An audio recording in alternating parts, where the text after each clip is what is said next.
Every time I travel, there's something from home that I can't leave without. I take my Docomo Pacific Data to Go to share my stories in Taiwan, check subway routes in Tokyo, be my food guide in Hong Kong, meet new friends in the Philippines, make updates in the States, find my way around Korea, and check out all the cool shows in Singapore. It's the data I have in all the places I love for only $10 a day. Data to Go from Docomo Pacific. Better together.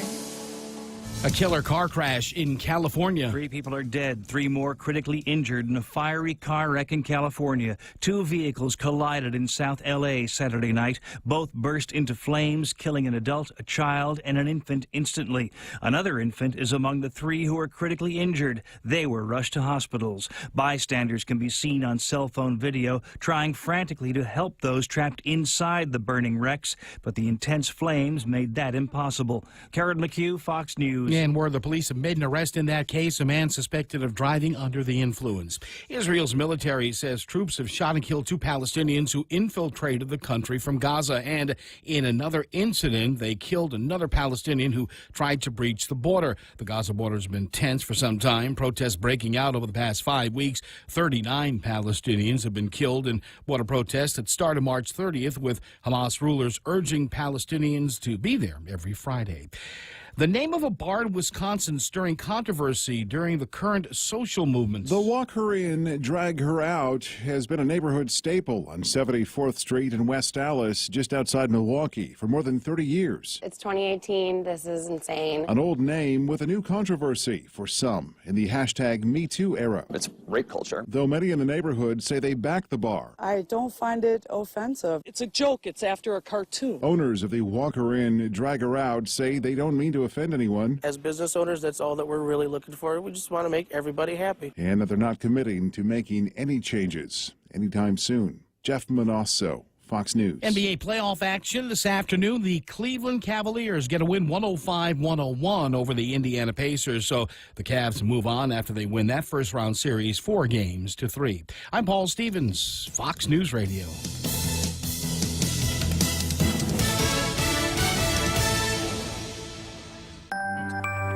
Don't dump that cooking water down the sink. You can reuse it for other purposes, such as watering your plants or garden. After boiling pasta or steaming veggies, let the water cool and then recycle away. Catch more clean and green living tips every day and get inspired to make a cleaner, greener effort in your community.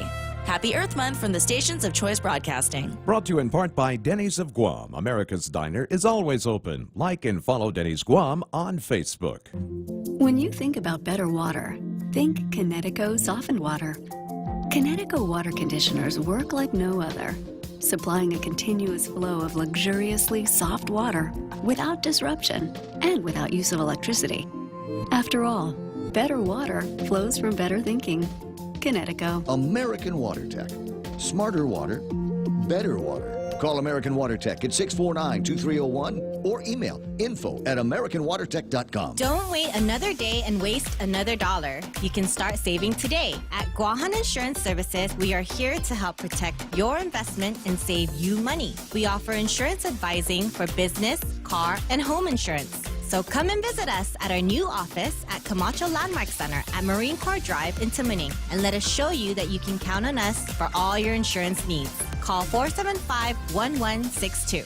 Security Title is honored to join in sponsoring Ray Gibson on The Point. I'm Kim Anderson of Chalampago, and this is where I start my day, listening to the voices of our community and sharing thoughts about issues that affect all of us. It all boils down to our people and our land. Protehi Itinotmo, protect your land. When it comes to your family land, remember to call the professionals at Security Title, just like you call Ray Gibson in the morning. With the largest inventory of rental equipment on Guam, East West Rental Center is sure to have the tool you need to get your job finished quickly. From equipment rental, party rental, parts and service to used equipment, East West Rental Center has what you need. Call East West Rental Center at 646-1463 or visit them online and browse through their online rental catalog at eastwestrental.com. They're located in Upper Tumon, right across St. John's School. East West Rental Center, providing the island of Guam with quality equipment rentals since 1972.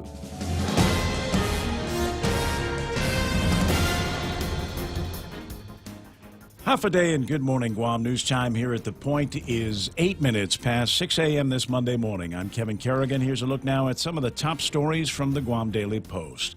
Troy Torres, the former communications director for Governor Calvo and most recently the gubernatorial campaign manager for Senator Dennis Rodriguez, was released from jail on Saturday, less than 24 hours after his arrest for alleged involvement in a conspiracy to sell crystal methamphetamine.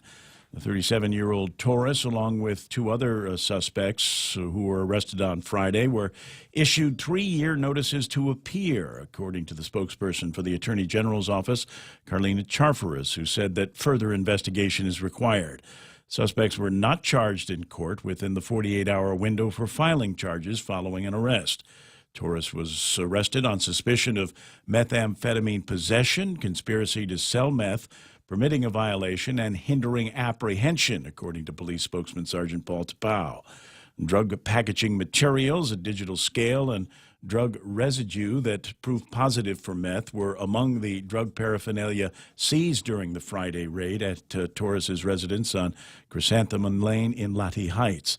The two other suspects, 35-year-old John Vincent Agagi Salas and 27-year-old Enola Gay Aliga, were also arrested on allegations of possession of meth. The owners of Manhita Farms are hoping the Guam Waterworks Authority will pay for rerouting its irrigation system in return for GWA's decision to construct a water well on a 100-square-foot block of their leased GovGuam land. GWA says an additional 300-foot buffer zone is required around the proposed well and Manhita's farming activities to protect against pesticides and harmful chemicals. Manhita co-owner John Limtiaco acknowledged that the water system upgrade would benefit the farm, but said his company should be compensated for work that will be disturbed by the well's construction. Manhita has already invested $1.2 million in the property, enough to completely offset its rent for all 50 acres through the remaining duration of the lease. Manhita Farms is seeking another 26 years on their lease of a 50-acre farm and hoping for the passage of legislation that would make possible a 100-year leasehold on the GovGuam property. We'll have more news after this. In this divided world, there are still a few things that unite us. The thrill of an exciting championship game. Fires to the end zone. Touchdown! The sound of great music. The Grammy goes to... And the love we have for that perfect burger. Ruby Tuesday Guam presents to you For the Love of Burgers menu. For a limited time, we want you to put down that fork, tuck that napkin in your collar, and go for broke with an amazing burger for just $11.99. 8 burgers to try, and time is a-wasting. Ruby Tuesday Guam lunchtime. See you soon. As we journey through the new year, we here at APL continue to find ways to better deliver our island's resources with innovative and cost-effective solutions, lending our helping hands by carrying your freight safely from the U.S. mainland or anywhere in our global network. We humbly honor the opportunities to continue to work and connect with you and your business. We are APL, and we are here for you. 11 minutes past 6 a.m. here at The Point. A little more than half of $2 million allocated to the Guam Fishermen's Cooperative Association remains unspent and may now be used for other purposes. Originally, the funding was intended for the construction of a new co-op facility in Agana. Fishermen's Co-op President Manny Duenas says his organization is trying to move forward as fast as possible with construction, and they're hopeful lawmakers will grant another extension. The students, faculty, and alumni of Father Duenas Memorial High School are mourning the death of Tony Thompson, who was the principal and athletic director at the school. Thompson collapsed and died while watching a volleyball game on Saturday at the Phoenix Center in Manilao. He is credited with being a driving force behind the growth of basketball on island. The Archdiocese of Agana issued a statement on Thompson's passing, noting his contributions to the school and the community. Thompson was 52 years old and is survived by his wife, son, and 2 daughters. For these stories and more, log on to postguam.com or pick up a copy of today's Guam Daily Post. Right now with some weather. Thanks, Kevin. Partly cloudy skies with isolated showers. I've got winds coming out of the east as usual, between 15 and 20 miles an hour, decreasing slightly when it gets to be tonight. Daytime highs will be 89 degrees, and overnight lows should be about 77 degrees. Sunset at 6:36, and we've got sunrise this morning, dead on at 6 o'clock. For those of you that were awake, maybe you saw it. Now, the synopsis on what the weather's going to be like for the rest of the day today, maybe into a little bit of this week. Maybe we can learn something from the weather map. What do you see up there? Yeah, if you're looking at the satellite right now, you can see the easterly trades just blowing some little small pockets of clouds here and there. Lots of stuff down to the south with this near equatorial trough. It's a standard feature this time of year down there. And that blob down to the lower right, that's going to kind of clip us. That's where the forecast talks about maybe a few showers later on in the week, but it's going to stay far enough away. It won't be any widespread stuff, so it should be pretty good for the whole week. All right, so a decent-looking last day of April is what we're talking about. That's good news. Okay, so that's news and weather together here, brought to you by Bank Pacific. Where others put branches, they place roots. In illness and in wellness, Calvo's Select Care is health care that is there for you. That's why over 80% of the Guam medical community places their trust and insures with us. We offer our members wellness and fitness programs for a healthier lifestyle and provide a comprehensive medical network on and off island to help members from unexpected illnesses. Contact Calvo's Select Care today for more information. Portions of the program brought to you by King's Restaurant, serving Guam favorites to families like yours for over 40 years. Always open, always local. King's Restaurant. When the power goes out on Guam, the little things can become surprisingly big.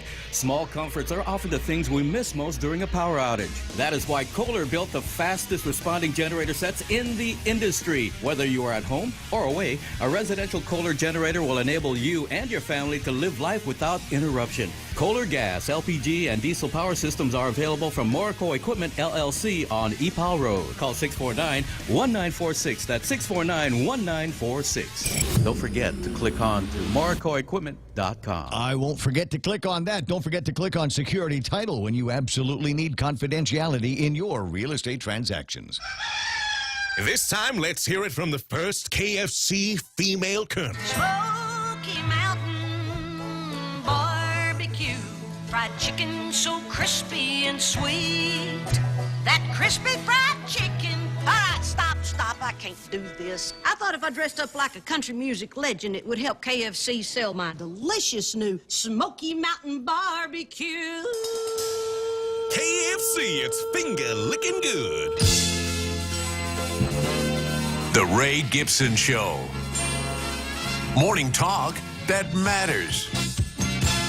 Call now, 888-TALK. That's 888-8255.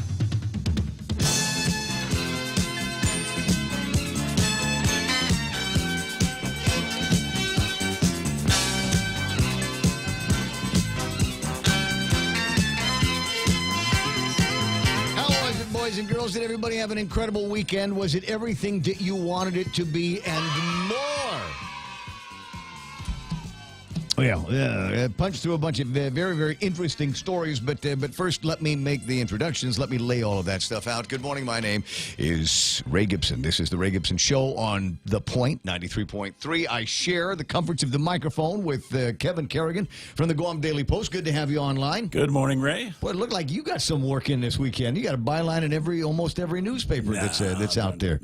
You got a couple of the really interesting stories. We'll punch through some of those as the program continues. Michael Knight gets the phone when you call it 888-8255. Again, that number is 888-8255. I want to say good morning to everybody. Already jumped on board the Facebook Live feature that we do here every single morning on the program. I see James Howard is there, Ruben Mortera, and Valerie Lynn, who tunes in every morning to make sure that I say Frank Blas Jr.'s name. Frank Uggan. Frank Blas Uggan Jr. You know, I've been doing that. No, it's 20 years. It's 20 years I've been doing that since the two of them were in the legislature at the same time. So that's what happens. You get too many Franks here. You realize it. You don't. Maybe people don't realize this, but we've got here at the radio station, we've got multiple Mikes and we've got multiple Kevins. That's so we divide them up this way. Is it, which Mike are you looking for? The white one or the brown one? Which Kevin you want? The white one or the brown one? That's how we keep it all together in our head. So maybe it'll be MB for or BM for brown Mike and WM for white Mike. Maybe that's the way we do it. But in this case, so Valerie's there waiting for me to say Frank Uggan's name. I actually saw Frank over the weekend. There was a couple of things that I attended that he was at as well. My friend from the University of Guam, Yoichi Rengil, is on. Yoichi got big mangoes, and I'll let you figure out what all of that means. Bernadette Espeldon, good to see you there. And a note from Jimmy D. A note from Jimmy D says, Ray may join us for my Las Vegas superstar Jimmy D and Friends concert show at Las Vegas in the Philippines on June the 9th. Wish some of you can come at this time, be my special guest, free of charge. You know, I've watched, and I don't remember how I managed to do this, but there's at least one of your girls is a friend of mine on Facebook, and she had posted over the weekend some images of them doing some rehearsals. I assume for the show that you're going to be having on June the 9th at Las Vegas. No, it's a Las Vegas show, which will be in the Philippines. Okay, post up some more details, and we'll see if I can find somebody to subsidize the trip. Charlene Marchessault is there. Ken Duenas, is Jimmy going to favor us with songs? Throw up a link, Jimmy. I see Nick Perlowski, Vivian Cunningham is there. Emmett, Tanya Affligui Conception, good to see you. James Tillman already on and cranking. And there's Brad. Brad and I got to spend a couple hours together over the weekend. Ken LG and Denise Mesa Mendiola. And we'll talk with her in a little bit. She had reached out to me and said, can you mentor my students? And I you know, I'm sorry. I'm not an academic. I don't know what you mean by that. Are we one-on-one? Is this? Do I have to speak before students? Believe it or not, I'm kind of shy about that kind of thing, because you know, I'll get up there, and the first time I see somebody looking at their phone instead of me. You shy? That's, yeah, unaccustomed as I am to public speaking. Unaccustomed as I am. And no one ever asks me to do that, because the only thing I could teach someone is to how to grow long hair. See, but you know, everybody's got a skill. Everybody's got something that they can do. And so I'm sitting there going, "Oh, mentor the kids in what? I don't.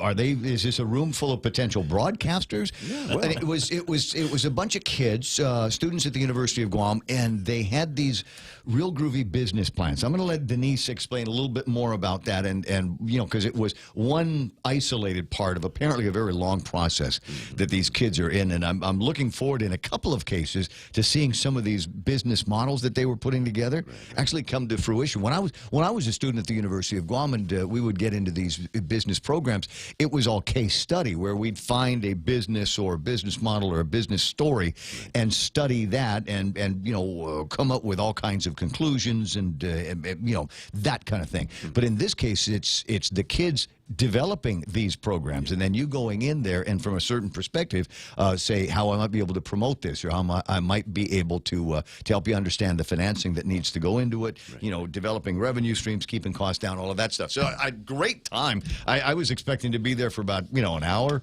and I stayed almost until the bloody end of it. Speaking of bloody ends, you know, outside of the comedic value, can I ask a question? Outside of the comedic value, why is Derek Bazahills not detained? Why is it the allegations over the weekend and the pictures? I've got. There's art on this. There's somebody actually took pictures of what it was that he was floating around with, and apparently, allegedly, goes up to a Korean tourist and demands $40. And otherwise, they're going to take away the driver's license or something like that. He was perpetrating to be what, some kind of police officer? The receipt. Come on, man.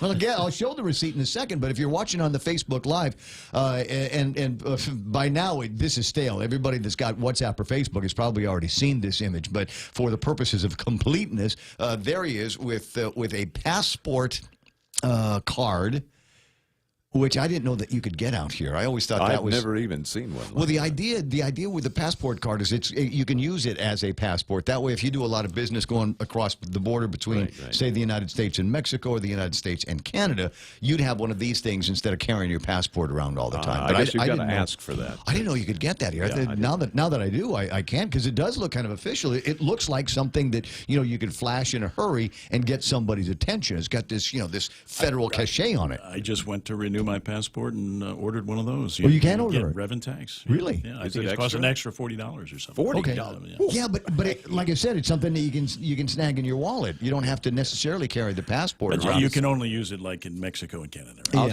I'll just stay on Guam. Because I don't. There's no place there for the customs guy in Japan to stamp it. There's no place there for the guy, for the lady in the Philippines to be able to stamp it. But it is a nice thing to have. I can't tell you how many times somebody says, "Hey, what's your passport number?" Oh, Lord. All right. Go home, open the safe, pull the passport out, write down the 17 or 18 digits, send it back to him. You know, I got to the point where I keep a copy of my passport in a picture on my phone. And I'm positive I shouldn't do that. I save all of my information on a memo. I'm sure that's probably the stupidest thing in the whole wide world is to have those kinds of numbers, those kind of credentials that are just laying around. But you know, if you need to snag $40 from a tourist, apparently that's the way to do it. Is you get one of these things and you have a tin badge made by somebody. You can buy these things all over the place, and then so he puts the thing out and gets the $40, and then if I can do this, if I do this right, so I want to show you what's on the WhatsApp, but I don't want you to see everything on my WhatsApps. Hold on a second, back out of that, and I'll be backwards here. I've lamented about how sometimes the internet is my friend and sometimes it's not, right? Yeah, this is one of those days. All right, so I'll find the receipt because that was the other thing that came with this bundle of pictures that we had. He actually wrote out a hand receipt to this Korean customer. But doesn't that make it legal? I mean, come on. Probably. No, you're right. It probably does. Now that he's got a receipt, he's got a method. So I don't know, Derek, what is going? This guy used to be a real promising act out there. He was, talk radio all the time. He'd call in and give his opinions and advice and all of the other stuff. Somebody had told me on Saturday night, so you're not going to have a shortage of anything to talk about on Monday. I said, what you talking about? And he said 2 words, and the 2 words were Cousin Troy. And that is the disclosure. It is also the name that I've almost always used in conversation with Troy Torres because he is literally my cousin. You know, it's the whole Ray Gibson. I know everybody. I'm related to everybody bit, right? But he's literally my cousin, and obviously we're all, just prayers. Hope everything's maybe a misunderstanding. Probably not, right? But the arrest has been made, and the first thing that popped into my mind. And unfortunately, sometimes the first thing that pops into my mind is also the first thing that comes out of my mouth. Or unfortunately. Whether it should or not is a completely different story. So I can't tell you exactly who I was with when I said this.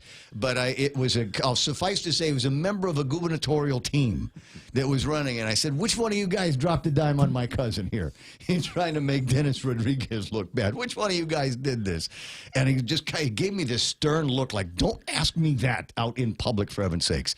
And I said, well, I'm just curious because as a tactical move, right? Maybe there's some political value behind doing something like that. But I said, so which one of you guys did it? Anyway, so he didn't think it was funny. You probably don't think it was funny either.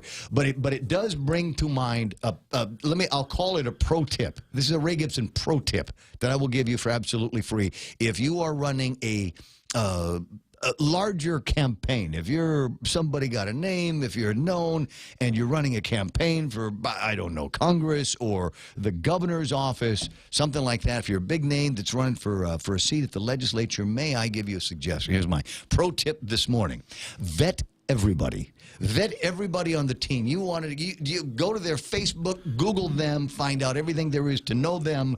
Visit some of the other websites, especially if it's somebody that's kind of a magnet for attention, as Cousin Troy has, and obviously is now. There's other websites. Actually, there's I'm thinking of GuamBlog.com. You might want to go and check to see what has been written about that. And if your guy's been written about Guam Blog, I'm not saying don't hire them. I'm not saying don't bring them into your fold. I'm just saying it might be a good idea to ask a few other probing questions before we make any kind of investments. It's 6:26 in the morning. There's a few other stories that I think are going to be interesting. Watch today. All eyes should be, as soon as I get off the air, all eyes should be on the legislative channel because today is going to be voting. Oh, man, it's going to be crazy voting. Well, how many measures they voting on? How many made it into the third reading? I don't know the total. They had 22 originally, but a couple of them went back to committee. Right. So there's a ton of stuff they're going to be voting on. It's going to be Simon Sanchez. It's going to be the what is B&B. The B&B deal, or a couple of the other high-profile stories that they're going to be talking about. I think the one that's going to have the most attention on it, though, is and the biggest potential outcome for somebody might be the Simon Sanchez deal, Bill 204. To the degree that anybody will be able to do anything until it works its way through the court system. The original appeals and protests work their way through. It's not going to be an overnight cure. Yeah. So it might there might still be some time in between that, and there are still some senators out there who, even at this late date, say I'm still not convinced. So will there be lots and lots of talk about all of this stuff? Like I said, they got to go fast if they want to get the voting in. It's the last day of April, and it's not like they can hang over a couple of extra days. Tomorrow and the next day are going to be very, very busy for everybody. The State of the Judiciary address is going to be tomorrow. We'll have some folks in talking a little bit about that today, and then the state funeral for the late Lieutenant Governor Eddie Regis is going to be taking place on Wednesday. So I don't know that there's going to be a whole lot of legislative calendar room to be able to hold off on anything. So watch the votes and see what happens. Obviously, we'll let you know what the stories are, what the more interesting outcomes are going to be tomorrow on the program. But you should be able to follow that, like I said, in real time on the legislative channel. And if there's anything really cool comes out of it, I'm sure we'll update the Guam Daily Post website. So see, I did it again. I said we. Well, I fully meant that was going to be if Kevin would do it. We'll update the website over at the place. 6:28 in the morning. The Sanchez students took to their campus and had, I don't want to call it a protest, a demonstration, I think is more likely. Andre Bainham sent me a link to the Facebook Live video that they did. Obviously, it's not live now, but if you want to see just how much passion the kids have, then I urge you to take a look at this. And if you are one of the senators that might still be on the fence on this one way or the other, you might want to take a look at this as well, because many of these students, as I look at them, to quote Uncle Robert in one of his editorials over the weekend, when I look into their eyes, I see the future. And if I was a politician, I'd say, when I look into their eyes, I see votes. That was a great editorial. I loved reading that. I loved it. So where do we get to go for the rest of the morning? I don't know. Like I said, there's a bunch of stuff, topics that we can talk about. If you want to get into it without calling in, I'd prefer you called. 888-8255 is the telephone number. That's the way I like to hear from you. But if you like, you can do it online on the Facebook Live thing. That's so much fun. Says, hey, Rayman, your radio and live video are in sync. That's a good thing, isn't it? You would think you'd want that to happen, so that when the mouth is moving, the action is happening at the same time. Otherwise it looks like a Japanese kung fu movie. Or the legislative channel. They've got the same thing. They've got a couple of, I don't know, audio follow video or video follow audio. But I think they want it to look that like they're supposed to be doing. Movie, I don't know. Can the radio and the live video be in sync? I know that there's delays that are built into the process. It used to be back in the old days of radio, word came out of your mouth and it was on the air at the same time. But there's now all this digital stuff and the processing in between. Couple of steps. There's usually a little bit of latency that's built into it. But thanks I appreciate you letting me know about that. I appreciate you watching and listening in two different venues at the same time. Jeff Evans is on. Jeff chiming in, selective prosecution on Guam. How shocking! When does that happen? What? I don't know. And even Chris Malfunction Barnett is in there. Chris has a very interesting piece that he had written in the last couple of days. The hearts are just absolutely filled with shock at the loss of Tony Thompson from Father Duenas' sudden death over the weekend, and there's all kinds of pictures and all kinds of tributes that are out there. And as I said, thoughts and prayers. I'm not from that generation of Father Duenas alumni. Knew him, met him at a variety of things, but obviously did not know him as well as the students and the people that he actually touched on the court, on the school, on the campus. So our prayers going out to you. It got me thinking about Brother Regis, who was a principal at Father Duenas when I was a student there, and he was a great guy. First year, absolutely wonderful. Second year, and he developed, unfortunately, stomach cancer, and he passed away. And you just got this void as a student. All of a sudden, there's this leader who's not there anymore. And so, what do? Like I said, make a couple of prayers and hope everything works out for everybody. It's 6:31 and time to find out what the big headlines are, what the big stories from the Guam Daily Post. Here's Kevin Kerrigan. Half a day and good morning, Guam. In the headlines from the Daily Post this morning, a criminal complaint was filed with airport police yesterday by a tourist who claims she was cited for speeding by an individual posing as a police officer. According to the complaint, the woman said she was pulled over in Inarahan by a person who identified himself as a police officer and claimed his name was Derek Baza Hills. She said he showed his U.S. passport card and a badge and demanded $40 from the woman or threatened to take away her license. A picture of a badge and the passport card with Hill's picture on it has been circulating on social media. The woman said she gave the man the money, and in return, she says he issued her a receipt for illegal speeding, writing Parks and Recreation in the notes portion and signing his initials and purported officer badge number on the receipt. GPD spokesperson Sergeant Paul Tapau confirmed that such a complaint was filed with airport police and the case is under investigation. $13 million in tax refund checks slated to be mailed out today, a total of 3,579 checks in all. These refund checks will cover tax returns filed through February 4th. They mark the third release of 2017 refunds, all of which have been issued this month. In April, the two previous disbursements this month amounted to $10 million each, so today's mailing of another $13 million raises the total amount of tax refunds paid out this year to $33 million. The Navy will be conducting underwater detonation training tomorrow and Wednesday in the waters off Petey and Outer Apra Harbor. The training is being conducted by the Explosive Ordnance Disposal Mobile Unit Number 5. The EOD team will detonate a total of 5 pounds of explosives approximately a mile north of Cabras Island, 2 feet below the water's surface, and they'll be detonating another 5 pounds of explosive outside Apra Harbor on a sandy area of the seafloor. The National Marine Fisheries Service, under the Marine Mammal Protection Act and Endangered Species Act, granted the Navy authorization to conduct the training. For these stories and more, log on to postguam.com or pick up a copy of today's Guam Daily Post. Gotcha. Studio time on the point is 6:33. iConnect time is 6:33. And don't forget, they want you to connect longer for less with their incredible push-to-talk and mobile plans. With the largest inventory of rental equipment on Guam, East West Rental Center is sure to have the tool you need to get your job finished quickly. From equipment rental, party rental, parts and service to used equipment, East West Rental Center has what you need. Call East West Rental Center at 646-1463 or visit them online and browse through their online rental catalog at eastwestrental.com. They're located in Upper Tumon, right across St. John's School. East West Rental Center, providing the island of Guam with quality equipment rentals since 1972. The avocado is in at Wendy's. Try the newest Southwest Avocado Spicy Chicken Sandwich. Now, anybody, and lots of people do, make spicy chicken sandwiches, and they're all pretty good. But, you know what, the people over at Wendy's, they're not into pretty good. They're into spiking the ball. They're into, getting in your face with the food. So here's what they start with, a crispy, spicy chicken. Then they kick that up with pepper jack cheese. Maybe cool things down with some Southwest ranch in there. And because it's Wendy's, yeah, we'll throw some bacon on that, huh? And the new, then they finish it off with the creamy avocado. Also available, the new Southwest Avocado Chicken Salad. All of the above, but no bread, only greens. Available for a limited time. So stop by the nearest Wendy's and try one today. Wendy's, now that's better.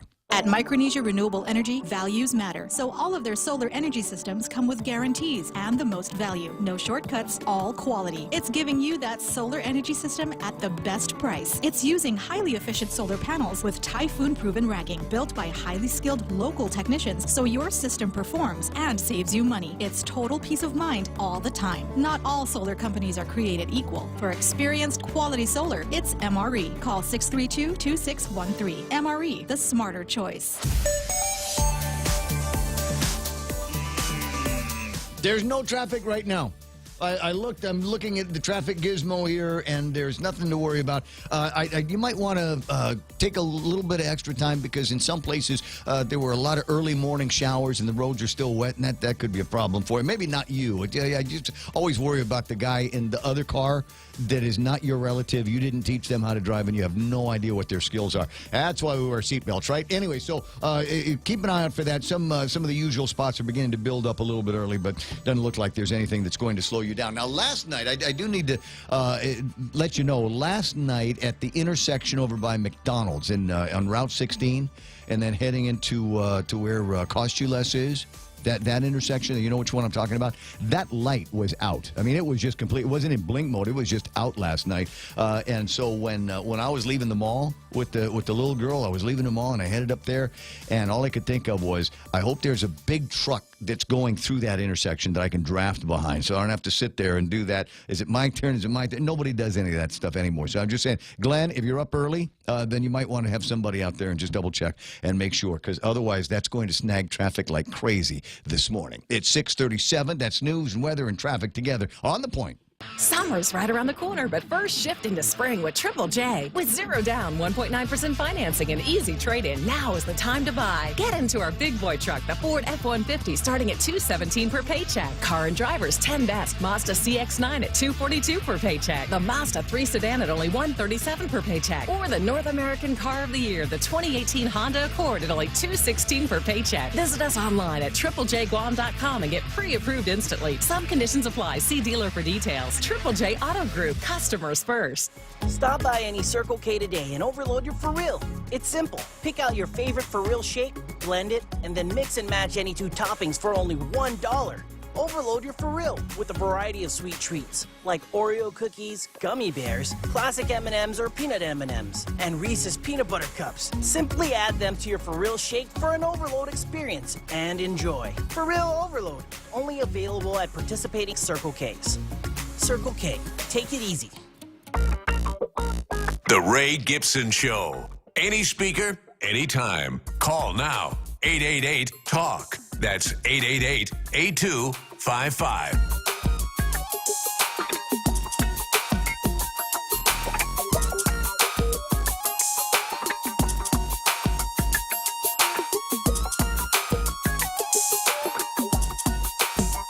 Thanks, Brad. Appreciate it. Yeah, that's my favorite thing is, you know, we're so close here, we know everything about each other, and you know what I'm into and what I like. And my buddy Brad sends me a link on Facebook to a thing. It's a Southern thing, I guess, is the name of the magazine. And there's apparently a race in Texas that has beer and smoke breaks in it. And that It's not a full 5K. Apparently, it's from the Society for Lazy and Carefree Runners is holding a half-kilometer race, about a third of a mile, and in that is a donuts stop and beer stop and a smoke break halfway through the race. That's my kind of run. Right? But so the question is, how do we get something like this going? Because we can still charge. We might still be able to charge for some kind of admission on that. Don't the Hash House Harriers do that every week? I mean, isn't that their kind of run too? So the question is, I don't know. I'm not a hasher, and I don't know when they get together, what time they get together, and what the theme of the get-togethers are going to be. Because apparently, being a hasher is the same as being is like Fight Club. The first rule is you don't talk about Fight Club, and the second rule is rule number 1. So I think it's like that with the hashers. If you are a hasher, RayGibsonShow@gmail.com, because I've got to try that at least once in my life, but please. Not the naked one. I don't want to do the naked one because they tell me they have like that in the hash get together thing. So and then another question that Mark was asking online with regard to that I don't know, the high value suspect case that the Mandania Task Force did. He says, "Am I the only one wondering what would possess parents to name their daughter after the B-29 bomber that dropped the first atomic bomb in World War II?" Right? So everybody's asking the same thing. The girl's name is Enola Gay Aliga. Enola Gay, the plane that dropped the bomb, right? Brent, the Tibbetts guy in the front, all of that stuff. So, and I don't know, but I'm kind of curious. I know what the genesis is. I was going to say, in fairness, the plane was actually named after a woman. Right. But the other part of it, was she named after the plane, or was she named after the song? By orchestral maneuvers in the dark. We'll see. So you got to go back to you got to be an '80s music guy to be able to get that reference. Everybody that's listening right now has it. 6:41. As I said, I was tasked by my friend Denise Mandiola to go and mentor a number of students, and she'll back this up. It was with trepidation that I accepted the offer. It was.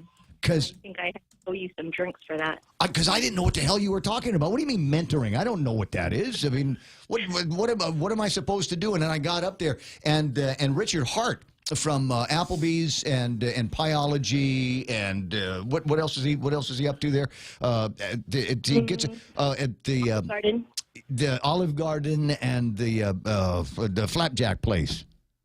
Sorry. Oh, IHOP. IHOP, right. So he's up there, and he's doing a speech, and all of a sudden I can feel myself turning red because I don't have a speech ready to go. And so there's Denise, and she sees me at the door. I said, I don't have to do that, right?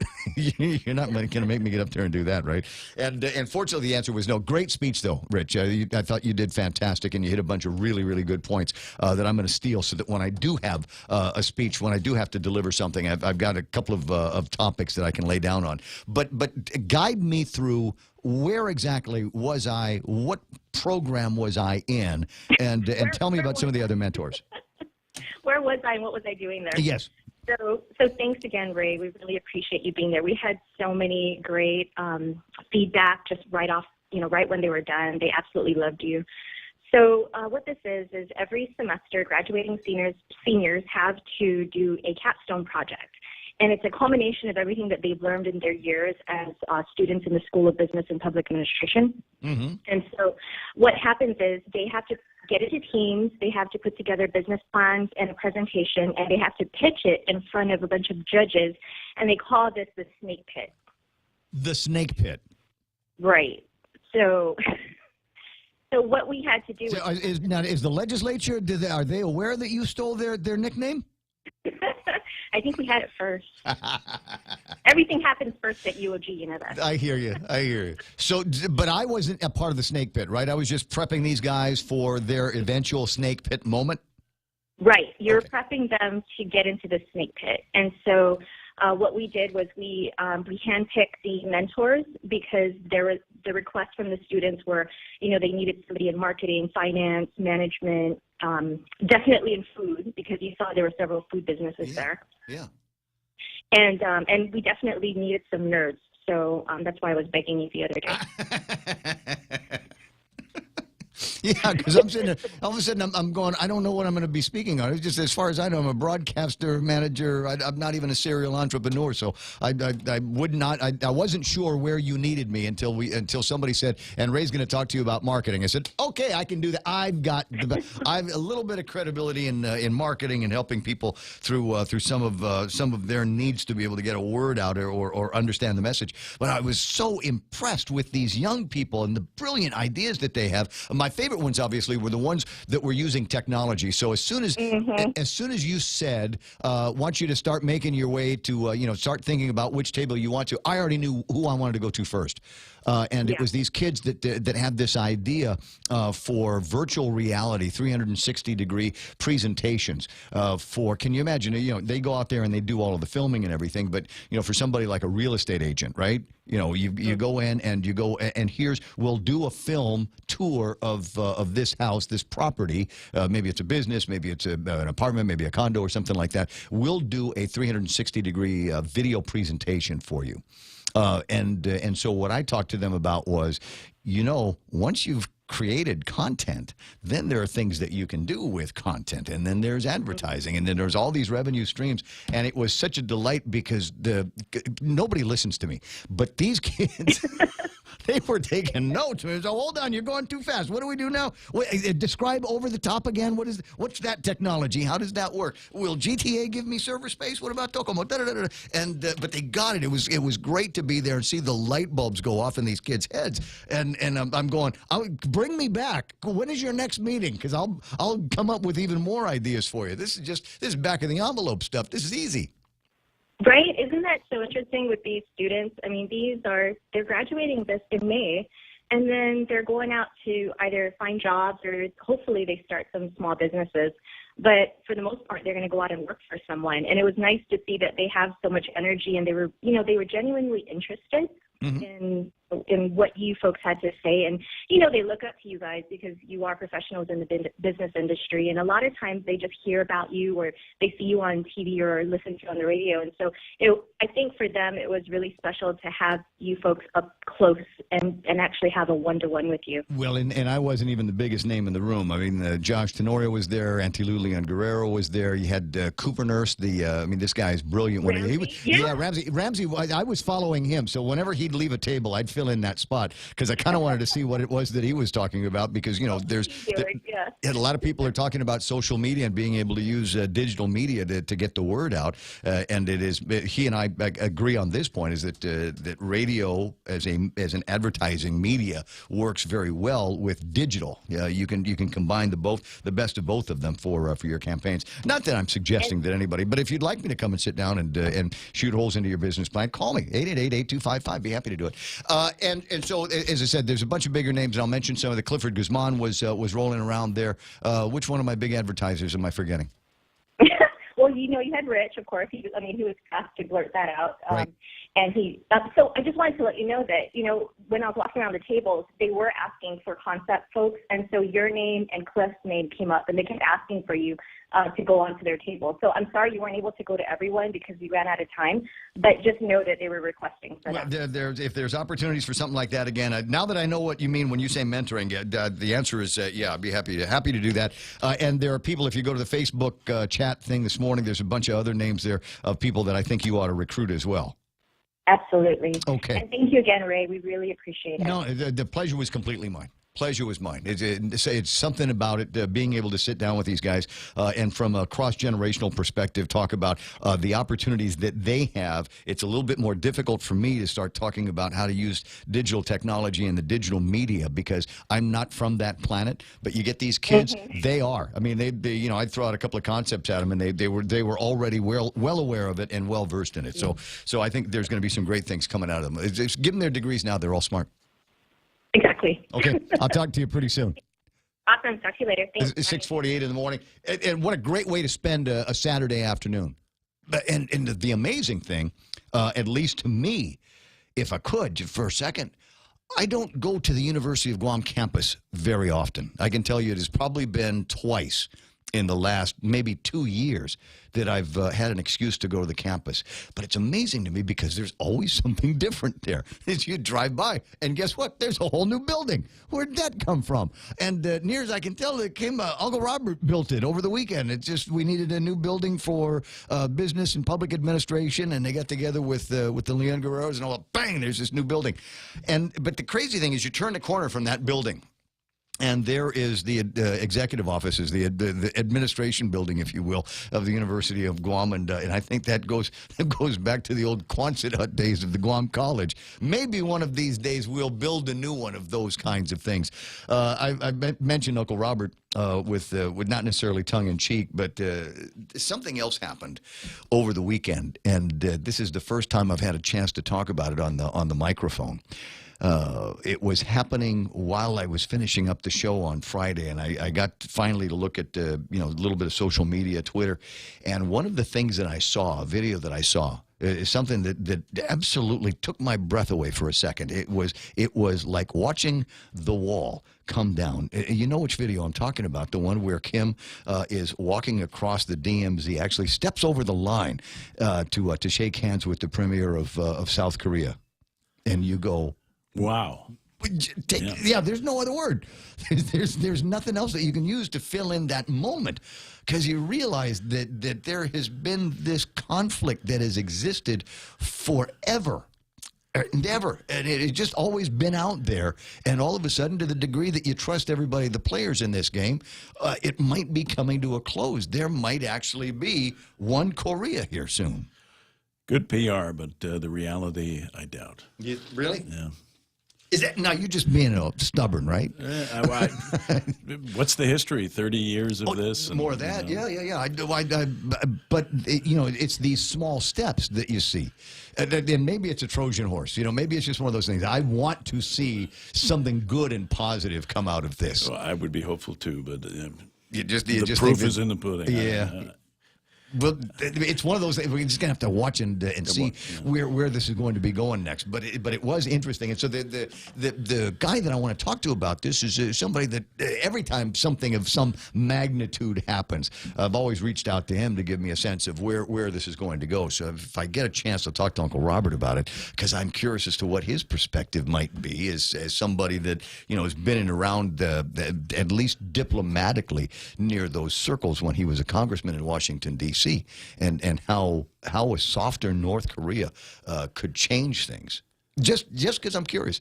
And then there's other parts of it.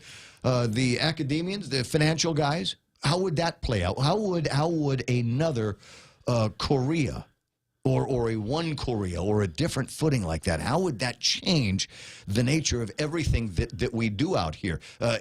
Will it have a positive impact on tourism? As long as it looks like this guy's not throwing any bombs out, then maybe the Japanese will be a little bit more, free to travel and not worry that they're going to get nuked, before they get to duty free.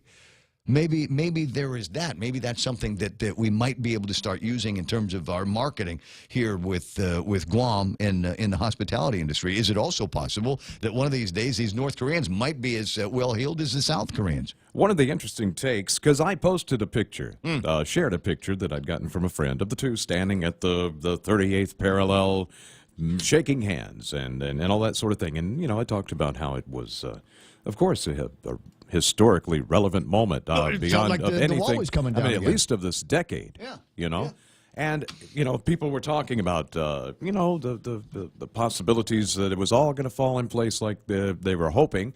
I'm not really sure. I think regardless, it's a significantly historic event that took place. Hey, in the very question. least, it was a nice picture. Yeah. In the very least, it was, right? A nice picture. Yeah, you come out with a nice picture, but you just don't have the sense that anything positive is going to come from this. Fool me once, shame on you. Fool me twice. Hey, listen, shame on I'm me. the guy that quotes Mars Attacks. I'm the guy that drops Mars Attacks into it all the time, and I'm with you. But, golly, the guy sent his sister to the Olympics. Everybody loved her, didn't they? Yeah. Yeah, there were some good pictures coming out of that one as well. Didn't he kill his stepbrother, too? Fed him to the dogs, I think, is the way that one worked. Well, there's conflicts in the family, Kevin. You can't always get along like we do here. I'm just saying. I have my doubts. So if you've got a thought or two about this, 888-8255, and the very least, stick it up on the Facebook and see what all the other Facebook folks. There's Glenn Lujan's there, and Cisco Tapea, and Ken Williams is on. I see Mo Cotton, Eunice Mendiola, potential Senator Amanda Shelton. Have you seen the numbers? So I thought they were just at 57. I thought the numbers were just at 57 because I think that's where it was when I stopped talking on the radio on Friday. But I guess more people went and picked up some packets. 59, I understand. So we have 59 potential names for the senator, for the legislature. Into the 35th Guam legislature. Obviously, we can't take all. I just round it up to 60, right? Or maybe we'll round it back down to a different number because there's a lot of committees to elect, or committees to draft.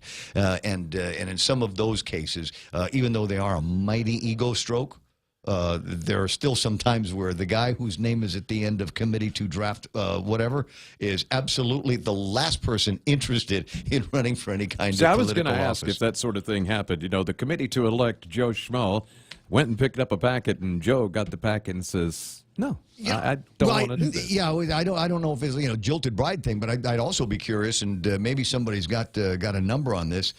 Golly, there's a name I'm thinking about right now, and he would know. He's dead, unfortunately, but he would be the guy that I'd go to and say, has anybody ever gotten elected based on a committee to draft?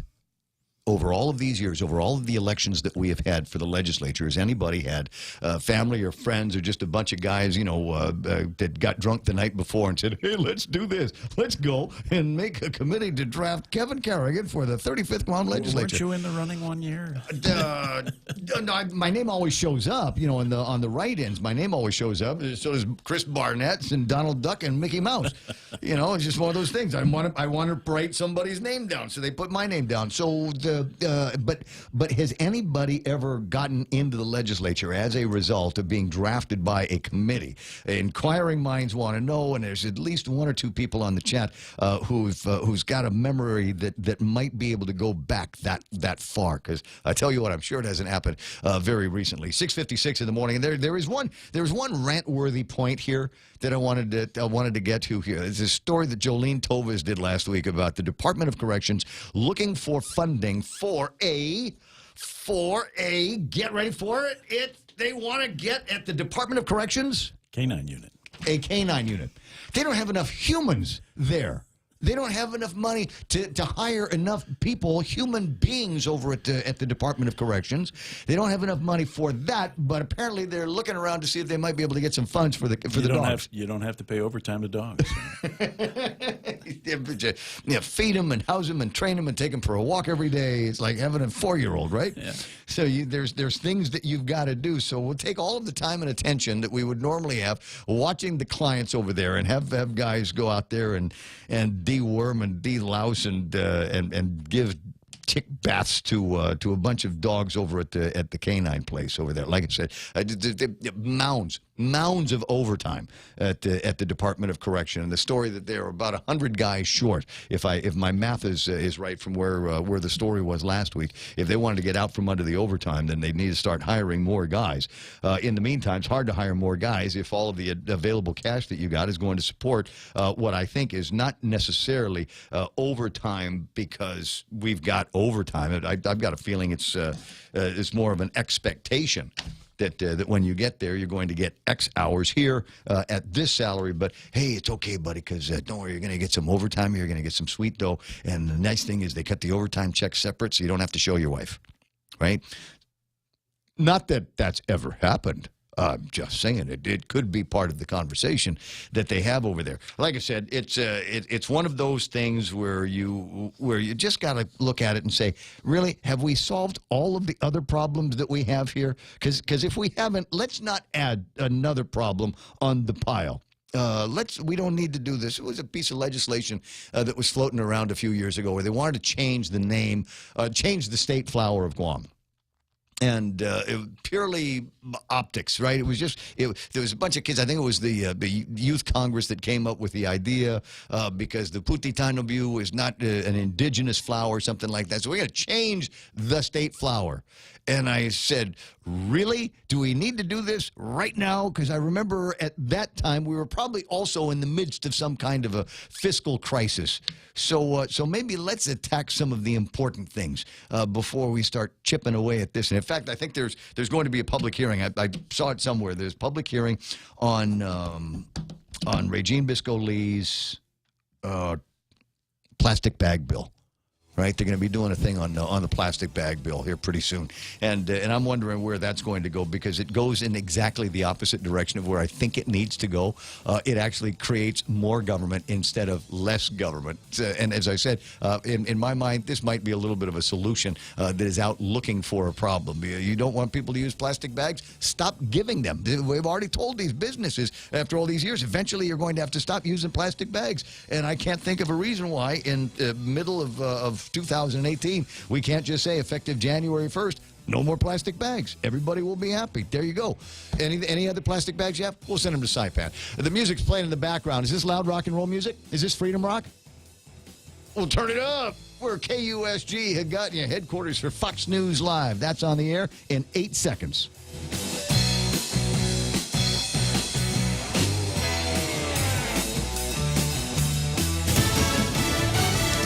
Proceed with caution. I'm Paul Stevens, Fox News. That's the advice coming from many circles for the White House with North Korea's apparent promise to reduce its nuclear program. We're live now with Fox's Gernal Scott. Paul, to those who say President Trump should get credit for promising or for prompting North Korean leader Kim Jong-un to agree to talk, Democratic Senator Chris Coons of Delaware said on Fox News Sunday he wants to see Kim at the table first. My hunch is we're going to have to take several confidence-building steps on both sides. Missouri Republican Roy Blunt on NBC's Meet the Press said the words of the North Korean dictator cannot be taken for granted. They will not be truthful just because they want to be truthful. National Security Advisor John Bolton says a summit will happen. Where and when still has to be decided, Paul. And Gernal, T-Mobile, and Sprint announcing an agreement to merge into a new company, reshaping the U.S. wireless landscape by reducing it now to just 3 major cell phone providers. The deal announced today coming in at about $26 billion and keeping the T-Mobile name on that proposed new company. Several hundred migrants seeking refuge at the U.S. border. A couple of key questions, though. Will any be turned back? And secondly, how many can the U.S. process? Now, I've been told it's roughly 100 a day. Day is half over. What they've done in the past with the Haitians when they basically overwhelmed the border, basically they'll take like 20, 30 at a time, and then they'll close it off. There'll be security at the border, and then they'll be processed, and then another group will be allowed to go through. But they were not going to let 200 people try to line up immediately going into the port of entry. That would overwhelm it. Security would shut it down. No one would get through. Fox's William Lajeunesse in Tijuana. At least 17 people were hurt too seriously when a charter bus carrying a high school chorus team crashed in South Carolina earlier this morning. That bus carrying about 30 students and adult chaperones back to North Carolina. It ran off I-95. Fox News, fair and balanced. In this divided world, there are still a few things that unite us. The thrill of an exciting championship game. Fires to the end zone. Touchdown! The sound of great music. The Grammy goes to... And the love we have for that perfect burger. Ruby Tuesday Guam presents to you For the Love of Burgers menu. For a limited time, we want you to put down that fork, tuck that napkin in your collar, and go for broke with an amazing burger for just $11.99. 8 burgers to try, and time is a-wasting. Ruby Tuesday Guam lunchtime. See you soon.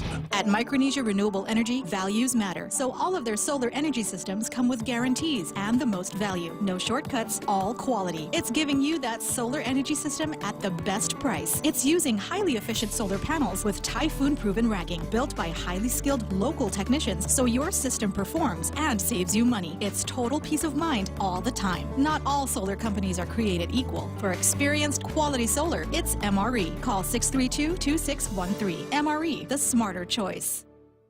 GOP Congressman Peter King saying it's probably not a good idea to shut down the government over a border wall. His comments coming after President Trump told a rally last night he might do just that if he doesn't get funding to build that wall along the U.S. border with Mexico. The president can use all negotiating tactics he wants. I'll support them, but the bottom line is I don't believe we should shut the government down. It's never worked in the past, and with elections coming up a month after that, that would enable the Democrats to win, and the first thing they will do is move to impeach President Trump. Congressman King on Fox's Sunday Morning Futures with Maria Bartiromo. A Marine who went AWOL earlier this month now charged with murdering his grandmother in North Carolina. Halifax County authorities found the body of 74-year-old Sally Evans Friday, but they're not saying how she died. They are accusing her 18-year-old grandson of killing her. Investigators say Isaiah Caesar used his grandmother's credit card to rent a room. Investigators also say they found explosive material in the room. Caesar has been AWOL from the Marines since April 2nd. Chris DeMeo, Fox News. A Nevada middle school student filing a lawsuit after he was punished for wearing a pro-gun T-shirt. The Reno, Nevada 8th grader, who was only identified by the initials GM, filed the lawsuit last week against the Washoe County School District and says it's violating his First Amendment rights. GM was reportedly disciplined twice for wearing pro-gun clothing, once in November and then again last month. The lawsuit says a teacher told the student to cover the shirt that featured the logo of a local gun store with a rifle and handgun silhouette, and the student said he could express himself through how he dressed. A spokeswoman for the school district says officials are reviewing the allegations but didn't have an immediate comment. Tanya J. Powers, Fox News. 2 men are dead, 5 other people hurt after a shootout at a motorcycle club south of Seattle earlier today. Police saying a melee broke out in the parking lot of the establishment. 2 other people hospitalized with gunshot wounds, expected to survive. Paul Stevens, Fox News Radio. Hafaday Guam, you can help make a difference by joining the National Day of Prayer, sponsored by the Guam Ministerial Association on Thursday, May 3rd at 6:30 p.m., located at the Adaloop stage at the Governor's Complex. For more information, call 477-5487. That's 477-5487. Save the date, Guam, the National Day of Prayer. Thursday, May 3rd. Let's make a difference together. Summer's right around the corner, but first shift into spring with Triple J. With 0 down, 1.9% financing and easy trade-in, now is the time to buy. Get into our big boy truck, the Ford F-150, starting at $217 per paycheck. Car and Driver's 10 Best Mazda CX-9 at $242 per paycheck. The Mazda 3 Sedan at only $137 per paycheck. Or the North American Car of the Year, the 2018 Honda Accord at only $216 per paycheck. Visit us online at triplejguam.com and get pre-approved instantly. Some conditions apply. See dealer for details. Triple J Auto Group. Customers first. Don't wait another day and waste another dollar. You can start saving today. At Guam Insurance Services, we are here to help protect your investment and save you money. We offer insurance advising for business, car, and home insurance. So come and visit us at our new office at Camacho Landmark Center at Marine Corps Drive in Timoning, and let us show you that you can count on us for all your insurance needs. Call 475-1162. Looking for a reliable power system when the power goes out? Kohler Power Systems are quiet, reliable, and dependable. And they stay that way with regular service and support from the team at Morico Equipment, because they also offer qualified after-sales service and support for Kohler Power Systems. Kohler generator systems are sold and serviced on Guam by Morico Equipment. You should call them now at 649-1946 or click moricoequipment.com. Hey, it's your stomach talking. I'm just gonna cut to the chase. Subway has all new signature wraps packed with meat and flavor. And I know flavor. Okay, maybe not as much as the mouth, that's kind of his job, but we talked, and he's a big fan of the Chipotle Southwest Steak and Cheese signature wrap. And it's super filling, so you don't have to hear from me for a few hours. Unless they play this radio spot again. Subway, make it what you want.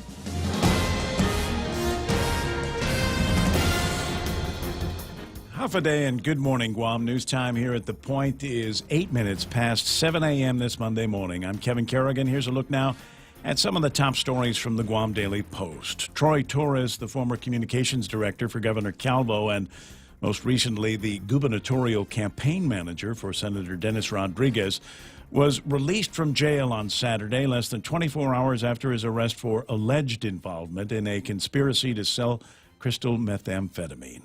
The 37-year-old Torres, along with two others arrested with him on Friday, were issued 3-year notices to appear, according to the spokesperson for the Attorney General's office, Carlina Charfaris, who said further investigation is required. The suspects were not charged in court within the 48-hour window for filing charges following an arrest. Torres was picked up on Friday on suspicion of methamphetamine possession, conspiracy to sell meth, permitting a violation, and hindering apprehension, according to police spokesman Sergeant Paul Tapau. Drug packaging materials, a digital scale, and drug residue that proved positive for meth were among the drug paraphernalia seized during the raid on Torres' residence on Chrysanthemum Lane in Latty Heights. The two other suspects arrested with him, 35-year-old John Vincent Agagi Salas and 27-year-old Enola Gay Aliga, were also arrested on allegations of possession. A criminal complaint was filed with airport police yesterday by a tourist who claims she was cited for speeding by an individual posing as a police officer. According to the complaint, the woman said she was pulled over in Inarahan by a person who identified himself as a police officer and said his name was Derek Baza Hills. She said he showed his U.S. passport card and a badge and demanded $40 from the woman or threatened to take away her license. A picture of a badge and the passport card with Hill's picture on it has been circulating on social media. The woman said she gave the man the money, and she says he issued her a receipt for speeding and signed his initials on the receipt along with a purported officer badge number. GPD spokesperson Sergeant Paul Tapau confirms that a complaint was filed with airport police and the case is under investigation. We'll have more news after this. As we journey through the new year, we here at APL continue to find ways to better deliver our island's resources with innovative and cost-effective solutions, lending our helping hands by carrying your freight safely from the U.S. mainland or anywhere in our global network. We humbly honor the opportunities to continue to work and connect with you and your business. We are APL, and we are here for you. In illness and in wellness, Calvo's Select Care is health care that is there for you. That's why over 80% of the Guam medical community places their trust and insures with us. We offer our members wellness and fitness programs for a healthier lifestyle and provide a comprehensive medical network on and off island to help members from unexpected illnesses. Contact Calvo's Select Care today for more information. 11 minutes past 7 a.m. here at The Point. Lawmakers are back in session this morning at 9 to vote on a number of measures they debated last week.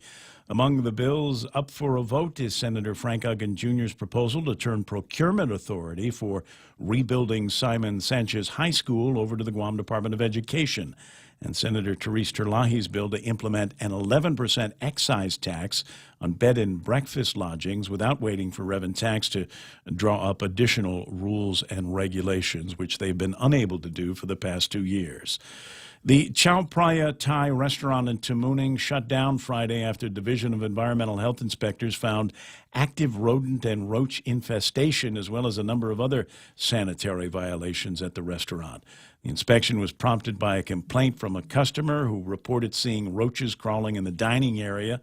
The inspection report notes finding numerous dead roaches in the hand wash sink area and live roaches inside packages of frying mix, along with rodent droppings in the dining area and kitchen.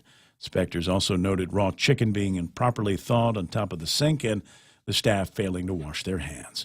For these stories and more, log on to postguam.com or pick up a copy of today's Guam Daily Post. Here's Ray with some weather. I didn't get into restaurant business without knowing at least simple things like wash your hands. And don't thaw out the chicken and the thing that's out in the open. There's supposed to be safer ways to do all of this stuff. And certainly, if you have cockroaches, call somebody. There's a guy. In fact, I'll tell you right now, the guy to call. Go on the Facebook Live and scroll down until you see Ken Williams' name, and then click on that, and it will go to Ken. And Ken will go and he will dispatch every vermin that is in your restaurant so that your customers don't narc on you to the Department of Public Health. All right, so here's the weather forecast for today. Partly cloudy skies and isolated showers. I see winds out of the east up to about 20 miles an hour, decreasing slightly overnight. Daytime highs warm 89 degrees and overnight lows of about 77 degrees. It's not your imagination. The sun is coming up earlier and earlier every day. This morning it broke the plane at about 6 o'clock, and it'll break the plane tomorrow even earlier. Sunset tonight, 6:36, and no matter what, please be someplace where you can see the sunset. Over the last couple of days, it has just been incredible. Just catch it on Saturday night, Friday night, and my friend Denise posted a picture she'd taken at the airport of an incredible pink sunrise that she saw. It's just crazy stuff that's going on out there. What is that? End of days? Well, yeah, pretty much. Yeah. Well, sunset Armageddon? is technically the end of the day. But yeah, just lots of clouds in the sky, man. They make for pretty colors. It certainly does. That's news and weather together here on The Point. Do you suffer from eye strain? If you work at a computer, follow the 20-20-20 rule. Every 20 minutes, look 20 feet away for 20 seconds to reduce eye fatigue. Ensure you have the optimal prescription for your contact lenses and glasses. Early stages of common eye diseases typically have no symptoms and can only be detected with a comprehensive dilated eye exam. Call Lombard Health today to book an appointment at 989-4747. Guam's best eye care, one patient at a time. Portions of the program brought to you by King's Restaurant, for decades serving your family's favorite meals. And they're going to continue to do that. Always open and always local. It's King's Restaurant. Hafaday, my name is James Moylan, and I'm running for a seat as your senator. The people of Guam expect more from their leaders, and I intend on delivering. If given the opportunity, I will bring my experiences in the military, public, and private sectors. I understand that during challenging times, tough decisions and an open mind are needed. Your tax dollars also need to be spent wisely. If you expect more from your elected officials and expect them to think outside of the box, then I humbly ask for your support this November. Thank you. Paid for by the committee to elect James Camacho Moylan for Senator, Carlos Camacho, Treasurer. And let me see. I see Ed Untalan's already online, so I'm safe and clear to say that the program is also brought to you by First Hawaiian Bank, and it all starts with yes. Why pay for paper? Go paperless for $3 less. Move into e-billing and reduce your carbon footprint while enjoying an easier, faster, and more secure way to receive and view your bills. No more paper clutter or waiting for the mail. Go green and sign up today by checking out DocomoPacific.com or calling 688-CARE. Why pay per paper?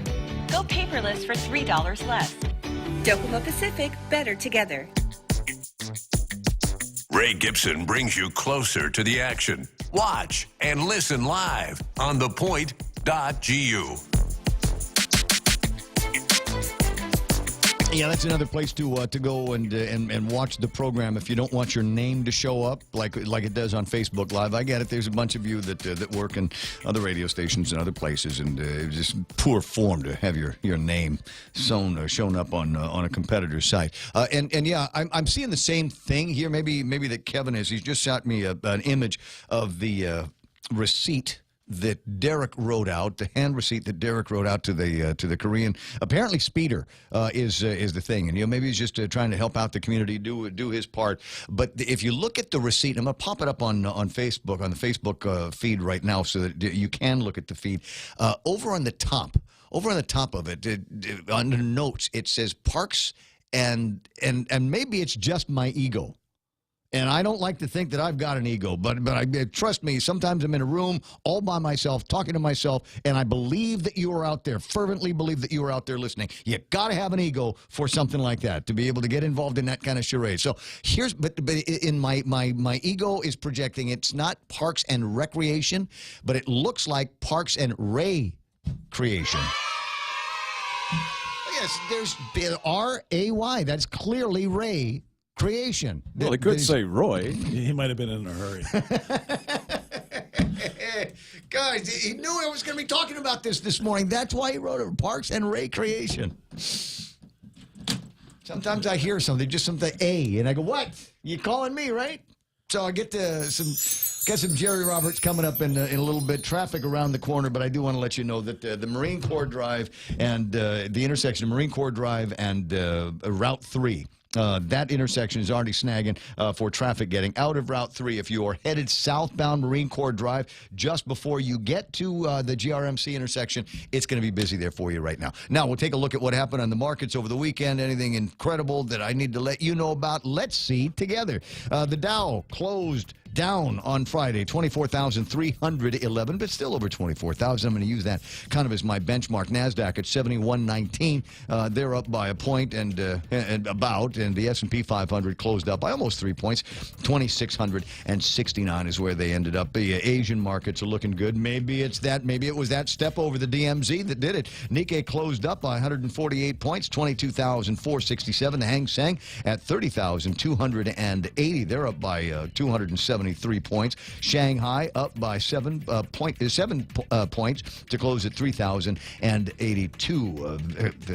The misery index is down a little bit. The DAX closing up by 80 points. And if we're going to Japan, it's 109 yen to the greenback. Oh, why am I not at the airport?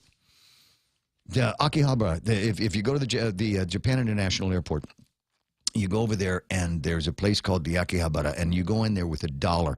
And normally I go in there with $1, and I get $1's worth of stuff. But now it's 110 yen. Now it's near 110 yen. That means I can get more Royce chocolate from there, maybe a couple of other places. Try to stretch your legs next time you're at the airport. I'm just saying this because it's an aside. It's in my head, and now I got to get it out. But stretch your legs a little bit more. There is a place down towards the end near the drugstore in that concourse where United flies in and out of.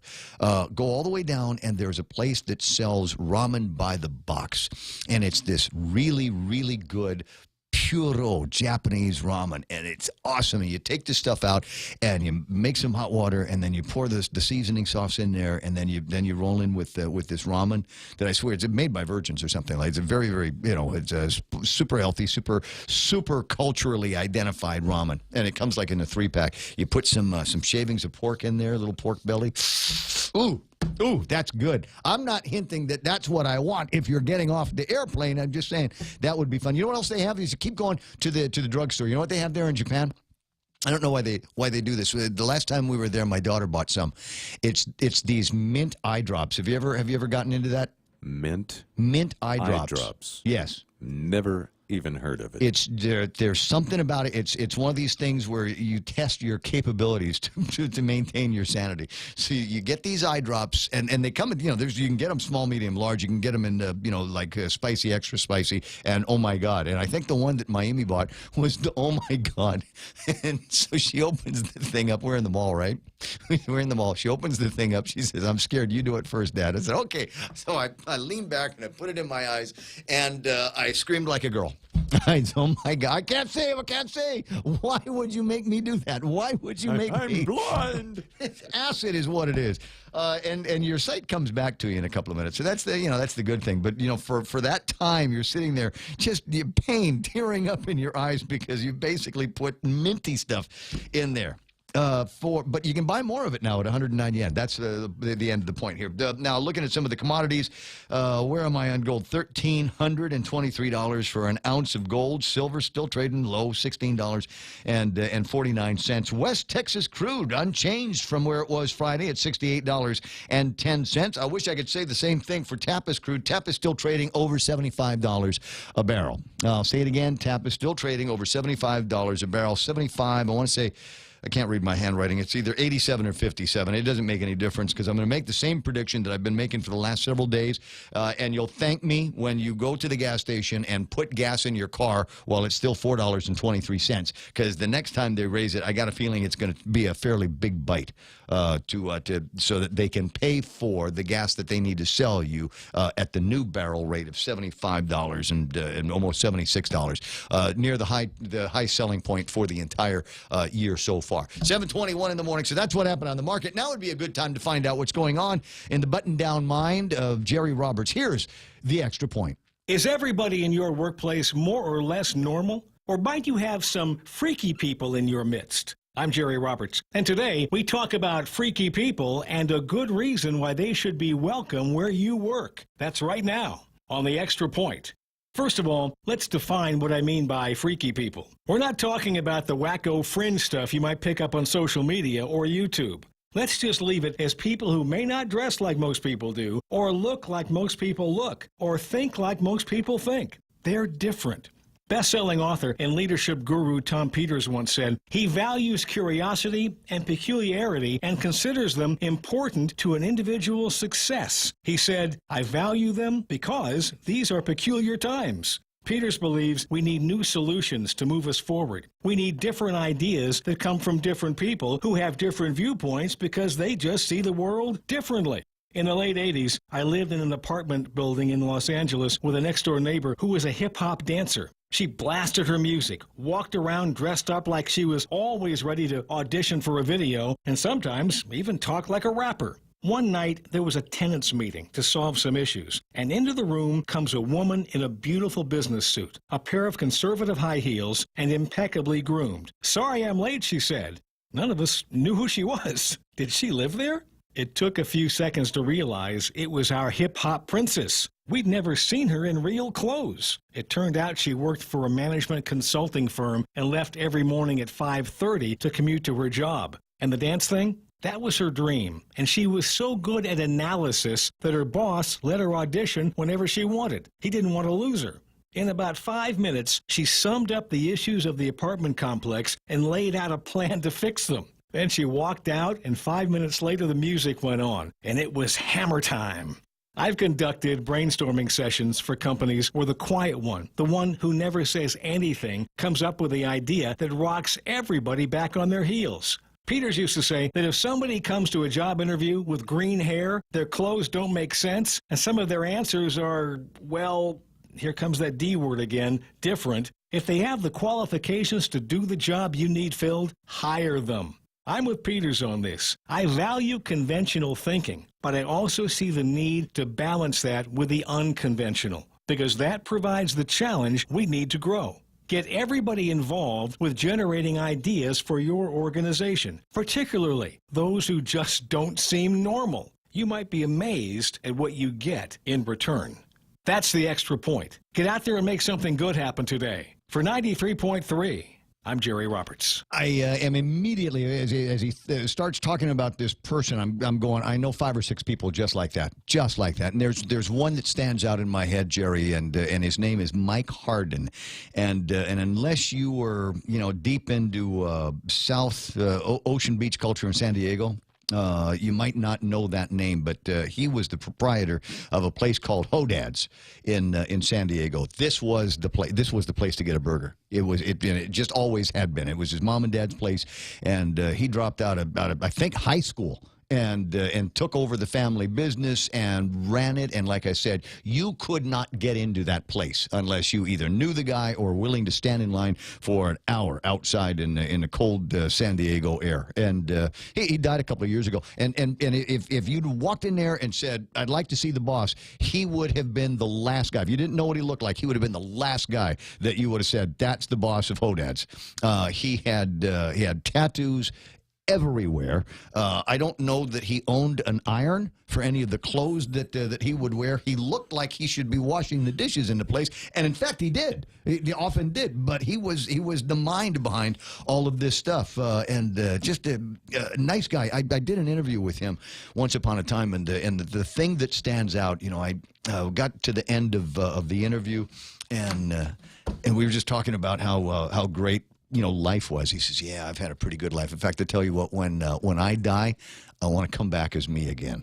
That's how you know you've had a pretty good life. And unfortunately died at 56 years old. Look him up. Mike Harden, ladies and gentlemen. 726. Thanks, Jerry Robert, for today's Extra Point. If you want transcripts or you think you know who he was talking about, go to GuamTraining.com and download your copy today. It's 726. Be right back.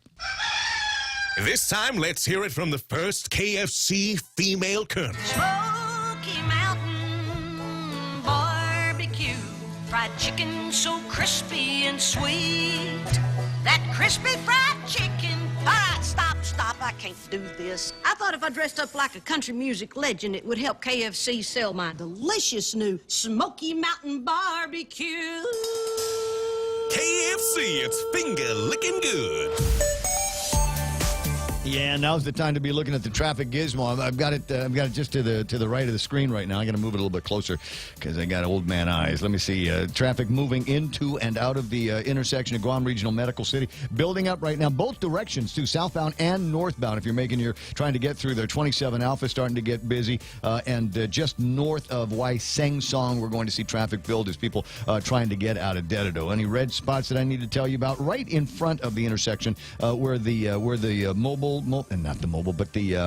McDonald's is on Route 16. If you're trying to make that turn, trying to go up the hill towards Tidzin and Barragata. Let me see, 8, 10, and 16 starting to busy up yet? Not quite. There's still a little bit of room that you might be able to get through. In fact, the biggest problem there is obviously southbound after 8, 10, and 16, but there is still that traffic now between the intersection of 8, 10, and 16 and just 8 and 16. The Happy Mart intersection, that seems to be slowing people down here this morning. Hopefully there's no accidents or anything. If you do see something like that I'm not seeing on my maps and my gizmo, 888-8255. That's traffic here on The Point.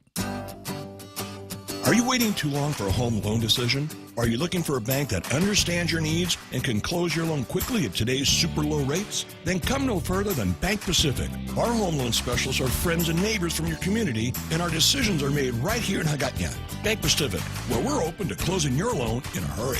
Bank Pacific, where others put branches, we place roots. Equal housing lender, credit conditions apply. Viva Bank Pacific.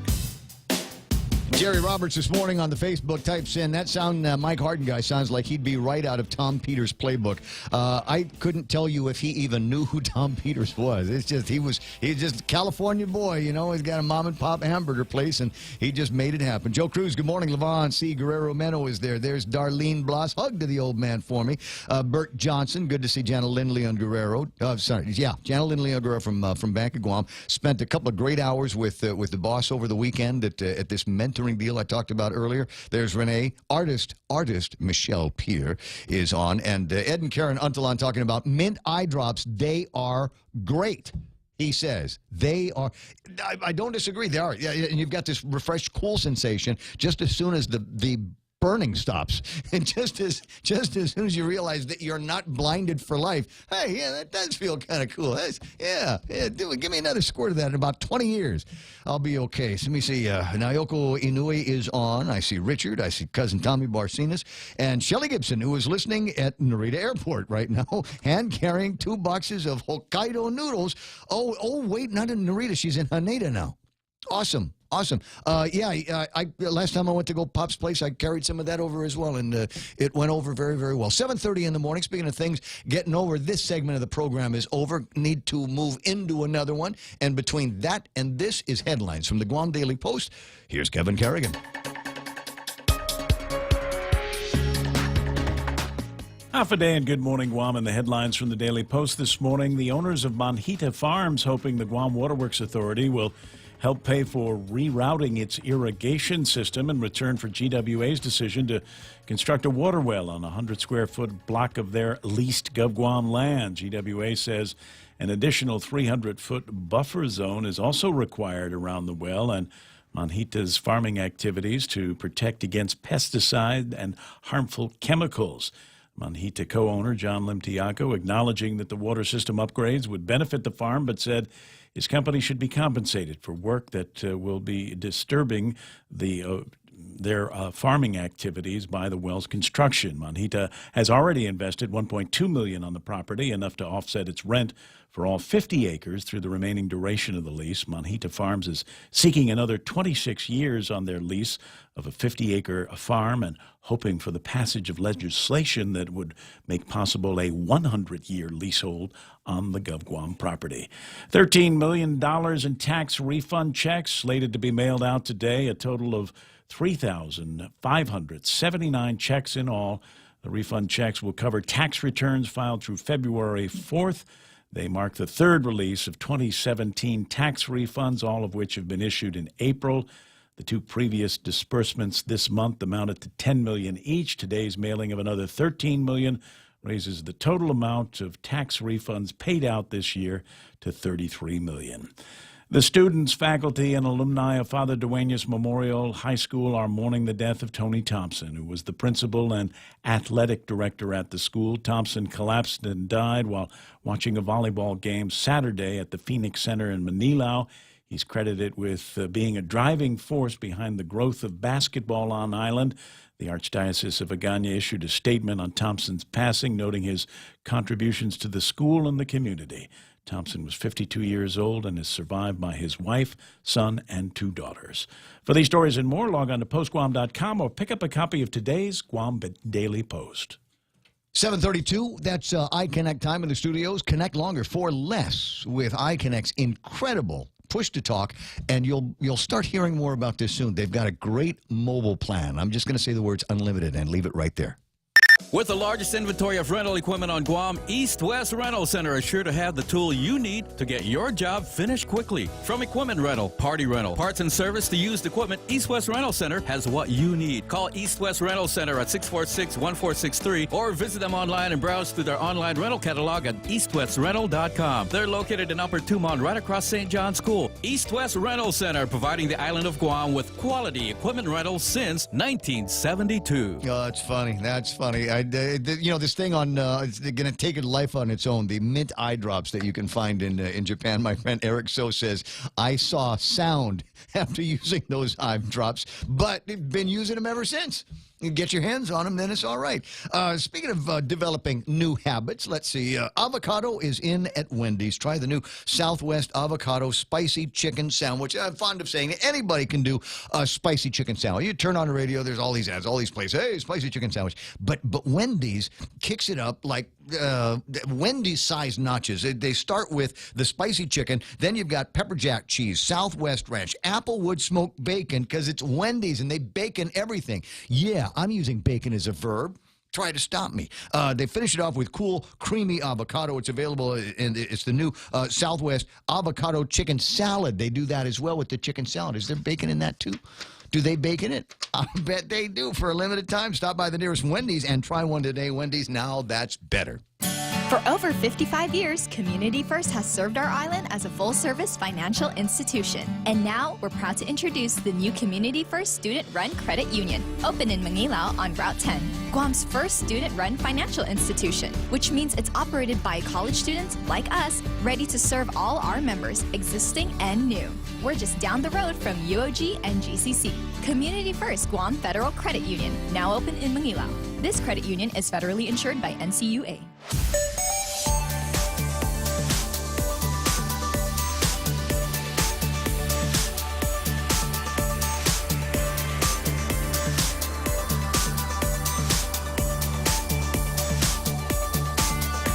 It's 7:35. You're listening to the Ray Gibson Show on The Point. Every once in a while, quite often actually, we start talking about what's happening in traffic. And I already told you that it's probably going to be a mess at 8, 10, and 16. If you are northbound on Route 8 and you're trying to get to Route 16, you might have to wait until that Happy Mart light works for you because it was slowing people down. Intersection of 4 and 10, traffic leading to that intersection from the south, from the Toyota Bridge. That's what I call it, because remember the old signs? The letters were too close together and it looked like the Toyota Bridge.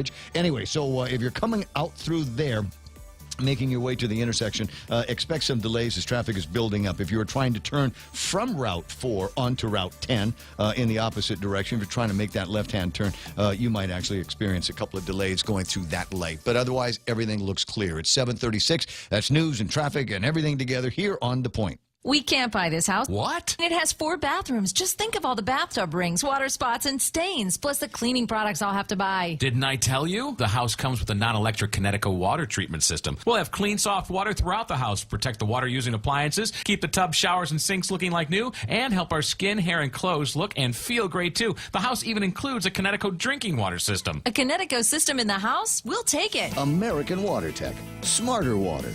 Better water. Call American Water Tech, 649-2301, or email info@americanwatertech.com.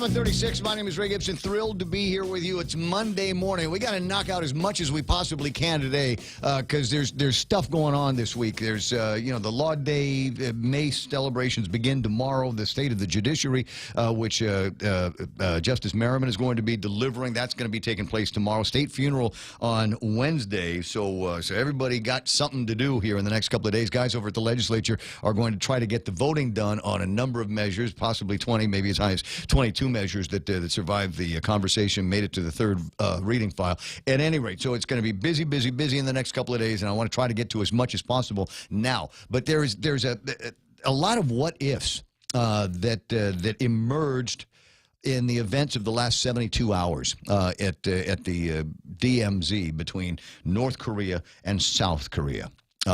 Two of the nation's leaders that have existed in a state of war for all of these years, only punctuated by an armistice, have finally managed to get together. And as I said, looking at the picture, it was reminiscent of watching walls come down in between East and West Germany. And I've got my fingers crossed that good things will happen from there. But, that might not always be the case. Maybe it'd give me a little bit of perspective and guide my emotions, my naive emotions through here, is my Uncle Dr. Robert Underwood. Good morning, Uncle Robert. Good morning, Ray. How are you doing? I'm very good, and I've tried to avoid pandering to anybody all morning long. Well, pandering is for certain activities is illegal. When I look into your eyes, Uncle Robert, I see wisdom. How's that? Is that a good quote? That's a great quote. Now, what do you see when you look in your nephew's eyes? Okay, go. I see humor and intelligence. There we go. It's one or the other or both. That's always great for me. So from your perspective, and time in Washington D.C., a member of the academic community, a world community that's right in our back door. What are your thoughts as you watched those pictures, as you saw the video? Well, I'm very, very hopeful. I've been to the DMZ on an official basis, and so I've been in those buildings that they were walking around, and I've been videotaped by the North Koreans. So I'm very, very hopeful. It's a very somber place and a reminder of how difficult and intractable this conflict is. And I'm happy for the Korean people because it's really their future that is most at risk. And I'm happy for them, but at the same time, I've been reminded, or I've noticed that, the North and South Korean leaders have met a couple of times before, but of course they weren't as effusive as this particular meeting. This one seems to be a bigger deal, yeah. Yeah, bigger deal. They held hands. Holding hands. Men holding hands is a big deal now. Yeah, it's 2018. You see it all the time. Yeah, I did talk to a buddy of mine a few months ago. He says, I got this great idea to open a gay bar. I said, you're kidding. Really? In 2018, there's still a need for something like that? Everybody embraces everybody else. So that part didn't faze me.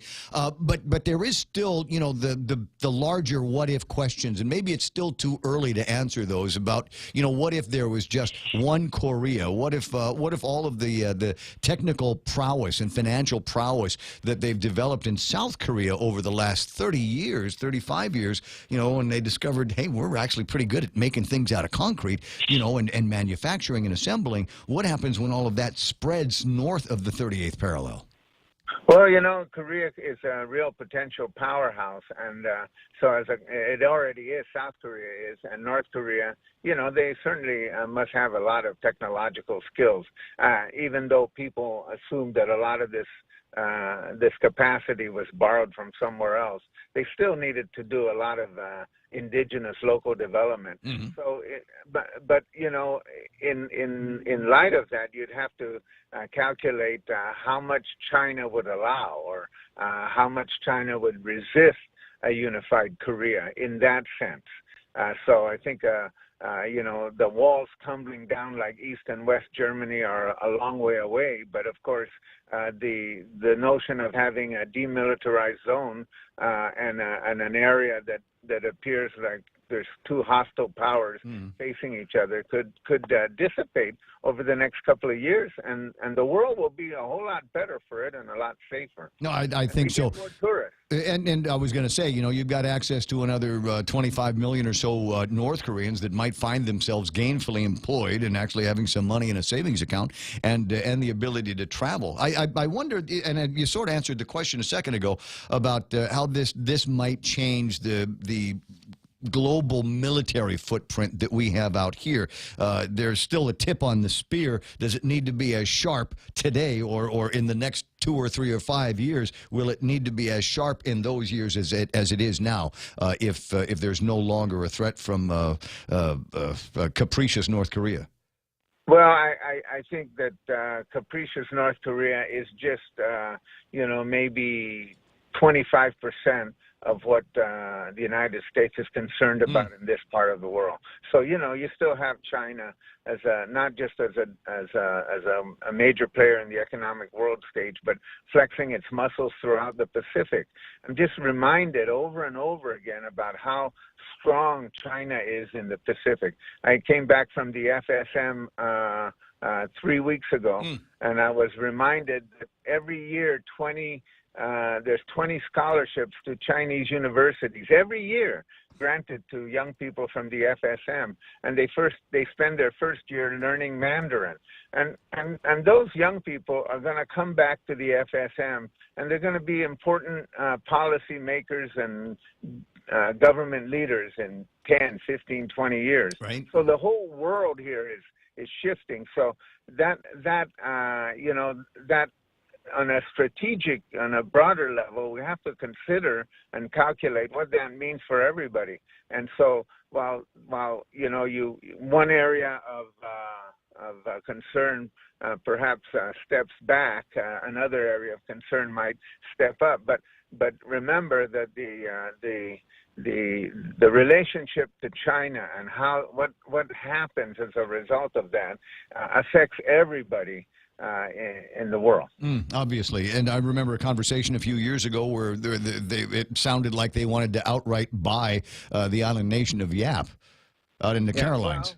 And so you have to kind of figure and calculate what is the difference between a state-owned enterprise and the state itself, and whether the state-owned enterprises are kind of the precursor. And so, a lot of the businesses that we do with Chinese companies are with state-owned enterprises, and it's really kind of complex to understand who the players are and who they're playing for. Right. And so that phenomena is on the ascendancy, and it means it changes in our immediate neighborhood, not just North Korea, which is a little bit even for us a little distant from Guam. Right. Yap is right there. Federated States of Micronesia is 3.5 hour, 4 hour airplane ride. The Northern Marianas is right there, and you have a number of Chinese interests, economic interests at play there. So and that's this latest reiteration of economic interest in the Northern Marianas is way different than the garment manufacturing of the 90s, because even though there was a lot of criticism of garment manufacturing in the 90s, we knew who the people were who owned those factories. Right. There's that, but I tell you what, talk to some of the people up there. It has been something of a game changer for them, and it'll be interesting. The amount of money that we're talking about. You could take the entire garment industry for a year and stick in a month worth of business over at the casino if some of the reports that we're hearing are true. Getting back to the North Korea thing, and to quote you, quoting. Again, sincerity. Once you've got that faked, you've got it made. And I love that. It's one of my favorite quotes. So for North Korea, at which point do we begin to embrace the sincerity of their message without looking at with the jaundiced eye of wondering they're going to say this to us now, get us all comfortable, and feed us to their dogs? Yeah, well, it's all about verification, international regulation, transparency. Words, of course, should be a precursor to some substantive deals. But if the substantive deals don't follow, then they're just words. They're campaign promises. It's just pandering. That's getting back because I'm going to use that. I'm going to use that. So a couple of just political questions, if you don't mind, and you don't have to answer them. But between us, it's that same silly Underwood sense of humor. So I'm curious as to what your responses might be on this. But number one, in your memory, has anybody ever made it to the legislature based on a packet picked up by friends? The committee to elect Robert Underwood senator. Has that ever actually turned into a senatorial job for somebody? In my memory, no. Okay. In my memory, no. And then the other question for you is how will Mike Sinikolas beat Madeline Berdallo? Something has to happen to Madeline because it's not going to happen with just the current constellation of things. Yeah. She's going to have to step down. She would have to step down and anoint Mike. And I'll just tell you right now, Mike, that's not going to happen. She always told me that if she decided that she wasn't running for Congress anymore, it was going to be between me and Tony Babauta. But since Tony Babauta ran against her last time, forget it, Baba, off the list. So it's just me now. So she's going to step down and say, Ray can have my job, just like John Anderson did all those years ago. That's a great analogy. Right? 7:48. Hey, why don't you get to work? I am. I pulled over just for this call. I appreciate it. I wouldn't get in an accident. I appreciate it. I'll talk to you later, Uncle Robert. Great to be on your campus Saturday. That was fun. Thank you. All right, buddy. So where to now? Let me just switch things up and change gears. There's an interesting story. I think this is Kevin's story in the Guam Daily Post about a detailing shop. But only a detailing shop in the very minimal sense of the word. And so I wanted to say, I've got who to talk to about this. So Kevin did up the story, and I guess the genesis of the complaint comes from her lack of this business's lack of a building permit, right? No building permit. No building, and that gets them in trouble with the first line of defense on this. Glenn Leon Guerrero is online. Good morning, Glenn. Hey, Ray, how you doing? I'm good. I hope you had a good weekend. Where'd you go? You haven't been in town for a little bit. Yeah, I just flew in last night. I flew to Hawaii, had some meetings there, and then I went to San Antonio for a conference and then another partners meeting in Phoenix, so I just flew in last night. Did you bring any money back? But we have the money. The question is how we're going to spend it. Oh, I got you, because I'm always curious about something like that. So I'm not going to be one of the guys that say, "Oh, Glenn went on government junket, spending the government's money, jetpack." Did you fly with Jay Rojas, all of that stuff up there in first class with the champagne and the mimosas? I'm not that guy. But if you tell me that you came back with either some good ideas or a bag of money, we all look the other way on that. So it's just good ideas this trip. Yeah, actually, well, we're not the only ones that are dealing with. We're actually seeing in the nation, especially in Hawaii and in our region, the Region 9, which is the Arizona, California, where you're seeing an increase in pedestrian deaths and stuff. And so, that's some of the things that we're tackling or trying to tackle anyway. Did you explain to them that one of the best ways to do it is to put up an ugly fence down the middle of the road? Did you say, this is what we did on Guam? We had, concerns about pedestrian deaths, so we put this ugly fence up there right down the middle of the road on the way into our tourist district. Yeah. Well, Ray, the way to get over that is that we... I'm never going to get over it. To get over, to fix the fence, to get it changed is as far as the federal highways, and, again, this is before I came in, but it's a done deal, and there's no... I can't go back to them saying, "Hey, we want to change this fence because it's ugly." That's not going to fly. But we can go to GVB and make a pitch for an aluminum, nicely done fence. Or I don't want to do bougainvillea or something that's or hedges, because then you'll get gaps and people will walk through the gaps and stuff. Drugs will drive over them. I'm with you. I think, but we got to get back to the genesis of it. And the genesis of it is nobody wants to tell the students at John F. Kennedy High School that they have to use the crosswalks. So I think we could save a whole lot of money and make the place look nicer if we just assign somebody at JFK when the school gets out to hold the kids back and push them towards the actual crosswalk. But there's also the idea that it seems to me it'd be a fairly simple design to put together and wouldn't take a whole lot of money. And I think also in line with what GVB ought to be helping with as well, and that is to build kind of an overpass, a footbridge that goes up over Marine Corps Drive and then down to Kmart.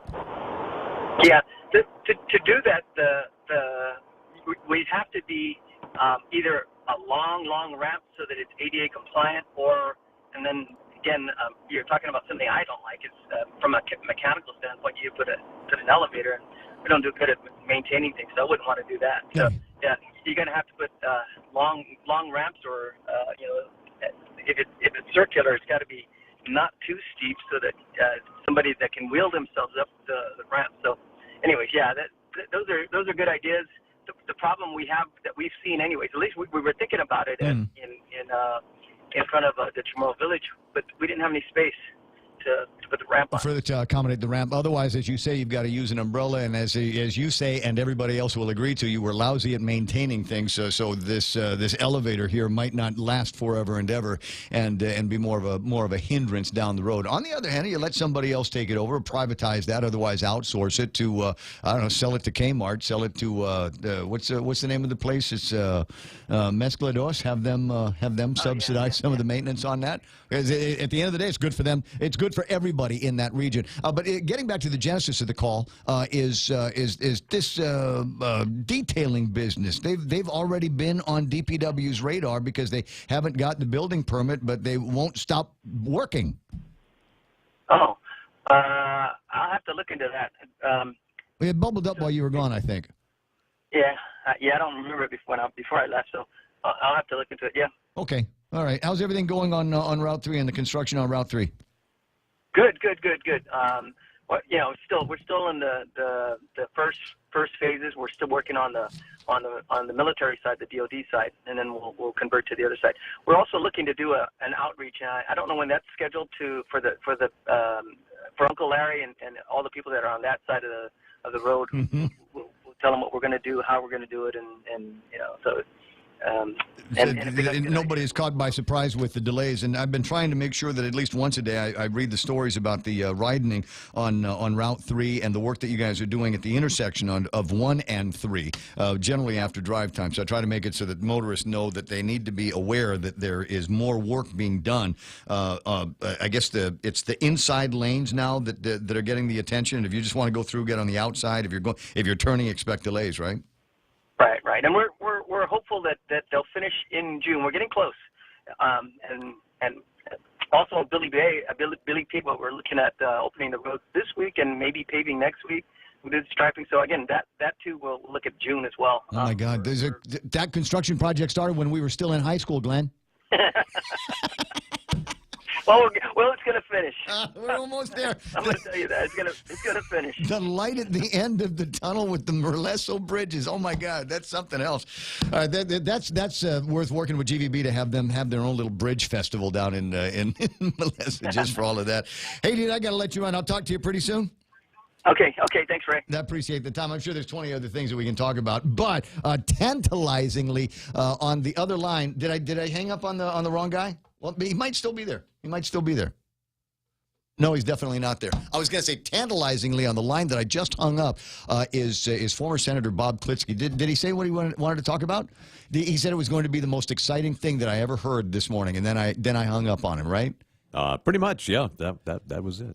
Those were his exact words. We call that a rookie move, guys, for those of you that are playing along. Well, he's either going to call back or he's not going to call back. 7:55 in the morning, and those some interesting views that we've got in terms of where the North Korea, South Korea bromance could be going here sometime soon. And I think maybe I'll use that as a way to describe it, because I don't want to, because Kevin already gave me a hard time about it. I was all, getting girly about these guys getting together, and it's the end of it's the wall tumbling down, the version of a Korean wall falling down, and everything great is going to be happening. So I'm going to tamp that down with the idea that it is now just a bromance, and we'll see where it goes from there. What is a bromance? He's got to look it up. Somebody, what's the name? Bareback Mountain. Maybe watch that movie there, and maybe you'll get an idea. No, Brokeback Mountain. Hey, it's 7:56, and we got to check in real quick with the inimitable and tantalizing Senator Bob Klitsky. Good morning, sir. Good morning, Ray. I mentioned to Michael that having been to the Democratic People's Republic of Korea a couple years ago, spent over a week there, I am the local expert on affairs North Korea, but I don't know much about backyard detailing shops. I appreciate that. So what's your view? I mean, you've been knocking around the Pacific for a long time, Marine, all of that. What do you think is going to be happening here? I think that Kim Jong-un is an expert poker player, and he's sitting there, and he's probably got a pair of deuces, but he's convinced the whole world that he's got three aces. And I think what he's going to do is use a situation to take all of the advantages of a capitalist economy while maintaining his social dictatorship over the people of North Korea. And nobody's saying anything. You're right. Nobody's saying anything about regime change. No, and until there is, nothing will actually change, because the entire regime is based on a rewrite of history that puts Kim Il-sung in a godlike position. North Korea is the only country in the world for which the chief of state is dead. They still recognize him as the chief of state of the Democratic People's Republic of Korea, and he is literally worshipped like a god, as was his son. And Kim Jong-un is the heir apparent to that royal dynasty. But that fades after a generation. You recall they revered the Emperor of Japan as a living god, and now it's like the Queen of England. It's just a position. Well, that's true. But of course, as time goes on, totalitarian regimes get better at being totalitarian regimes.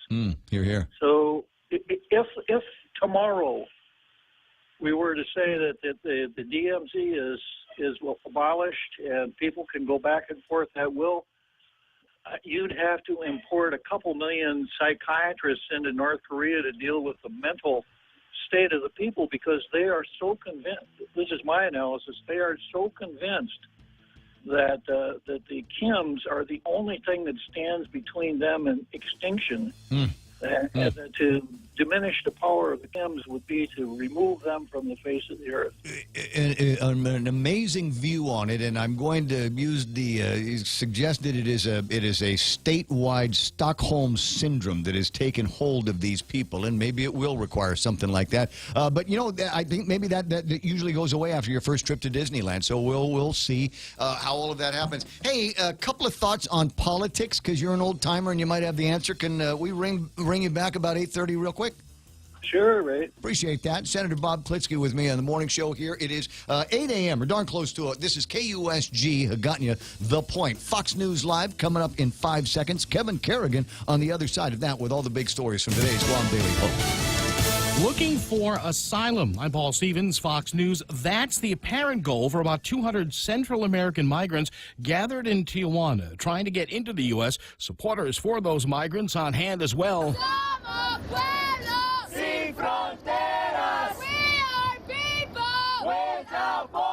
Many of those migrants say they're fleeing gang violence in their native Central America. President Trump has criticized that caravan. A deal formally announced today between wireless carriers T-Mobile and Sprint to form a brand new company. That new entity, keeping the name T-Mobile, they'll battle Verizon and AT&T for the U.S. wireless market. The deal coming in at about $26 billion.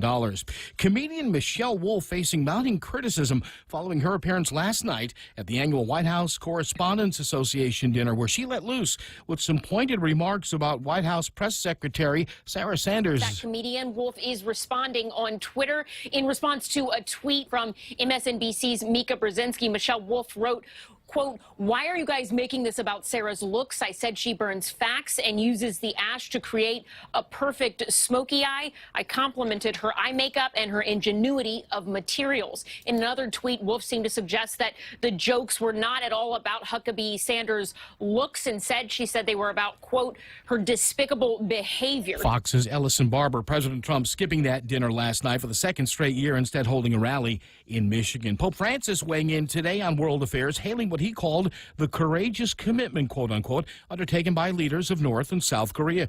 The pontiff telling the faithful in St. Peter's Square that he does praise leaders trying to, quote, achieve a path of sincere dialogue for the Korean Peninsula free of nuclear arms. And you're listening to Fox News, fair and balanced.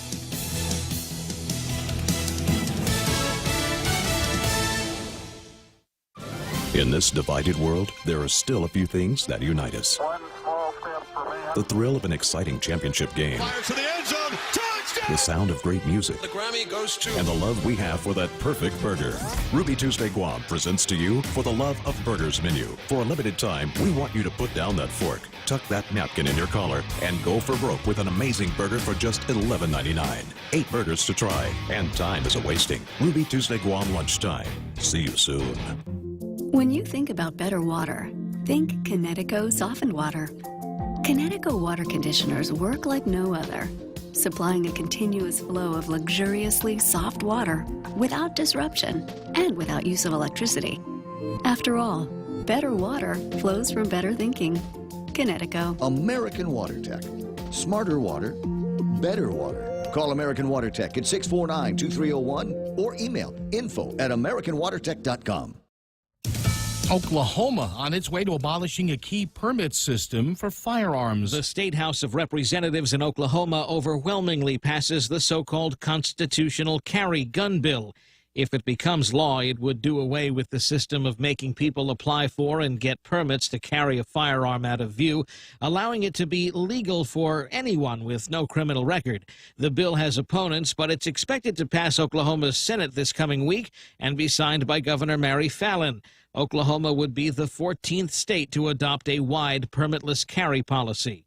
Eben Brown, Fox News. A suspect under arrest after police say he drove a stolen tractor-trailer in Colorado last night, deliberately ramming it into vehicles and causing numerous injuries before finally being taken into custody. Police firing on the truck to try and stop the rampage. 5 people, including a Fort Morgan police officer, were injured as law enforcement pursued that big rig for more than 20 miles. Superheroes rock the box office in record-setting fashion. The battle for box office supremacy was a lopsided one with a super outcome. The end is near. When I'm done, half of humanity will still exist. Avengers: Infinity War sets the highest debut weekend of all time. The film stuffed with superheroes grossing an estimated $250 million. The closest competition was not even close. Military fighting a massive invasion. Total devastation. A Quiet Place taking in $10.7 million. Amy Schumer's I Feel Pretty holds on to third place. Wait, that's me. Yes. I'm beautiful. Rampage and Black Panther rounding out the top 5. Steve Rappaport, Fox News. Britain's Interior Secretary Amber Rudd resigning today over a scandal involving the targeting of long-term UK residents in a drive to reduce illegal immigration. I'm Paul Stevens, Fox News Radio.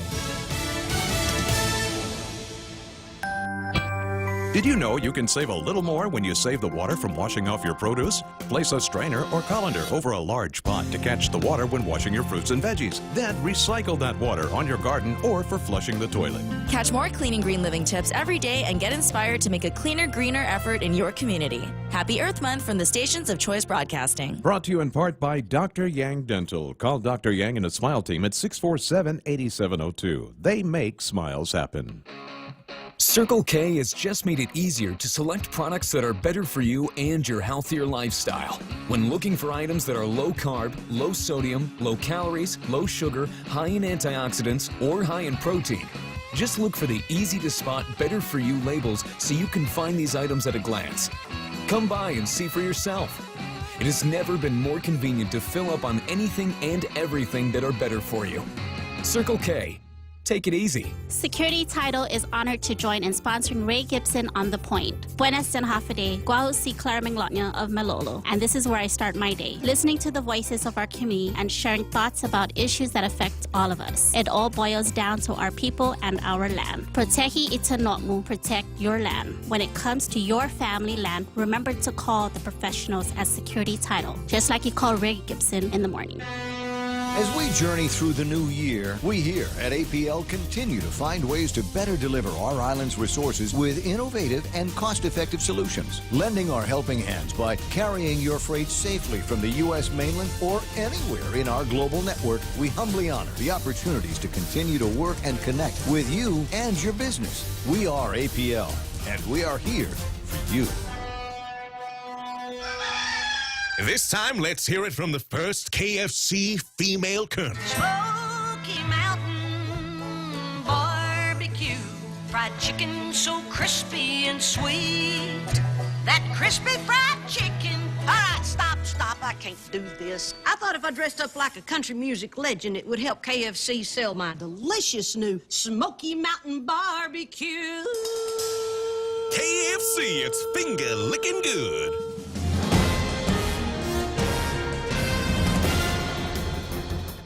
Half a day and good morning, Guam. News time here at The Point is 8 minutes past 8 a.m. this Monday morning. I'm Kevin Kerrigan. Here's a look now at some of the top stories from the Guam Daily Post. A criminal complaint was filed with airport police yesterday by a tourist who claims she was cited for speeding by an individual posing as a police officer. According to the complaint, the woman said she was pulled over in Inarahan by a person who identified himself as Derek Baza Hills. She said he showed his U.S. passport card and a badge and demanded $40 from the woman, who threatened to take away her license. A picture of a badge and the passport card with Hills' picture on it has been circulating on social media. The woman said she gave the man the money, and in return she says he issued her a receipt for illegal speeding, writing Parks and Recreation on the receipt and writing a purported officer badge number on the receipt as well. GPD spokesperson Sergeant Paul Tapau confirmed that a complaint was filed with airport police and the case is under investigation. Troy Torres, the former communications director for Governor Calvo and most recently the gubernatorial campaign manager for Senator Dennis Rodriguez, was released from jail Saturday, less than 24 hours after his arrest for alleged involvement in a conspiracy to sell crystal methamphetamine. The 37-year-old Torres, along with two other suspects arrested with him on Friday, were issued 3-year notices to appear, according to the spokesperson for the Attorney General's office, Carlina Charfaras, who said that further investigation is required. The Rodriguez-Cruz gubernatorial campaign issued a statement Saturday following Torres' arrest. The statement reads in part that we pray for him and his family in this difficult time, and drugs and drug addiction continue to reach every corner of our island. We are ever more inspired to work harder to find a healing and compassionate solution to these problems. We'll have more news after this. With the largest inventory of rental equipment on Guam, East West Rental Center is sure to have the tool you need to get your job finished quickly. From equipment rental, party rental, parts and service to used equipment, East West Rental Center has what you need. Call East West Rental Center at 646-1463 or visit them online and browse through their online rental catalog at eastwestrental.com. They're located in Upper Tumon, right across St. John's School. East West Rental Center, providing the island of Guam with quality equipment rentals since 1972. Stop by any Circle K today and overload your For Real. It's simple. Pick out your favorite For Real shake, blend it, and then mix and match any 2 toppings for only $1. Overload your For Real with a variety of sweet treats like Oreo cookies, gummy bears, classic M&Ms or peanut M&Ms, and Reese's peanut butter cups. Simply add them to your For Real shake for an overload experience and enjoy. For Real Overload, only available at participating Circle Ks. Circle K, take it easy. 11 minutes past 8 a.m. here at The Point. $13 million in tax refund checks slated to be mailed out today, a total of 3,579 checks in all. These refund checks will cover tax returns filed through February 4th.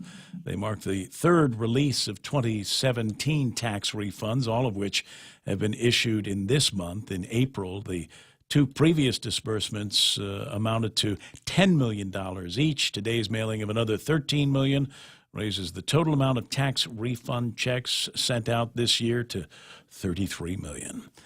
Lawmakers back in session this morning at 9 to vote on a number of measures they debated last week. Among the bills up for a vote, Senator Frank Uggan Jr.'s proposal to turn procurement authority for rebuilding Simon Sanchez High School over to the Guam Department of Education, and Senator Therese Terlahi's bill to implement an 11% excise tax on bed and breakfast lodgings without waiting for Rev and Tax to draw up additional rules and regulations.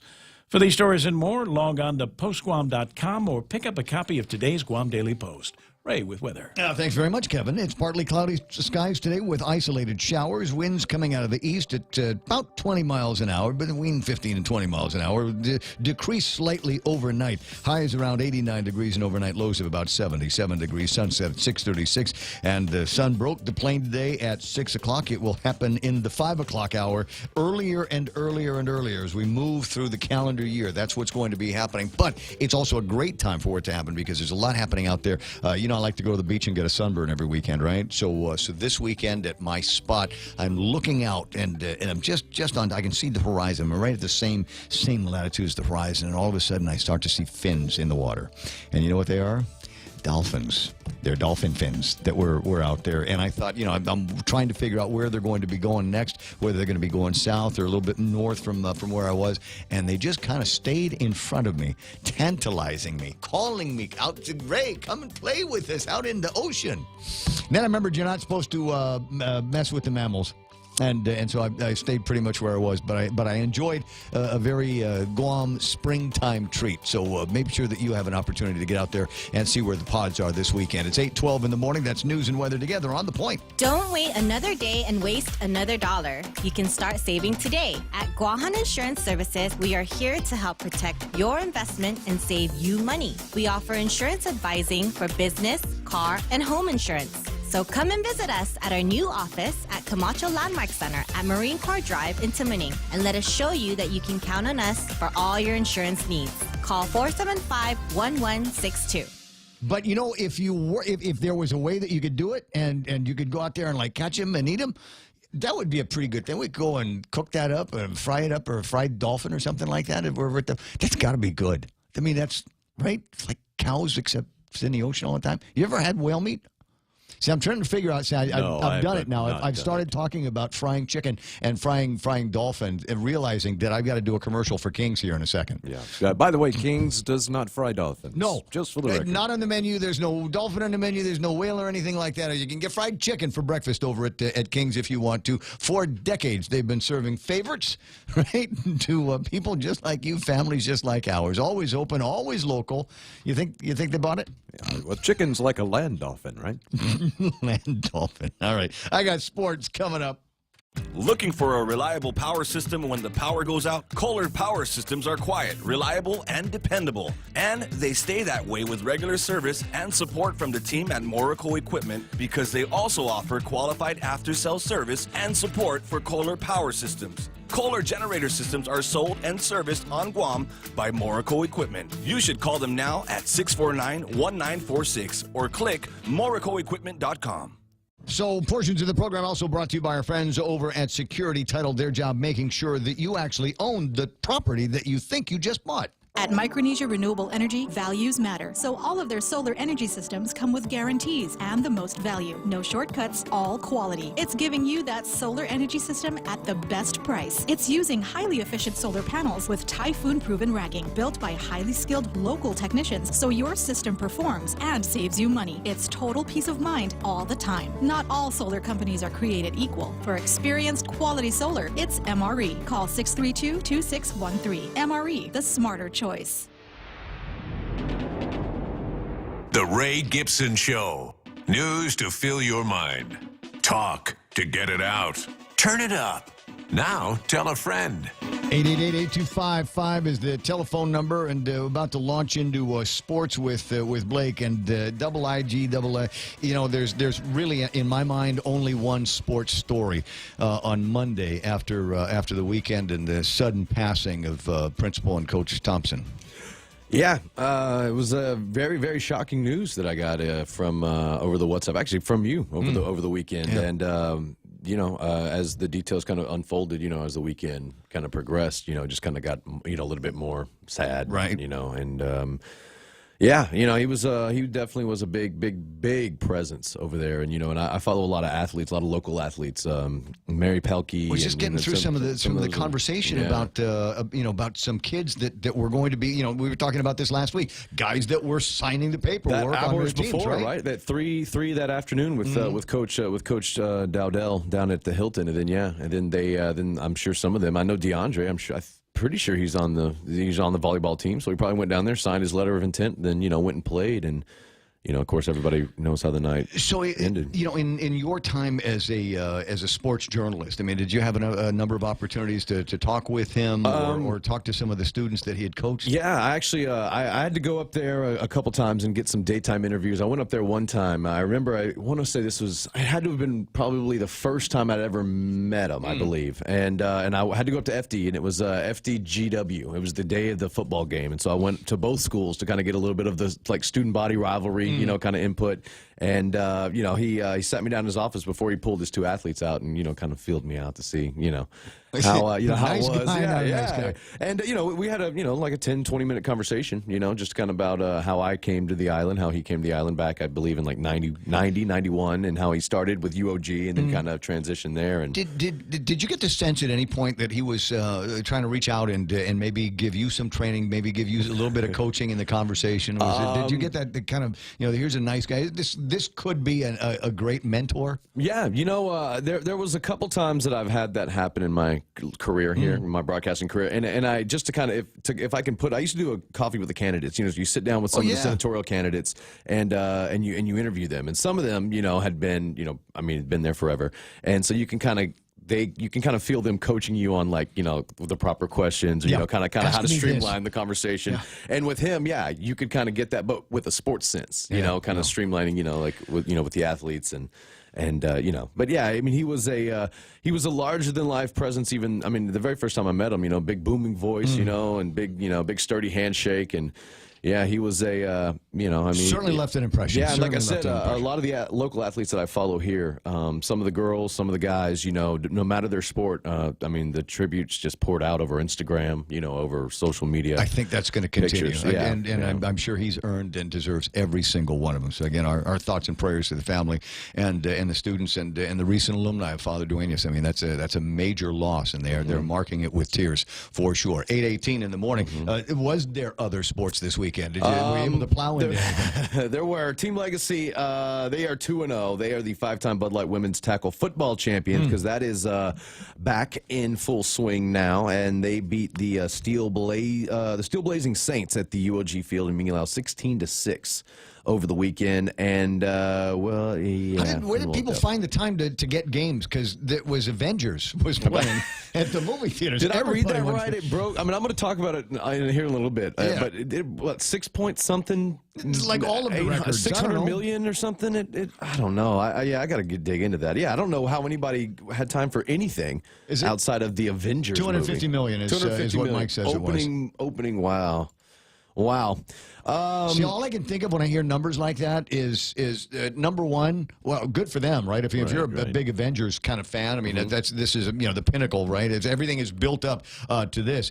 Then the other thing is that my daughter watched it. I said, "How was it?" And she had this PTSD look on her face, like she'd been through something emotional. I don't know what happens. They tell me that I don't want to spoil anything, but they tell me that there's a kick in the gut at the end of towards the end. And there probably will be a sequel. Oh, of course I think they've already shot it. I think there's part 2 because this is Infinity War Part 1, and so there'll be a Part 2. But yeah, I do know that in real life. Now I don't know which movie, Part 1 or Part 2, but I do know that a lot of those guys, those longtime heroes, Captain America, the Thors.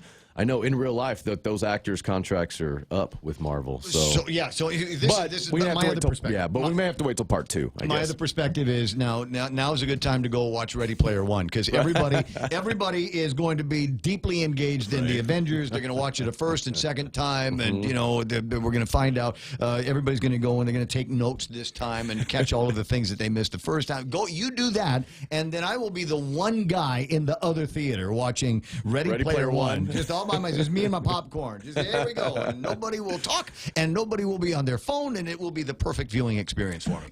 And let's run over to the sport of running, Ray. Big. As Guam runners Charlie Epperson and Aisha Perez. Yeah, Aisha Perez. There's no I there. Aisha Perez. They were the first male and female finishers in the North Face Endurance Challenge 50K in the nation's capital in D.C. Epperson finished in 4 hours, 3 minutes, 2 seconds, and Miss Perez finished 15th overall. First in women's, 4 hours, 46 minutes, 57 seconds. Oh, that's cool. There's folks from around here that we know. It's Larry's daughter, everybody. If you're listening and wondering which Perez is that, that's Larry from DPW, his daughter, is the one, and accomplished athletes. We'd actually trained to run a marathon together years and years ago. Oh, really? Yeah. And she's just small and fast. She looks very young in this picture. She doesn't look like she's been doing anything for years and years. Trust me, it's exactly like that. She's got that gene that she never. Now Charlie looks like an old man, right? But he doesn't have the same gene that Aisha has. Aisha has.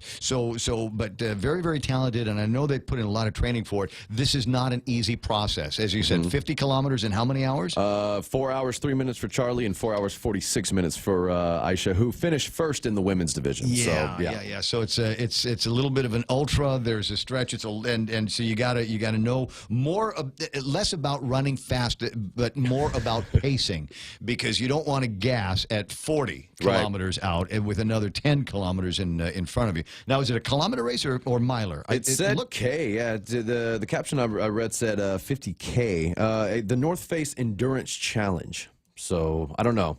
It might be an ultra marathon, 50 miles. Yeah, right. Because the ultra marathon, what is classifies it? 50 and up?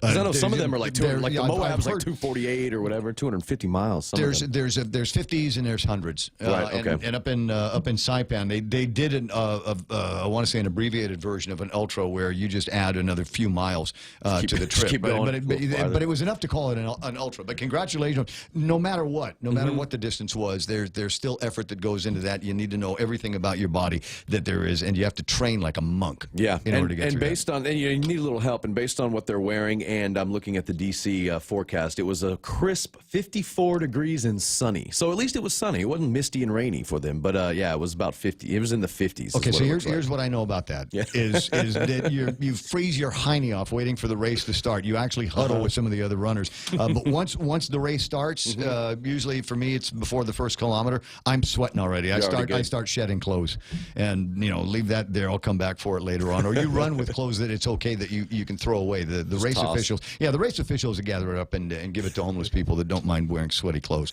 So 8:23 in the morning. Anything else big going on in your life? Nothing right now. I got a sick kid though. I have a sick baby. So dude, that's show prep. Watch it. Yeah, I know. Yeah, show but prep. That's all I got. Yeah, that's why I was 1 minute late this morning. I clocked in at 6:01 today because you got a sick baby. I had a sick baby. I had a sixth baby. I don't know. Where's the most colorful stuff coming out? The front or the back? You know what? The nose. The nose. Yeah, my favorite. That's what I mean. My favorite is because she's about, I don't know, she'll be 2 in July, so subtract that whatever months it is.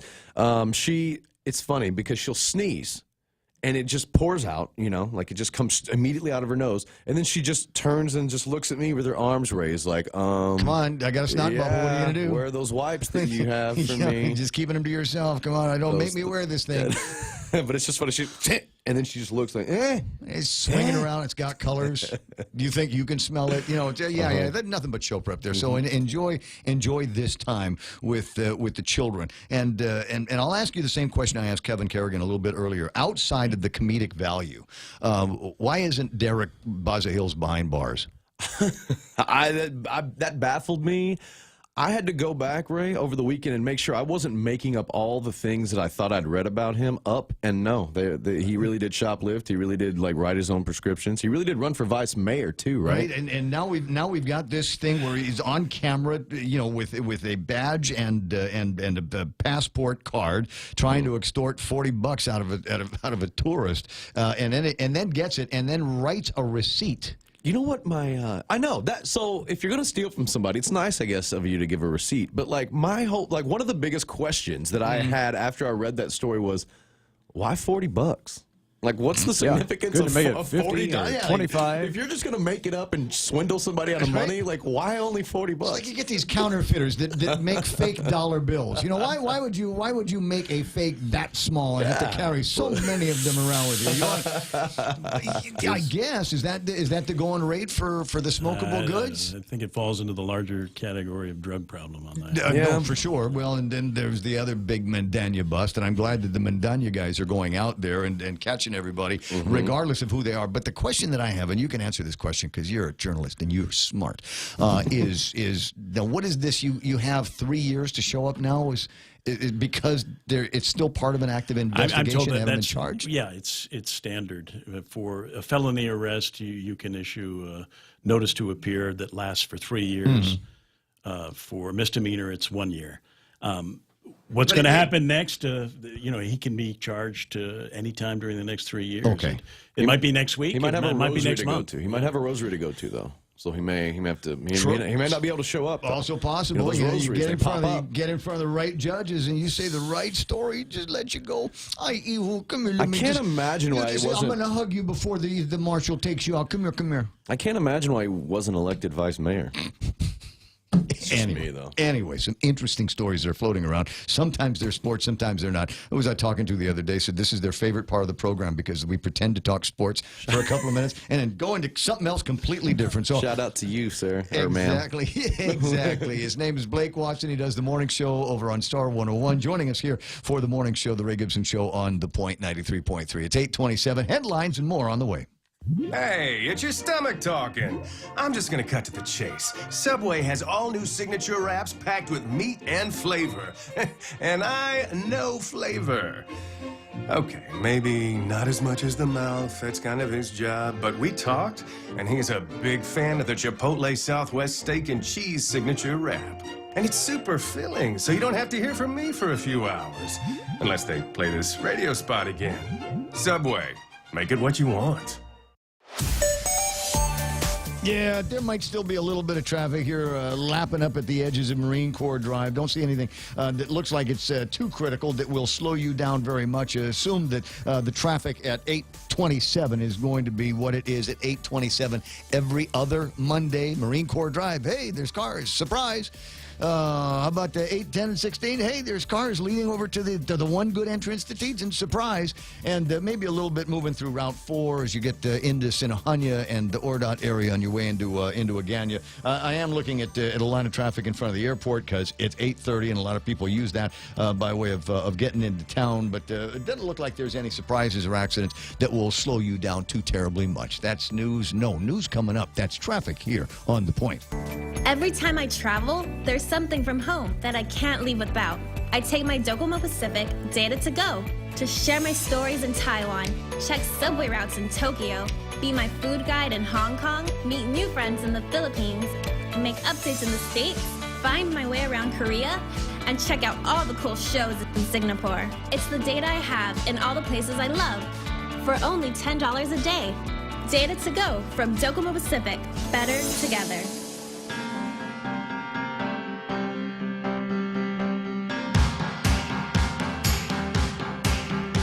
Okay, so the Facebook Live guy, Leon, says, any chance we can find out how much money the government brought in, total revenue for 2017?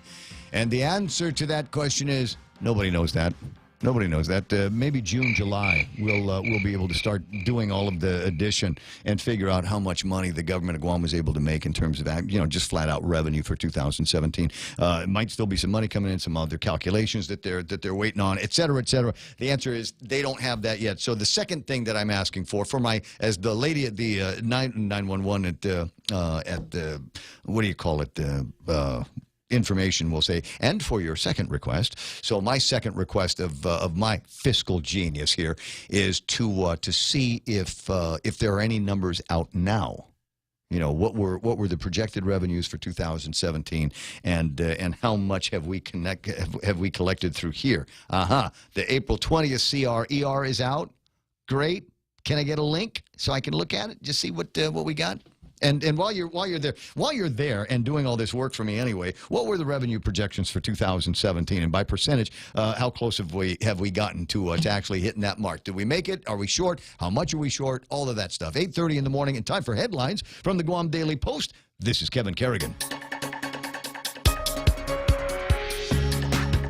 Half a day and good morning, Guam. And the headlines from the Daily Post this morning, a little more than half of the $2 million allocated to the Guam Fishermen's Cooperative Association remains unspent and may now be used for other purposes. Originally, the funding was intended for the construction of a new co-op facility in Agana. Fishermen's Co-op President Manny Dueña says his organization is trying to move forward as fast as possible with construction, and they're hopeful lawmakers will grant another extension soon. The Navy will conduct underwater detonation training tomorrow and Wednesday in the waters off Pidi and outer Apra Harbor. The training is being conducted by the Explosive Ordnance Disposal Mobile Unit Number 5. The EOD team will detonate a total of 5 pounds of explosives approximately 1 mile north of Cabras Island, 1 to 2 feet below the water's surface. And they'll detonate another 5 pounds of explosives outside Apra Harbor on a sandy area of the seafloor. The National Marine Fisheries Service granted the Navy authorization to conduct the underwater detonation training. The Coast Guard will establish safety zones around both areas. The judiciary of Guam, the Guam Bar Association, and U.S. District Court of Guam kicked off Law Day and Law Week celebrations on Friday at the Guam Congress Building. Various community events to celebrate the annual event are planned throughout the month of May. Law Day is tomorrow, May 1st, and Law Week is observed between April 29th and May 5th. This year's theme is Separation of Powers, Framework for Freedom. Chief Justice of the Guam Supreme Court, Catherine Merriman, said Law Week 2018 provides a unique opportunity to help promote public understanding of the rule of law by concentrating on events important to the legal community. She will deliver the State of the Judiciary address tomorrow morning at the legislature. For these stories and more, log on to postguam.com or pick up a copy of today's Guam Daily Post. iConnect time in the studio. I've got 8:33. Connect longer for less with iConnect's push-to-talk and mobile plans. In illness and in wellness, Calvo's Select Care is health care that is there for you. That's why over 80% of the Guam medical community places their trust and insures with us. We offer our members wellness and fitness programs for a healthier lifestyle and provide a comprehensive medical network on and off island to help members from unexpected illnesses. Contact Calvo's Select Care today for more information. Hey, I need you to go eat over at Wendy's today. There's something we've been pushing for the last bunch of days, and it's a new spicy chicken sandwich. You're going, oh, that's what the world needs, another spicy chicken sandwich. Don't everybody make spicy chicken sandwiches? And the answer is yes, they do, but nobody does it like Wendy's does. Nobody drills into it the way they do. I mean, they jump in with both feet there. We got the spicy chicken. They kick that up with pepper jack cheese. Then to cool it off, Southwest Ranch to give it a little bit more texture and lots of flavor. How about this Applewood smoked bacon? And then crown it with a creamy slab of avocado. And if you're taking your carbs and beer and just want some greens, they've also got the Southwest avocado chicken salad as well at Wendy's. Now that's better. The Extra Point with Jerry Roberts of Guam Training every morning on The Ray Gibson Show. They say it takes 10,000 hours of deliberate practice to become a world-class expert in a specific pursuit. But what if you don't have 10,000 hours? I'm Jerry Roberts, and at 7:20 a.m. on The Ray Gibson Show, let's talk about what you can accomplish with a much lower investment of time. You can find daily transcripts of The Extra Point by Jerry Roberts at guamtraining.com. Tune in every weekday morning at 7:20 for The Extra Point with Jerry Roberts on The Ray Gibson Show on 93.3 The Point. Is there traffic? Didn't I just get finished saying there was no traffic now? It's just regular 8:30-something in the morning traffic and nothing major to slow you down. Now, that's me, but the caveat is I can see traffic patterns, but I can't drill down into individual traffic situations. So if there's an accident or a stalled vehicle or naked people on the road that you think other drivers need to know about, 888-8255, and we'll get that notice right on the air for everybody else. It's 8:35. That's traffic on the point. This time, let's hear it from the first KFC female colonel. Smoky Mountain Barbecue, fried chicken so crispy and sweet. That crispy fried chicken. All right, stop, I can't do this. I thought if I dressed up like a country music legend, it would help KFC sell my delicious new Smoky Mountain Barbecue. KFC, it's finger licking good.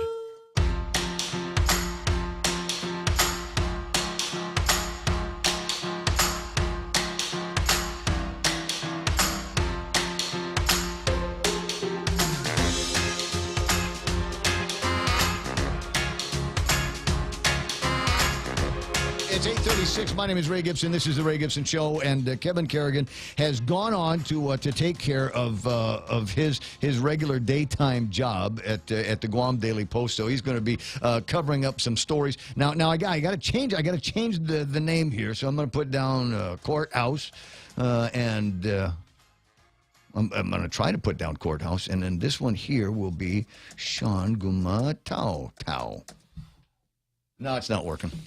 It's not working. You know what it is? It's me. See, it still says Kevin Kerrigan, but that's all right. We can turn on the microphones and say good morning to Sean Gumatao. Just anyway, how you doing there, buddy? Hey, good morning, Ray, and Michael. I want to say I've been wanting to tell you this, but you have a fantastic voice for this, and I've been following you since you got here, and love what you do in the morning, man. You ought to be on radio. Oh no, but is real. You need to hear him on Boss 104 on the weekends. He does a Saturday morning show. Oh, yeah, it's like total hangover music.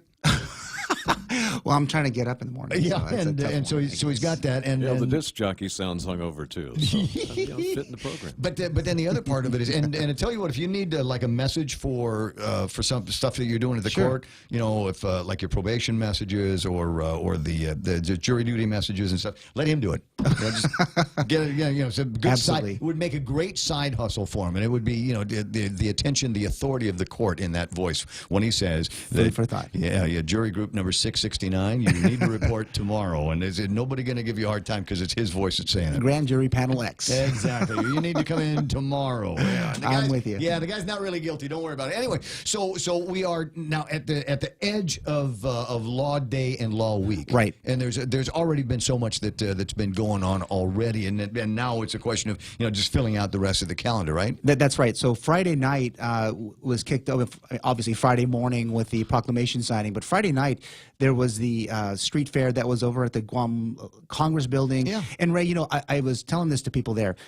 Very few people remember that the public hearing room at the Guam Congress building used to be the island court. And so we were trying to make these kids understand, like, why are we doing the mock trial here? But we were reminding them, there's a lot of history I here. didn't even know that. Oh, now you know. I didn't even know that. Yeah. Really? Yeah, the Guam Congress building for much of the 1960s. This is after they had a building in Agana that was the former court. It had 3 courts. It was the island court, had the the municipality court, and then the police court. In the 60s, much of the district court moved to the Congress building. And until it finally moved into which is now our historic courthouse in 1969. When I was growing up, that area where the courts are now, there was nothing there. Right. There was people lived there. There were houses there. Right. I had a classmate that lived over there, and the only thing I remember about him was he never had food in his lunchbox. He had little army men in the lunchbox. But Marshall, I think, was his name. But he lived in the back there, and it was just kind of a swampy area, and everybody lived on the cliff. And then all of a sudden, the courthouses started sprouting up. Right. And so we were telling this story much of Friday because people were kind of taken aback. They're like, "Really?" So it's because some of the kids were just, "I can't believe we're doing a mock trial here." They were like, "I want to go to the courthouse. I want to see like the box, the jury box. I want to be up on the where the judge does his stuff." Right. But they don't realize that.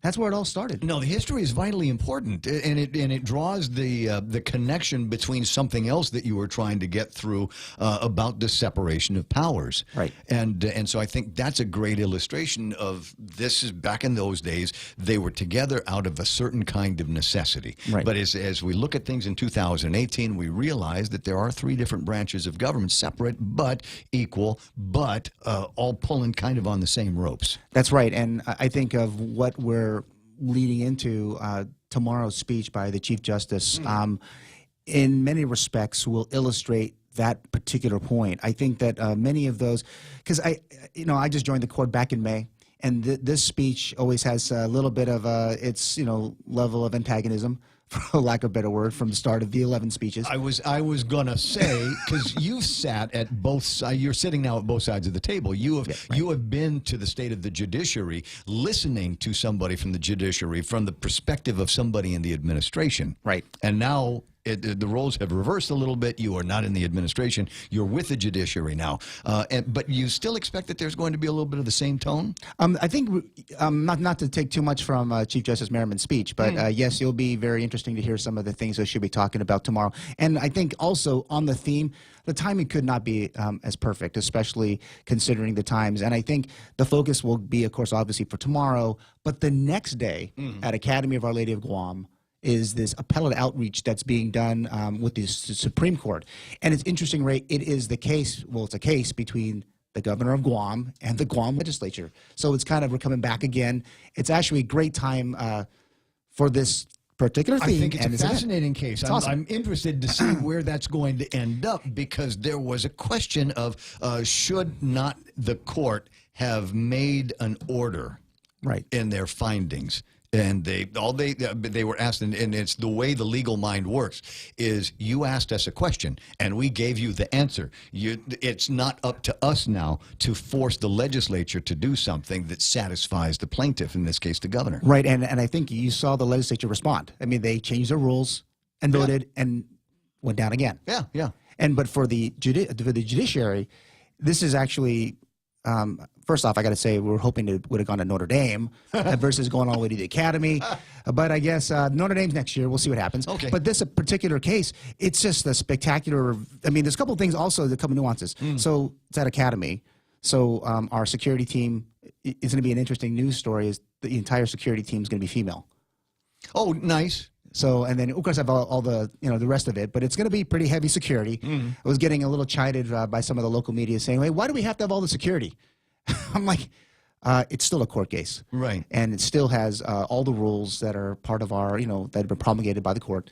So it's going to have all the nuances that we would have on the third floor. And it is unfortunately the sign of the times we have been living in, that people have made attacks and threats of attack against. Right, and even on tomorrow, the same thing. I had one of our good friends in the media said, it's an overreach, and I had to laugh and go, we're just cooperating with them, and we got judicial officers who are here. The district court. Right, it's tight.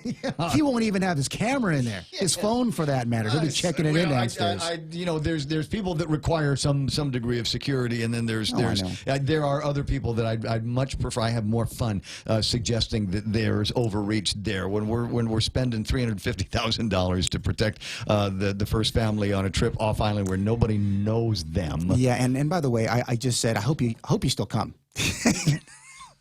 Even though you told me overreach, I'm glad you asked me to go. So you still got that going for you, huh? Yes, at None least. of that changes. Shawnee's an old friend. We've worked in media together, and we've worked opposite sides of issues when you were at the governor's office once upon a time. You remember that year when the governor wouldn't talk to me.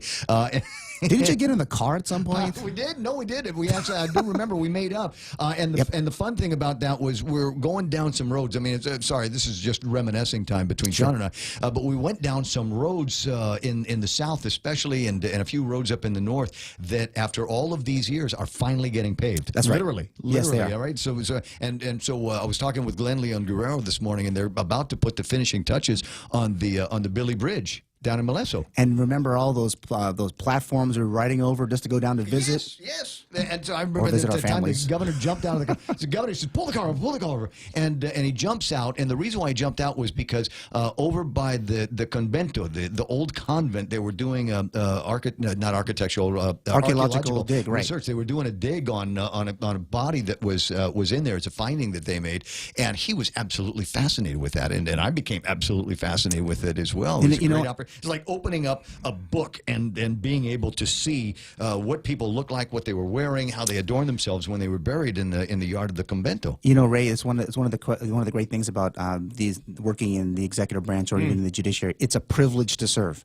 And you get to do see really cool things, and I'll give working for Felix that much credit. We'll just off the air just talk about some of the players and some of the nature of the rhetoric that goes back and forth. And now that you're at the judiciary, you're not necessarily in the crosshairs of that rhetoric. Nope. Thank goodness. Thank God for prohibitions on doing certain activities. Yeah.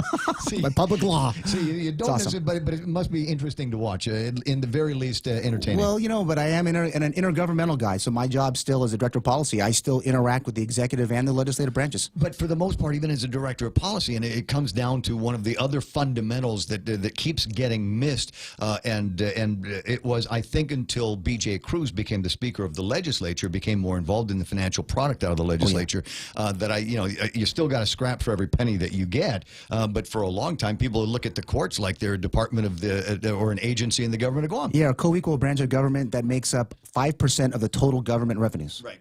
I mean, but okay, we're living it up. And so they say, well, you're not going to get as much as you did last year. And then it was almost a court case unto itself, where you had to press the issue and said, you cannot do an allotment holdback with us like you do with say, the University of Guam or GCC or something like that. We have these expectations for these dollars. And if you tell us I'm going to get $15 million this year, I want $15 million. I don't want a pro rata share of it. That's right. We have 10 judicial officers, 408 employees of the judiciary. We're a little different than the legislative branch. I think their allotments have been a little bit tied too. I mean, no thanks in large part to a lot of delays in certain bills. But for in our case, we watch it too pretty closely, and every week it is a game for us too. We got to make sure that we have enough to take care of all our people. While I'm thinking about it, and so mock trials come and go, and those are so much fun for the kids, and I think even more fun for the families. I have ours tonight. Ours tonight. Talafoth Elementary is tonight, so my daughter is going to be a juror. So, and I know you love talking about jury here on your show. I think I'm out of it. I think. Good for you. That means your last call said, "Okay, you're on standby for the next year or something." I haven't gotten quite there yet, but I haven't gotten to the part where Mr. Gibson, we've extended you into May. I haven't. No, I forgot to call Friday. Oh, probably shouldn't say that. That's on the okay. radio. But I'd say this: I think I'm one of the only managers today measure. in the whole branch that's ever been on grand jury or petit jury.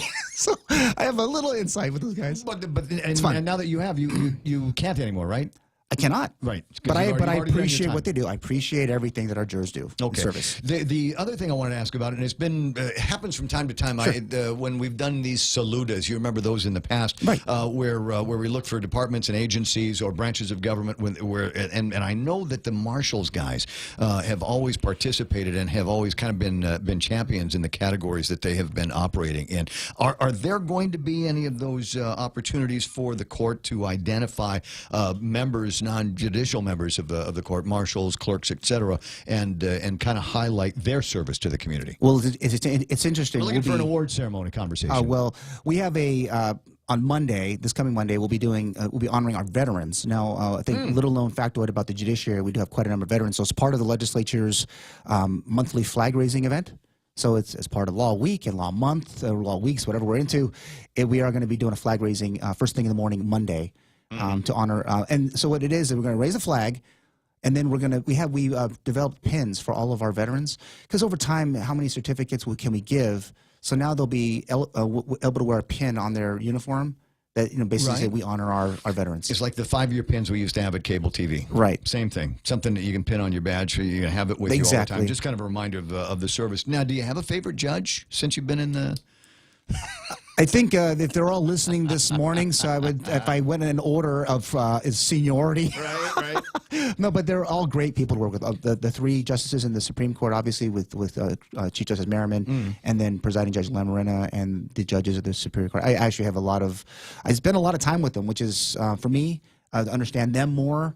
And decisions and how they do their work, and making sure that we support them. Okay, so just tell them I said to stop letting out the ice dealers. I think there's, I get it. There's other things perhaps that I'm not privy to in these court cases, but just as the guy, a man on the street, you pick up the newspaper and you read that so and so is found guilty, but he's got a problem with somebody in the family, or they didn't have a caretaker for the kids or whatever, and all of a sudden they're out on the streets. And personally, and maybe that will be among the topics that can get discussed. One of the things that we want to make sure that that the court systems, the justice system, is actually helping shield the community. We always there's one component that we don't talk about a lot, is the Attorney General's role in this.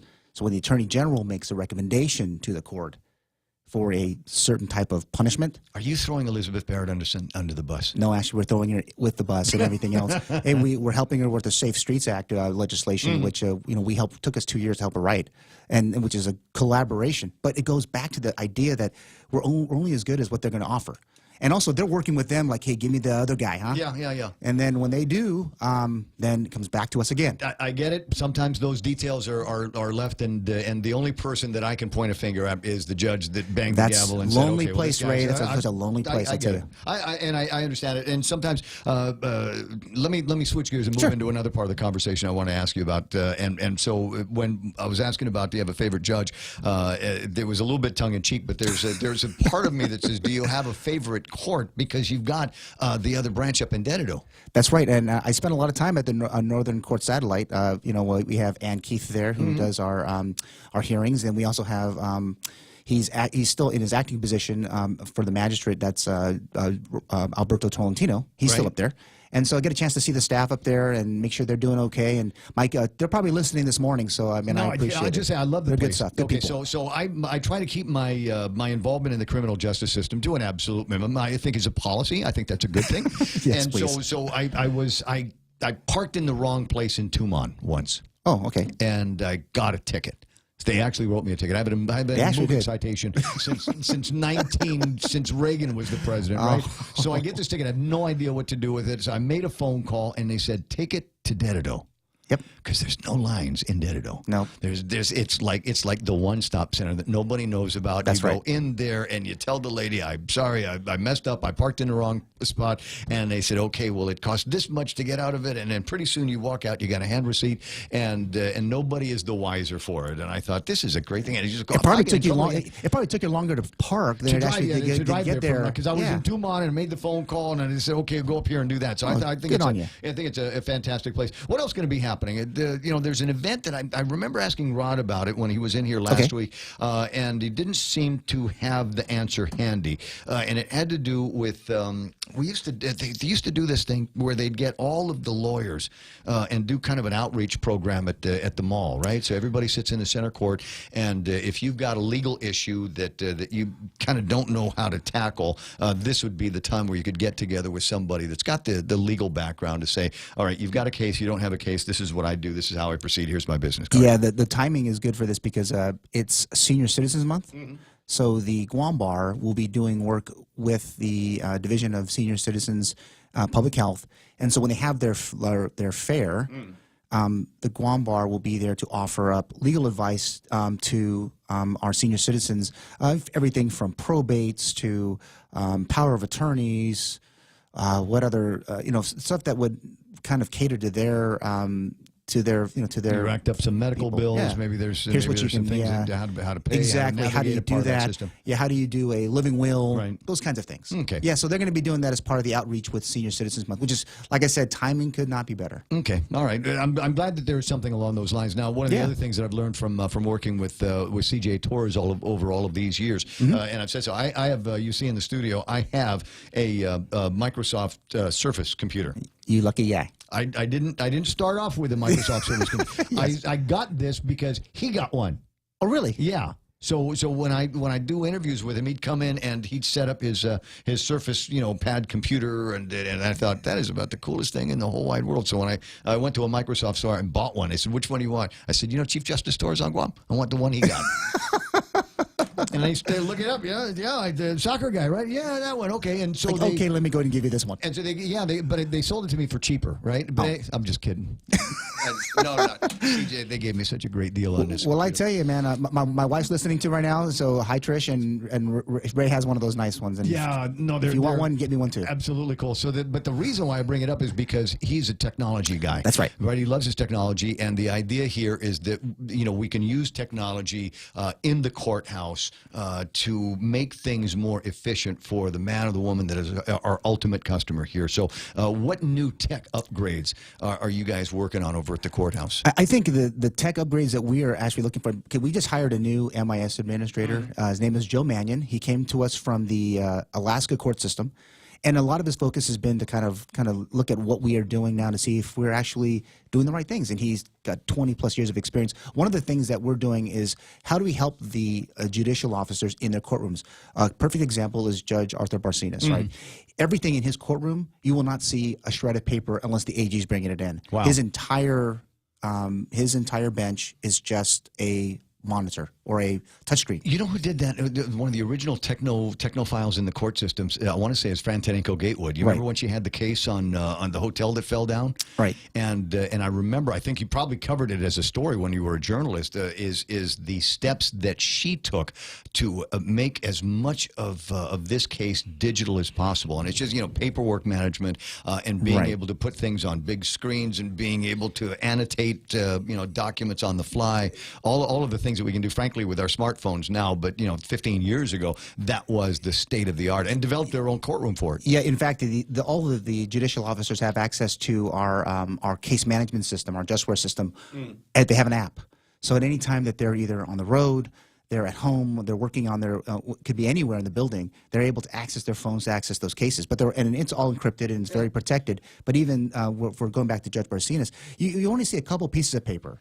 But what happens eventually, it'll get put in the system. It, yeah. But generally speaking, his stacks of paper are they're non-existent. I mean, but it always kind of like any documentation. Yeah, and then all of a sudden you've got it's permanent and it's searchable and it's OCR. There's ways that we can dig into the handwriting and imagine Evernote on a massive scale like that. But I'm thinking in terms of I'm the customer, right? So is there an app yet for me? Is there? We are actually working on something with our ePay system, so then people will be able to if they have a traffic ticket and other things. Right now we're working with some of our civil, like our friends at Cars Plus and others, but it's getting there. And I think in the next year, you're going to start seeing a lot more advances. Wait, Cars Plus? What do you mean? Like Cars Plus, like they'll be advertising in it? No, they'll be doing like, okay, guys, pay. every This is a every push page- for you guys to pay your darn, your car payments. All right, because if not, they're going to take you to court. And guess how they do it? Electronically. Oh, I see. Yes, they'll file it. They have all the records for it, and so pay your bills. Interesting. Okay, now there's one other point here, and I promised that I was going to bring it up. And, Sure. And it has to do with, and I don't know who threw the court system under the bus, but I believe that mayors, vice mayors are peace officers. And they are, it's in the law. Sure. It's in the law. And they are peace officers, and they should be able to go to the neighborhood and find the guy who's letting his dog loose. And it's a pain in the butt for all of the kids walking back and forth. And we know who the guy is. We know the dog eats. All of this stuff. And they should be able to write a citation. They pick up a bag of trash in the village, and they look in the bag of trash, and it's Ray Gibson's trash. They should be able to write out a citation for me for littering. And they don't. And the reason why they don't, according to them, I talked to Angel Santos about this, is he says... Angel Sablan. Sablan, right. Yes. Angel said... I talked to Angel Santos, man. I got You're a bigger going to the transmitter dad. than I thought. He'd laugh at that too. So, Yeah, he would. but if it was Angel Sablan, Angel says that the reason is because they haven't had the training from the court to adequately fill out the forms and make it so that if they write out a citation, it'll actually survive a challenge in court. Be careful what you ask for. I will when I get back, I will go find out what's going on. Yeah, because there's a lot that needs to get done, and they said they don't have citation books, and there's supposed to be training that's supposed to be happening. It's Sure. supposed to be at the court. So, and this has been going on for years now. It is years since they have been empowered to be able to do all of this stuff, but we don't see it. And I think there's with the illegal dumping that we've got here, Right. with stray dog population, and 20 other things. Abandoned vehicles. Abandoned vehicles. The guy that was with the roving tire store. Right, Yeah. He should have been able to be cited by Mayor Savars, Right. almost immediately for being Should able have. to do that. So, do me that favor. Yes, We'll I make will. that- and then that'll be our big special announcement for Law Day on 2018. So, speech tomorrow. What time? Where? 10 o'clock at the Guam Congress Building. It'll be also streamed live on the legislature's YouTube channel. So if you're not able to watch it or be there, you can please follow us on YouTube. And it'll be over the top. They'll save it unless Yep, there's then we'll be. copyrighted music on the back of it. They'll save it so that you'll be able to watch it in your own leisure and hear what Justice Merriman has to say. Has to say about separation of powers and the law week, month, year observations over at the courts. Now, Yes. it's always good seeing you. Thanks, Ray. And it's always a fun conversation. I never know where it's going to end up. The time is at 9 o'clock in the morning, or will be just in seconds now. The radio station you're listening to is The Point 93.3. We are KUSG Agana on the way back with Fox News Live right about now. Paul Stevens, Fox News. That's the goal for some of at least 200 Central American migrants currently at the U.S. border with Mexico, with the U.S. saying they can't come in right now. Number one, they're demanding that the U.S. offer them a fair hearing to accept all the immigrants, to stop separating children from families, stop detaining the pregnant women and incarcerating the asylum seekers because they claim that they're entitled to a hearing. Fox's William Lajeunesse in Tijuana. Many of those migrants insisting they're trying to escape escalating violence in their home countries. Some change is likely coming for wireless customers of T-Mobile and Sprint. Big deal announced today with T-Mobile acquiring Sprint for $26 billion in stock to eventually form the third biggest wireless carrier in the U.S., behind Verizon and AT&T. A finding of no collusion between the Trump campaign and Russia from the House Intelligence Committee not sitting well with a man fired by President Trump as FBI boss. On NBC's Meet the Press, James Comey says he can't understand the Intel Committee's total exoneration of the Trump campaign after leading the investigation himself. That is not my understanding of what the facts were before I left the FBI, and I think the most important piece of work is the one the special counsel is doing now. This strikes me as a political document. But Intelligence Committee member Trey Gowdy of South Carolina said on CBS Face the Nation, if Democrats knew of collusion, so should the American people. Even if it doesn't rise to the level of a crime. But there was no evidence of collusion, coordination, or conspiracy that we found. Committee Democrats maintained some form of collusion existed. Gernal Scott, Fox News. Playoff action today in the NBA. Cleveland with a win, 105-101 over Indiana. The Cavs take that series 4-3. Houston over Utah, 110-96. They lead that series 1-0 over on the ice. NHL, Washington over Pittsburgh, 4-1. That series now tied at 1 game each. You're listening to Fox News, fair and balanced. For over 55 years, Community First has served our island as a full-service financial institution. And now, we're proud to introduce the new Community First Student-Run Credit Union, open in Manila on Route 10, Guam's first student-run financial institution, which means it's operated by college students like us, ready to serve all our members, existing and new. We're just down the road from UOG and GCC. Community First Guam Federal Credit Union, now open in Manila. This credit union is federally insured by NCUA. Hafaday, my name is James Moylan, and I'm running for a seat as your senator. The people of Guam expect more from their leaders, and I intend on delivering. If given the opportunity, I will bring my experiences in the military, public, and private sectors. I understand that during challenging times, tough decisions and an open mind are needed. Your tax dollars also need to be spent wisely. If you expect more from your elected officials and expect them to think outside of the box, then I humbly ask for your support this November. Thank you. Paid for by the committee to elect James Camacho Moylan for Senator, Carlos Camacho, Treasurer. Almost 100 people have now been sickened by a nasty strain of bacteria linked to romaine lettuce. This strain of E. coli is especially severe. 46 people, more than half of those who've been infected, have had to go to the hospital, including 10 people with kidney failure. Health officials say those numbers are unusually high. 22 states where cases have been reported, California and Pennsylvania with the most, with patients ranging in age from 1 to 88 years old. The outbreak began around the middle of March, and the most recent case was reported April 20th. Fox's Claudia Cowan, the source of that outbreak linked to a farm in Arizona. Secretary of State Mike Pompeo ratcheting up rhetoric against Iran while on his first overseas trip since being confirmed. Pompeo voicing support for Israel and Saudi Arabia in their standoffs with Tehran, with comments in both Riyadh and then Tel Aviv calling for concerted international action, punishing Iran for its missile programs and other actions. Fans of the Little League World Series may recognize the player taken with the final pick of this year's NFL draft. Mr. Irrelevant is the name given to the last pick of each year's NFL draft, but Washington Redskins draft pick Trey Quinn is far from that.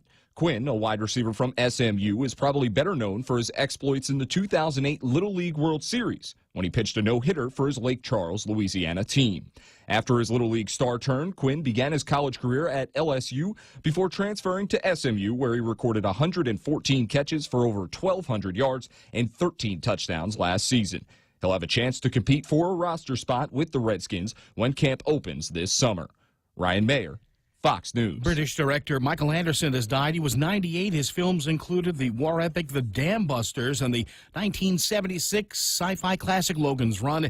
He also directed Around the World in 80 Days. That won 5 Academy Awards in 1957, including Best Picture. I'm Paul Stevens, Fox News Radio. With the largest inventory of rental equipment on Guam, East West Rental Center is sure to have the tool you need to get your job finished quickly. From equipment rental, party rental, parts and service to used equipment, East West Rental Center has what you need. Call East West Rental Center at 646-1463 or visit them online and browse through their online rental catalog at eastwestrental.com. They're located in Upper Tumon, right across St. John's School. East West Rental Center, providing the island of Guam with quality equipment rentals since 1972. Let's get groovy here. 5 after 9 o'clock in the morning. It's The Point. Portions of the program brought to you by King's Restaurant. For 40 years, they've been serving all of your favorites to families like yours and mine. They're going to keep doing it forever, too. Always open and always local. King's Restaurant. Yes, money is something we should talk about and plan for and use to make life better. It's how we make our giant leap from where we are to where we want to be. So let's talk together and work together to check off shiny new kitchens, fully nested dorm rooms, and bucket lists with more countries than our passports can hold. Let's check them all off together. First Hawaiian Bank. It all starts with yes. Member FDIC. In this divided world, there are still a few things that unite us. The thrill of an exciting championship game. Fires to the end zone. Touchdown! The sound of great music. The Grammy goes to... And the love we have for that perfect burger. Ruby Tuesday Guam presents to you For the Love of Burgers menu. For a limited time, we want you to put down that fork, tuck that napkin in your collar, and go for broke with an amazing burger for just $11.99. 8 burgers to try, and time is a wasting. Ruby Tuesday Guam lunchtime. See you soon. When the power goes out on Guam, the little things can become surprisingly big. Small comforts are often the things we miss most during a power outage. That is why Kohler built the fastest responding generator sets in the industry. Whether you are at home or away, a residential Kohler generator will enable you and your family to live life without interruption. Kohler gas, LPG, and diesel power systems are available from Morrico Equipment LLC on Epal Road. Call 649-1946. That's 649-1946. Don't forget to click on to morricoequipment.com. The Coconut Wireless is back. Watch and listen live on thepoint.gu.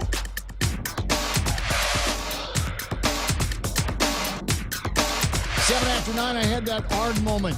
Can I tell you about my ARD moment? It was last night. I was over at the Micronesia Mall, and I was cruising through at the Micronesia Mall, and I got to where they have Ross, and I looked inside because now I know what I'm looking for when I'm at that particular location. I looked inside at Ross, and I didn't see the forest of the little blue stands, right?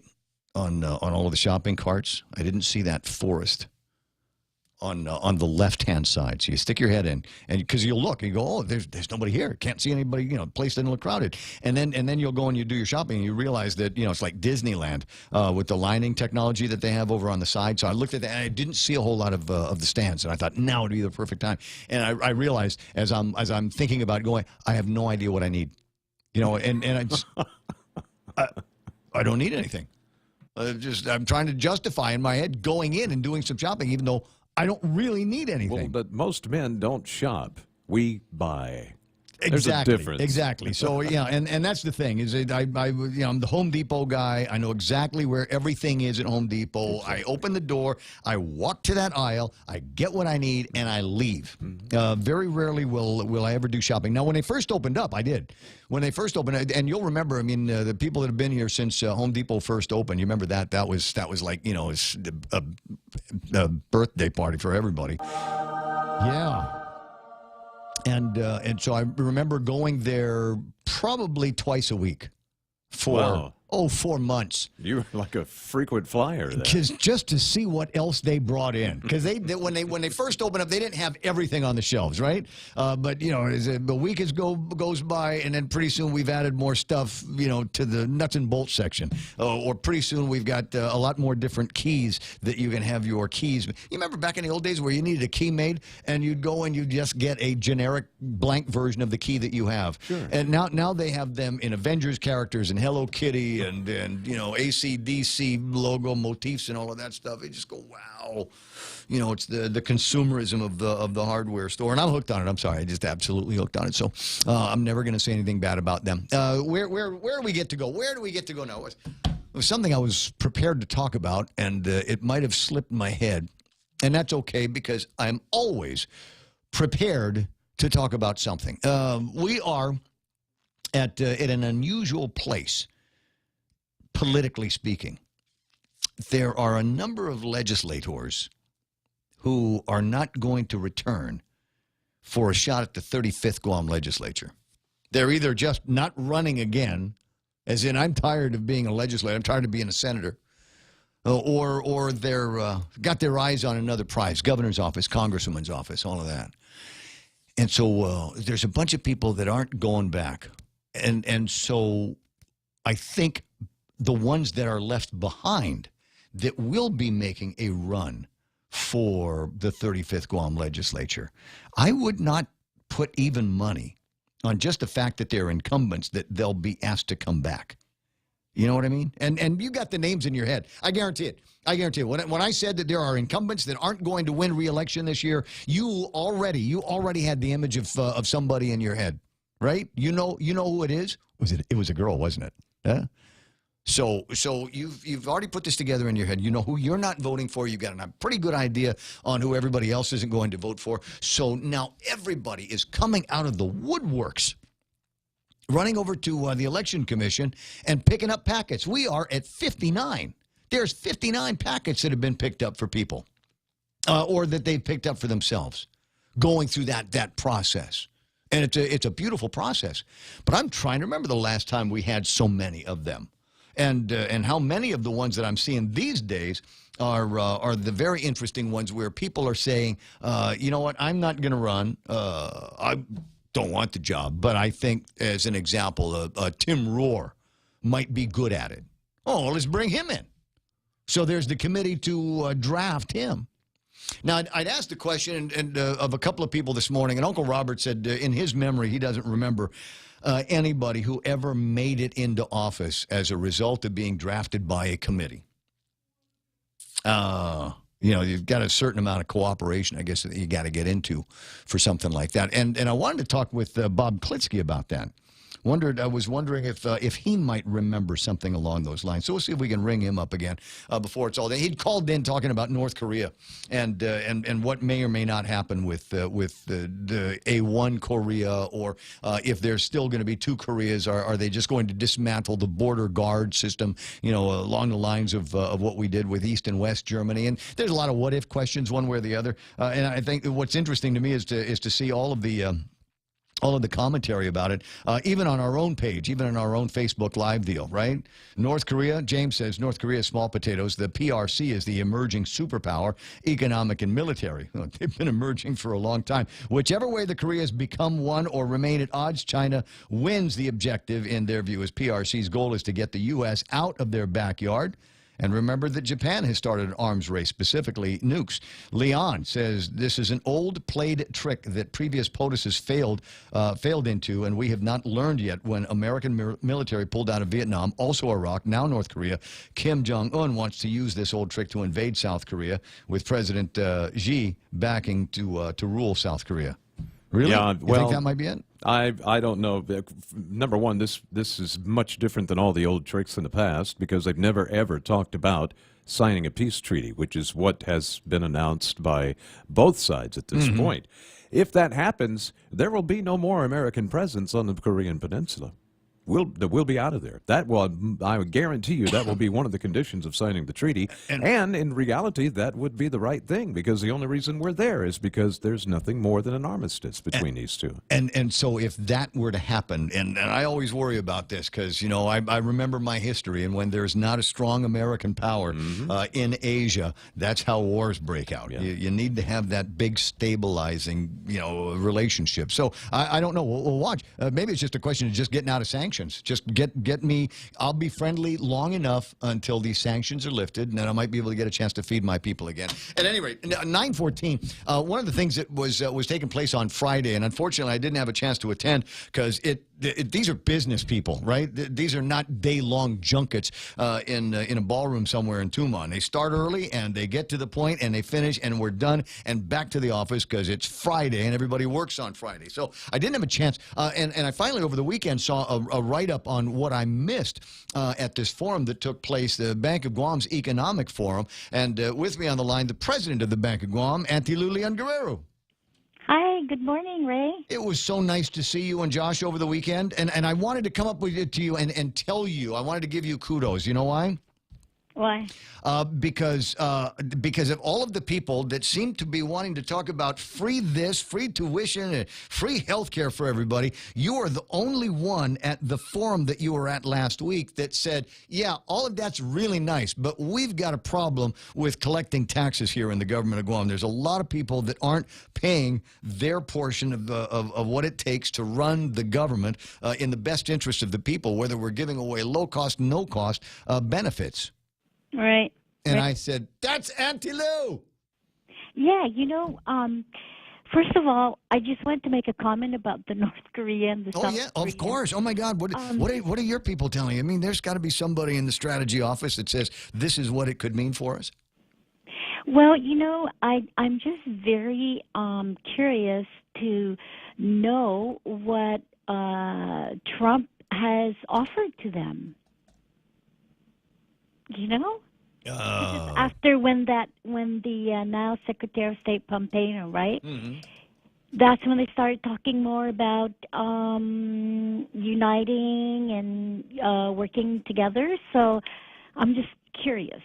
I have a very suspicious mind, so I'm very curious what. Wait, Trump is your president? Trump is your president. You know, wait I'm sorry. this is one of those places where Auntie Lou and I have always disagreed. I remember when where were we? And you told me Hillary was going to win, and I said no, she's going to jail.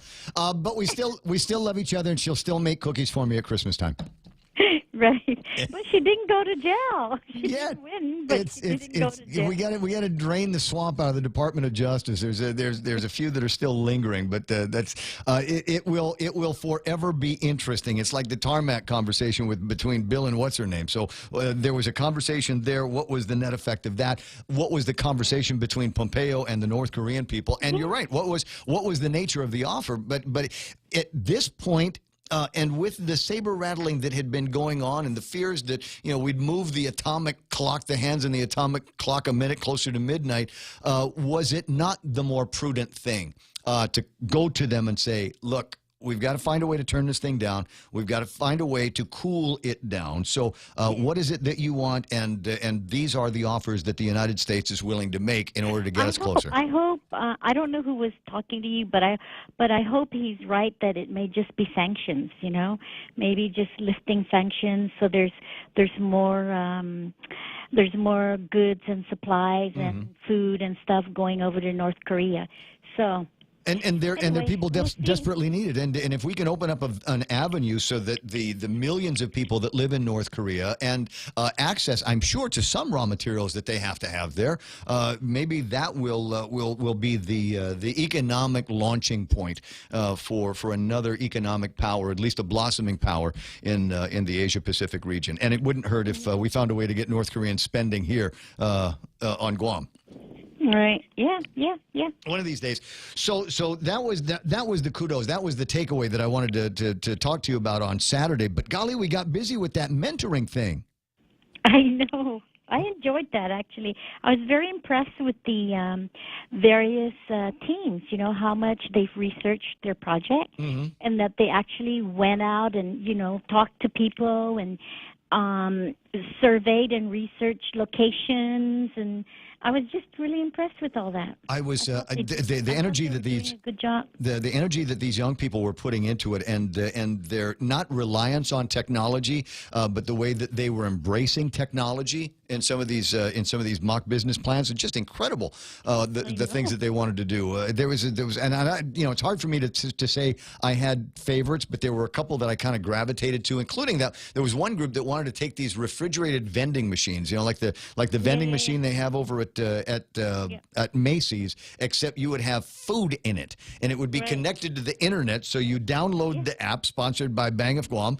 You download the app, and it will tell you what's in the machine that is down the hall or across the street. So if they were already out of the chicken and potato salad sandwiches, you knew that wasn't going to be there, but you could sort of open up something else. And I thought this would be great. We'd do this with like chicken wings and beer.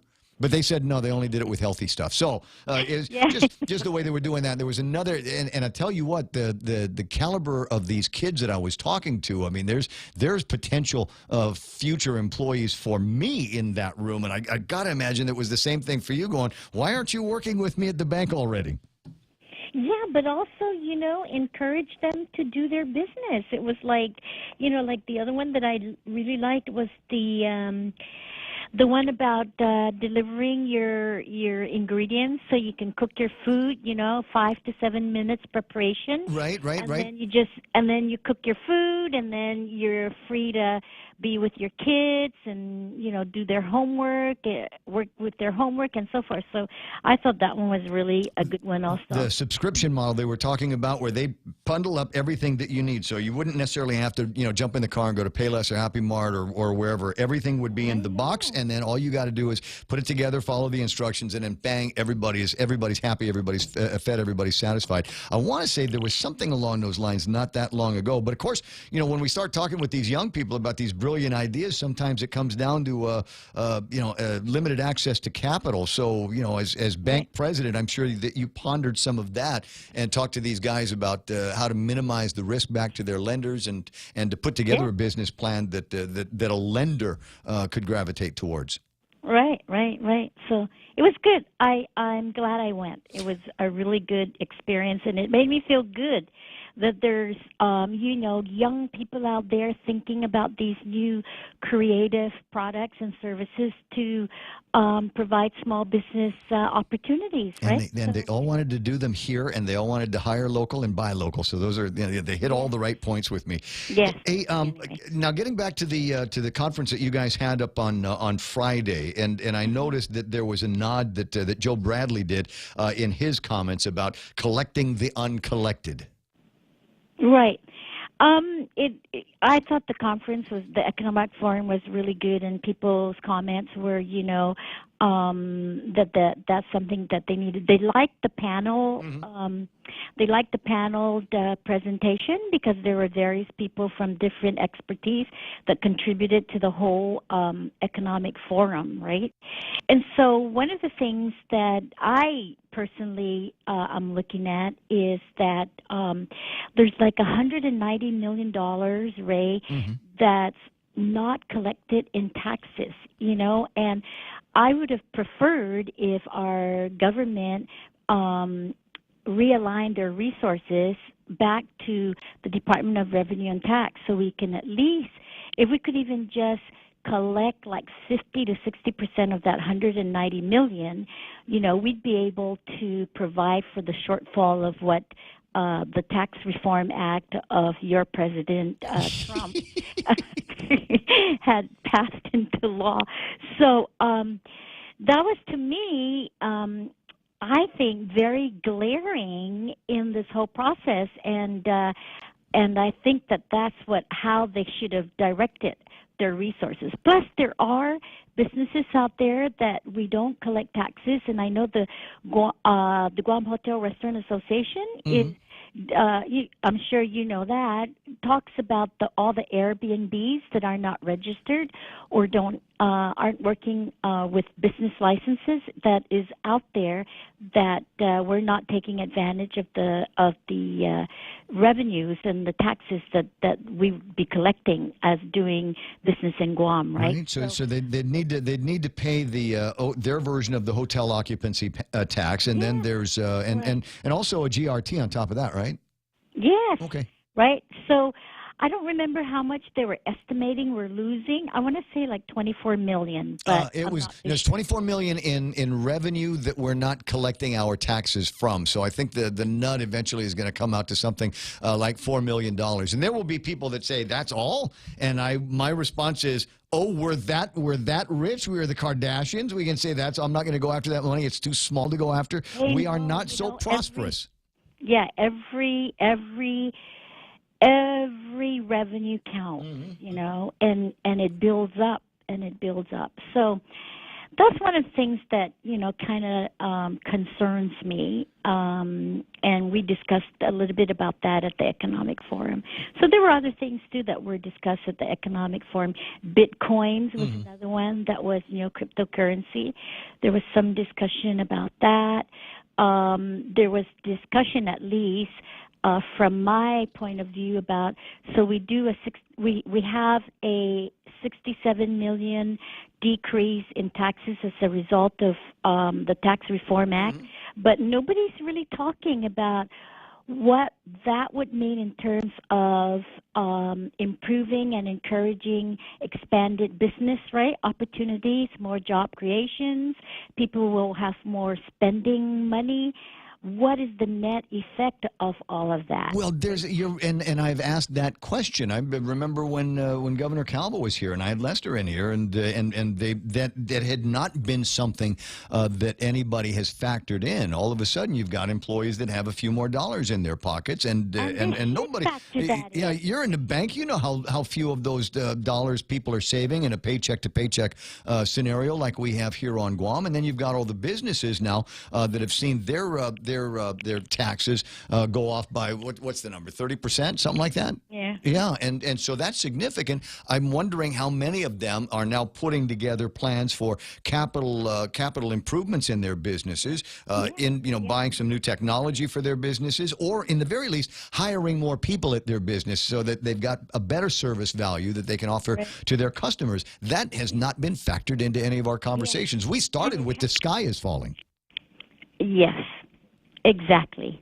And I don't think we're doing service to the community by not doing that. So. Well, Anyway, I'm one of those guys. They'll thoughts. disagree, but I'm the guy that was talking about it being a fake fiscal crisis anyway. And people said, well, what's your proof? I said, well, you know what? With $13 million in tax refunds, they only needed to get out 25. But oh no, man, we got to go big. We got to go big. Got $33 million out in a 3-week increment. Right. Where'd that money? Where was all that money? I think what we need to do first is get our financial house in order. That's very basic.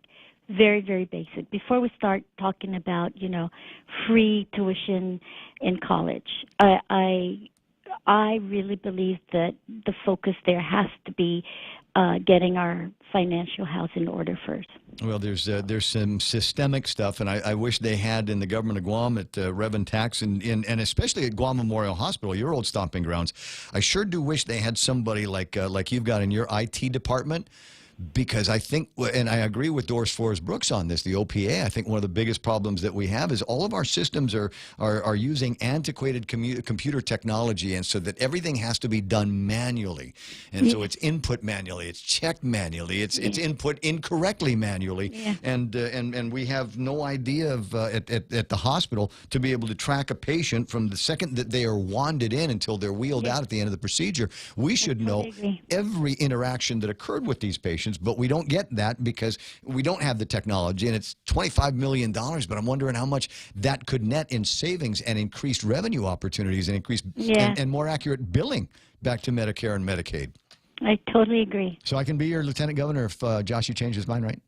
No, Josh is not changing his mind.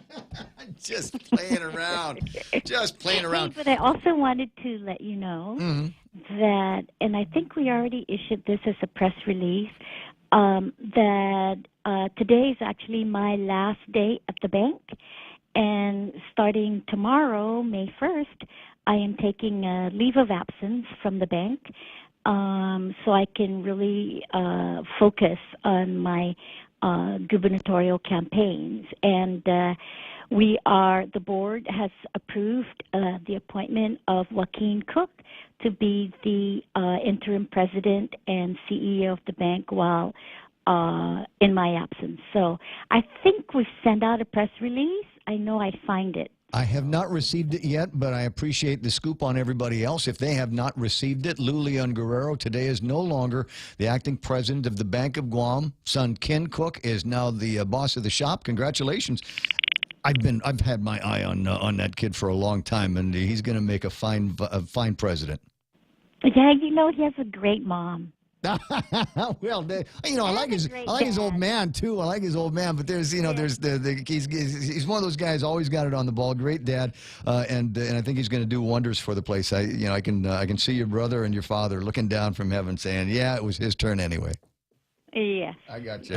Well, thank you so much. I appreciate the time. Listen, when we get a chance, because this is, I guess this is what they'd called earned media time because it was based on something going on with the Bank of Guam. But now that you are candidate Leon Guerrero, I have had time on the air with former Governor Gutierrez, Lieutenant Governor Ray Tenorio, and I'd love to have the opportunity for you and Josh to come in and talk a little bit more about your platform. So far, like I said, notwithstanding the idea that I'm a Make America Great kind of guy and you don't like Trump, notwithstanding any of that stuff, I'm sure that there is a platform that we're going to agree on. And if the very first thing is something as fiscally conservative as let's collect what is owed to us, then I know I'm going to be interested in hearing the rest of your platform points. Yes, absolutely. Thank you. You're welcome. For that invitation, and we'll be talking to you again. Have your people call my people. All right. All right. Thanks. You're welcome. Okay, Ray. As my Auntie Lou Leon Guerrero, or sometimes we call it for short, we call her Luli. Because her name is Lou Leon Guerrero, so it's just Luli. Like a Chinese name. Luli. Wasn't she like the character in The Fifth Element? Lilo. No, Lilu. not the different. Lilu, okay, yeah. but no. Same thing, but different. Completely different with her. thinking about, you remember when she ran with Tony Atta? And you don't remember it, but it was years and years and years ago. Tony Atta was running for governor. She was running as lieutenant governor, and it was my favorite joke. And she never cold-blooded me for it. So I assume she thought it was funny. Their slogan was the eyes and ears of Guam. Oh, okay. And you'd need pictures of them to totally get that. And there's got to be something we can do the eyes, and there's something about Josh that I might be able to throw in there. Anyway, so there it is, the scoop. She's no longer at the Bank of Guam officially, and as far as everybody is concerned now, she is going to be taking all the time that she needs now to be a candidate for the office of governor. And she is running to become the first female governor of Guam. Interesting. Interesting, isn't it? 9:31, 9:32, and that's iConnect time. Connect longer for less with iConnect's push-to-talk and mobile plans. At Micronesia Renewable Energy, values matter. So all of their solar energy systems come with guarantees and the most value. No shortcuts, all quality. It's giving you that solar energy system at the best price. It's using highly efficient solar panels with typhoon-proven racking, built by highly skilled local technicians, so your system performs and saves you money. It's total peace of mind all the time. Not all solar companies are created equal. For experienced quality solar, it's MRE. Call 632-2613. MRE, the smarter choice. Relax, enjoy, and be greeted by the spectacular view of Hagåtña Bay when you visit the point at the Sheraton Laguna Guam. Gaze into the beautiful sunset as you unwind to the music of Philip Garcia and Natasha on Wednesdays, Mama Shar and Nina on Thursdays, Philip Garcia and Luis Muñoz on Fridays, and Jack Larimer on Saturdays. Open daily from 8 a.m. to 11 p.m. Happy hour from 5 to 8 p.m. with all cocktail drinks for $7. Receive a discount when you present your SPG card. Call Peter Yaban at 646-2222 for reservations at the point at the Sheraton Laguna Guam Resort. Summer's right around the corner, but first shift into spring with Triple J. With 0 down, 1.9% financing, and easy trade-in, now is the time to buy. Get into our big boy truck, the Ford F-150, starting at $217 per paycheck. Car and Drivers 10 Best Mazda CX-9 at $242 per paycheck. The Mazda 3 Sedan at only $137 per paycheck. Or the North American Car of the Year, the 2018 Honda Accord at only $216 per paycheck. Visit us online at triplejguam.com and get pre-approved instantly. Some conditions apply. See dealer for details. Triple J Auto Group. Customers first.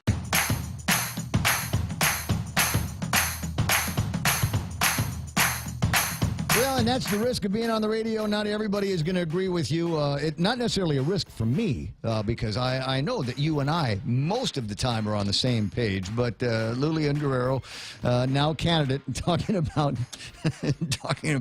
whether or not Trump is the president. Denise says, he's your president too, Miss Lilian Guerrero, whether you like it or not. And isn't there a law set up that if you don't pay your taxes, the government can attach your assets, sell, collect what you owe them, and then you can have whatever is left over? There probably is. There probably is. But we're not good at enforcement. And again, it comes down to the fact that we don't have a real-time system. And I think if they had a better computer system, if the entire government of Guam had a way so that everything was all linked up. So you check out your time at Guam Memorial Hospital. You got this thing, and it will send a note back to the guys over at, I want to say, Art Ilagan. But I mean John Camacho or my prima Marie, and it will send a note that said, okay, Mike is out of the hospital, and he paid 50% of the bill, and he still owes X number of dollars for the procedure that we did on him. And if he has a tax refund coming, if he doesn't pay us by February the 1st, we would like his tax refund to cover this debt. And it wouldn't require anything more than the press of a button in the controller's office over at Guam Memorial Hospital, and then bang, the order is in. And there's nothing that says we can't do that. And there ought to be a way that people in the media can press a button and find out how much money is owed by patients of Guam Memorial Hospital. We should have access to all of those things instantaneous right now. Shouldn't be a miracle to put together. But one of these days. And Mark is saying, you tell her, Ray, Hillary for prison 2018. Right? Every day I wake up and thank God she is not the president of the United States of America. You might have your differences with Trump. If you want to talk about him, we got hours and hours of that that we do here on the radio station after 10 o'clock in the morning. I try to keep things as local as possible. If you call in those who owe taxes, notice that if you don't pay up, you forfeit your assets. Believe me, people will jump to pay up. But we're not like that, Denise. That's the problem, Lady D. is that everybody's going to have a good story. Everybody will have something that will get them out from under the thumb of the law. Oh, I couldn't do it. That was an accident, and somebody got sick. Yeah. And then there's the hesitation that the government, a political machine, has with going after somebody, maybe with a well-known family name. Or maybe somebody whose assets are more in land than they are with cash. And then there's the time that it takes to seize assets, etc. So do they have people there that can put all that together? And do they have a lot of them? So I'm one of those guys. I'm one of those, not asylum. What is it that I was talking about? Where you come in and pay your taxes, and we won't charge you the penalty or the interest, and then we'll get the money, and you'll be able to say, okay, I met my obligation, and everybody will be happy. But it seems like they still haven't gotten that started yet. Weren't they supposed to get that going not that long ago? I thought so. It seemed to me. But and I don't know. There's no I got it. There's no full court press on that. So again, this is why I'm going. It was a fake crisis, because everybody I knew was talking about that. We need to be able to go after these guys that owe the taxes, and if we have to look the other way on penalties and interest, then let's do that. But let's get the cash infusion in, and even if it only nets us another $10 or $15 million, that's $10 or $15 million that we can use to reopen the Dededo pool or whatever the priority for the day is. And the fact that we went all the way through this crisis moment and bamboozled the legislature into putting together a 2% increase in the business privilege tax, followed by the possibility of a 2% sales tax down the road. We got they were sidelined so bad they didn't know what was happening to them. They didn't know what was happening to them over at the legislature. They just got the feeling like, oh my God, it's an election year. We've got to act. Who was it in one of the stories about the forum that said David John? Who said maybe we shouldn't be messing around with our tax policy in the middle of some kind of a crisis. This is something that needs to be planned out, and planned out by people who admittedly did not even have access to the special balances, the accounts in any of the balances of any of the special accounts that they had. But they were comfortable enough, with making the decision that we ought to increase the business privilege tax by 1%. And as a consumer, I know that it will never go back to 4. That's just the way it is. Hey, my godbrother Mike's on the line. Good morning. Hey, Ray. Hey. So, talking earlier about tax collection by the government, and we're always, of course, taxpayers are always concerned. They want to make sure everybody's paying their fair share. The problem I have is the government of Guam doesn't exactly have the best track record in sometimes determining who owes taxes and who doesn't.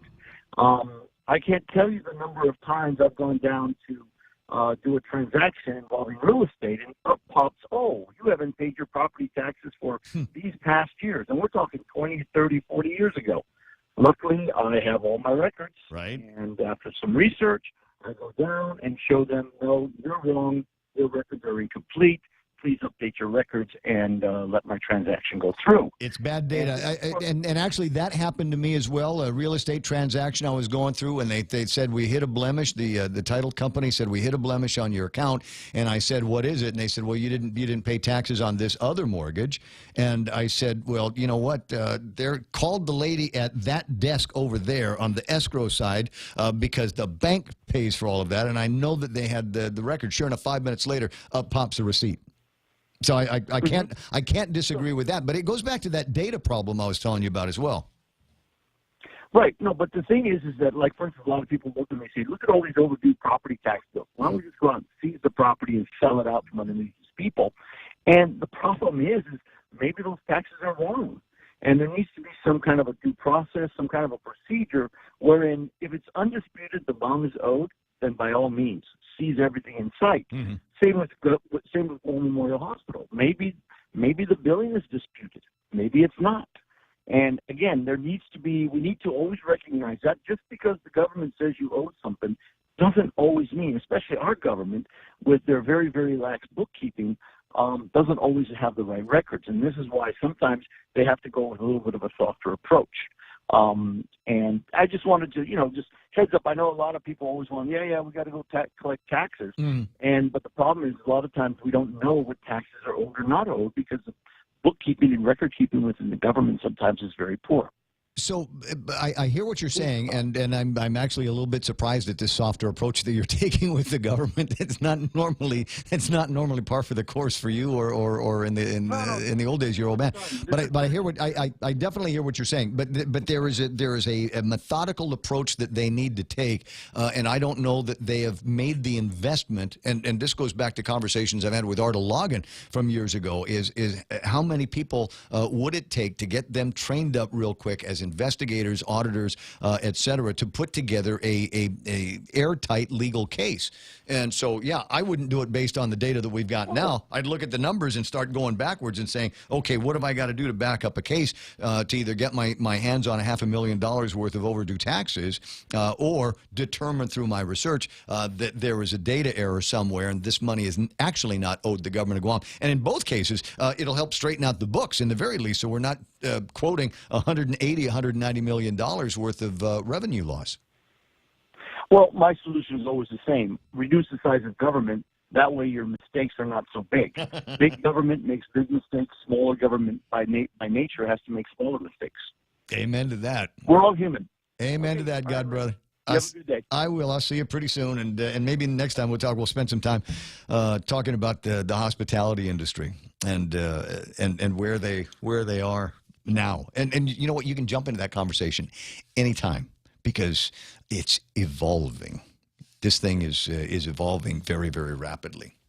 And I'm delighted to tell you of the time that I get to spend in Tumon, running or laying on the beach or sitting in a bar somewhere, watching the process and the different people that we have coming out to Guam. And it's so unusual in 2018, isn't it? When you think back, go back 20, 25 years, right? It's an office salaryman and you got office ladies and they get down to the beach and they throw some suntan lotion on and they got in a bikini and they're laying out there in the sun, and that was what tourism looked like in Tumon, 80s, 90s, the knots. And now here we are, 2018, and it's a different kind of tourist down there. And they're not necessarily going out and buying the skimpy bikinis anymore, are they? Have you noticed that? More often than not. And in fact, there was a lovely family that I had the pleasure of sharing some sand with in the last 24, 48 hours. It was an entire family of Korean visitors. And virtually every square inch of skin they had was covered by something. And diving leggings, and then there was shorts on top of that, and then there was a shirt on, and then on top of that they had another layer of clothing, and then they've got the hats with the bills that come out a yard, and then there's flaps over the ears, and got the towel wrapped up around their face. And I'm going, you're here at a destination out in the middle of the Pacific Ocean, 13 degrees above the equator. You're going to get sunshine when you're out here. I guess there's a thing, I don't know, maybe it's more prevalent with the Koreans, where they worry more about age spots or something like that happening on their skin, and wanting to prevent to be out of the sun as much as possible. And so they dress even though it is bloody hot here, they dress like it's about 30 degrees cooler than it is, maybe 40 degrees cooler than it is. And I think they're suffering for tourism. What a strange thing. I guess we maybe just tell them, don't worry about it. We got this great sun over here. It won't put blotches on your face. 9:45 in the morning, and Senator Bob Klitsky back on the line. Good morning, Senator. How you doing? Thanks for calling back. Great to have you back here this morning. I wanted to ask you a couple of questions about politics, because you're the oldest guy in the room now, and your memory's better than a lot of people's facts. That's saying much, Ray, but I'll give it my best shot. Work it through. So 59 people, including probably a couple of people that have picked up a committee to draft Bob Klitsky packets over at the Guam Election Commission. And the question I have is, has anybody ever made it into office based on a committee to draft kind of packet by proxy?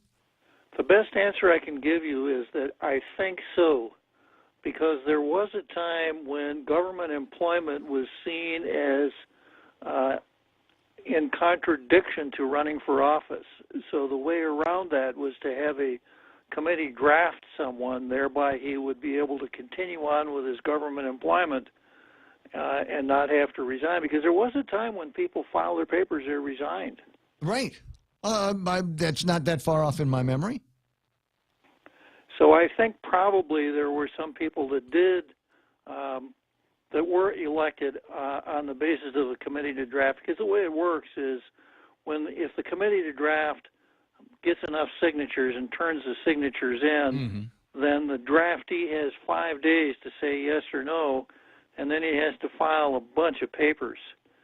And the papers involved make your 1040 look like your grandmother's recipe for oatmeal cookies. I mean, it's pretty complicated. Right, right. Well, I mean, and that's a good thing, because we want to know what the connections are going to be, and whether or not you will have the opportunity to have a conflict down the road. So I can kind of see that, even though I don't know if anybody actually reads those documents besides Chris Barnett. Well, he's been reading them lately, and there's a lot there to read. A few years ago, I went down and just kind of perused some of them, and I found that one of the candidates for the legislature had spent $700 buying tickets, as you were buying tires for her car. That's pretty hard to justify that as a campaign expense. Yeah. Yeah, but unless someone actually reads those papers and highlights the abnormalities, it doesn't matter. You know, it's the same conversation in different clothes that I just had. If there's bad data out there somewhere and we don't have good compliance people looking at it, then there's no wonder why we're under the impression that we're missing $200,000 or $200 million in missing tax payments over at the Department of Revenue and Tax. But I get that. So in the old days, it's probably possible as a matter of political expediency for me as a government of Guam employee, director, deputy director, something like that, have somebody else pick up the packets for me so that I can continue to work right up until the last minute. Yes, that's right. Or at least right up until the time that you had to say yes or no. Right, the I do moment. Yeah. Okay. So technically, because I was, there's always the pondering. I always get asked this question, am I going to run for office? And I always come up with some tongue-in-cheek answer that will drive the question away, or say, well, never mind me. There's Michael Knight. Michael Knight is really the guy that should be running for office, is what I like to do when I'm at these parties and I'm accosted with the question. But one of the reasons why it would be difficult for me to do that now is because I've got a 4-hour radio show. And then we've got the issues of equal time or equal access that I have to give now to possibly as many as 59 other candidates. So if there was a committee to draft Ray Gibson, then I could hold off for as long as possible the requirement to fulfill those equal access needs, right? I thought the FCC had done away with the fairness doctrine several years ago, Ray. Isn't that right? You know what? It's there's my interpretation of and I'd be happy to show it to you, and you can use your jurisprudence skills to be able to guide me. But it is my read on that for local and even and federal candidates, if I make time available to a candidate, then I have to make the time available to other candidates. If I give if it was an issue or a topic, if I give time to the issue or the topic, say medicinal marijuana. If there was another group that was against medicinal marijuana, I'd have to make the time available to them. That is my understanding of recent discussion on the fairness doctrine. Oh, okay, all right. So yeah, I guess that probably makes it rather difficult for you to do both. Yeah. Well, I mean, there's just the one show, right? There's just the one morning show. Anyway, 10 away from the top. The other question, and I asked this question of the other Bob, Uncle Robert Underwood. I'd asked him this question, so I'm going to ask you the same question. What would it take for Mike St. Nicholas to win the congressional seat that's up for grabs? Well, I think he would have to come forward and show us that the current incumbent has let us down, and that he would not do things the way she has done them, but do them better. Mm-hmm. That he will have a totally different approach, a new departure, etc., and that he is the only one basically that's able to carry that off. Now, I heard what Robert said. Yeah. And a couple of things have already happened to Madeline. Now, I don't know if that has affected her or not, the pending ethics complaint, and some of those things. One would think that that would be a significant weakness in her campaign, but it doesn't seem like Senator San Nicolas is making that an issue or keeping it an issue. Mm. Well, what's the line that one of the first things that we learn about politics on Guam? When you point a finger, there's three others pointing straight back at you. That's true, and Michael has had his name in the paper in such regards also. So everybody got to be careful, because when the voters start vetting everybody, you want to make sure that you've got a good rock to stand on. Well, it's always an interesting conversation, and always interesting when the competition for the seat comes from inside of her own party. You know, when you got a Felix Camacho that's running against her, that's almost expected. When you've got a Frank Blas that's running against her, that's almost expected, because you're looking at activities from a Republican. Maybe the scions of the Republican Party gunning for that position. But in this case, it's, again, somebody from inside the Democratic Party that has got their eye on the big prize. And you got to give it to Madeline. You know, no one has, we've seen people rise to great heights in the past, but we've never seen anybody bounce back as high as Madeline did. Are you kidding? You think of it, I mean, you lived here long enough to take it all the way back to the Ricky days. Absolutely. And before all of that, and sometimes you go, well, that's it for them. And then before you know it, we've got the governor's complex named after Ricky Berdallo. Yep. And Madeline bounced back from the whole thing, has only lost one election in her whole life, and that was when she ran for governor, and that was perhaps kind of understandable. Maybe it was a little bit too soon on her part to go for the first chair, but she was certainly a contender. It's always been fun to watch the two of those guys, huh? Absolutely, yeah. Now, last question before I let you go, but we've got another break to do before the end of the program, so I'll ask for a concise answer here. There is going to be, on the 8th of May, the One Guam debate, and it's going to be focused, quote, on the quest for self-determination. So if you would, based on that as its sole topic, our quest. I don't know if you see it outside. There's people out there questing right now as we speak, the quest for self-determination. What's the winning platform there? What's going to get the most attention and the most votes, considering how old this topic is and how the quest seems to have lost some of the bloom on that rose? It's a classic case of triangulation and identity politics, Ray, because there is no, quote, quest for self-determination on the part of the territory of Guam. The quest is from the the native inhabitants of Guam, basically those of Chamorro ancestry. Mm-hmm.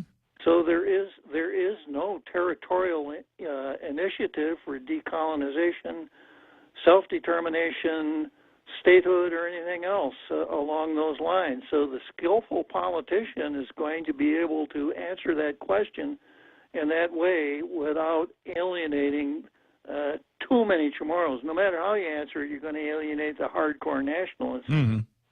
But without coming across as someone who, quote, doesn't like Chamorros. Right. Well, but to the degree that, how activated are the nationalists now in comparison to years past?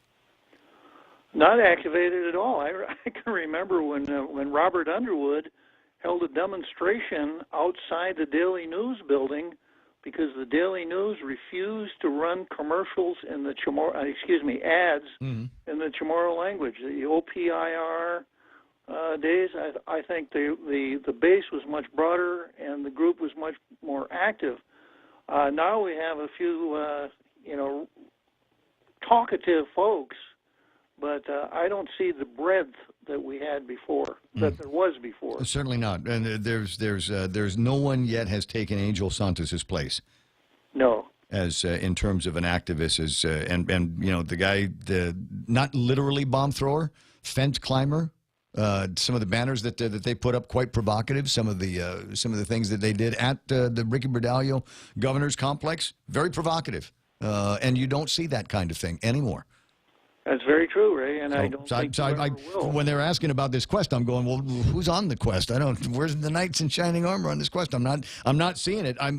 Maybe it's for a lack of looking, but there used to be you could not miss them, and so it's odd that I'm missing them these days. Hey, I got to run. It's always a delight talking with you. Same here, Ray. And thanks for filling in some of the blanks for me. 9:56 and change. Got to take the last break of the program. I'll be right back.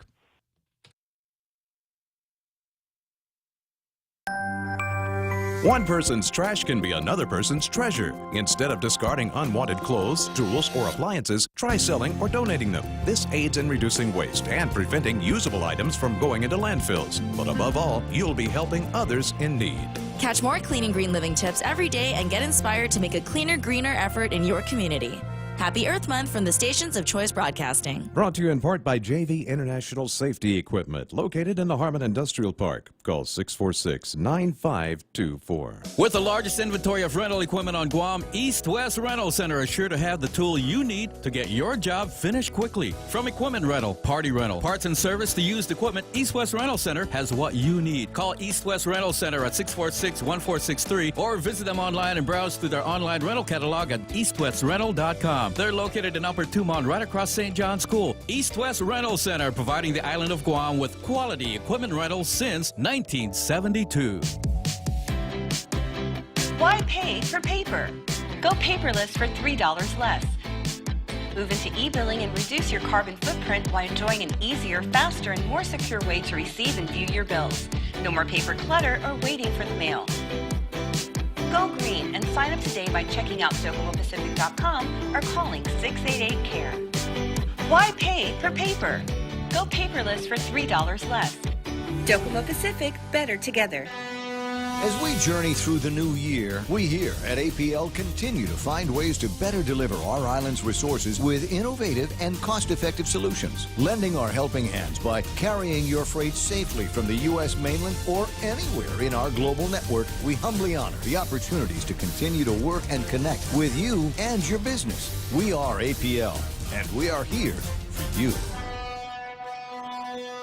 8:58 and change. I barely have enough time to say thanks for listening. It's almost the end of the program. I got nothing else I can spin up. There's people I could say hello to. I got Joey St. Nicholas there. I got Vince Duenas. Lady D is in there. And there's Deanna Palmer who's talking about something big she did over the weekend. Karen Stortz, half a dude. Rosemary Ogo, Nate DeKnight. Wait, there's more. James Rosemary Cruz. There's Eddie Cruz. Felice Valencia, half a day. Frank Teito. John Fernandez. Roland Torres, nice to see you there. Chris Biachino's chiming in this morning, and Ramona Nakamura. There's so many more. I'll never get to the end of all of the names of the people, but I appreciate all of your contributions. Just having you there helps guide some of the conversation. Carla Gutierrez teasing me about having Ugam Pugwa at some point this weekend. Hey, Ambi, Sheriff, your cousin here at the radio station. The closing in on 10 o'clock in the morning, and it's Monday, and that means that we're going to have the lightweight weekend programs on the Monday afternoon here through the course of the day. But we'll get you your Brian Kilmeade and Rush Limbaugh's and Sean Hannity's starting tomorrow morning once it gets back to being Monday back on the state side. 10 o'clock, we're KUSG Agana. Here's the Fox News.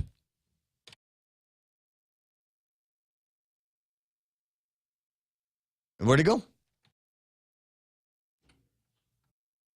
Across the U.S.-Mexico border into California. Their arrival is not without politics. Large groups of Central Americans set off once or twice a year for the U.S. in a bid for asylum. But these particular immigrants were thrust into the spotlight when President Trump tweeted warnings about the caravans headed our way. On Monday, he again tweeted about the groups, writing, quote, "I have instructed the Secretary of Homeland Security not to let these large caravans of people into our country. The migrants have been warned the journey may not end the way they want." U.S. officials have told the caravan organizers that the port of entry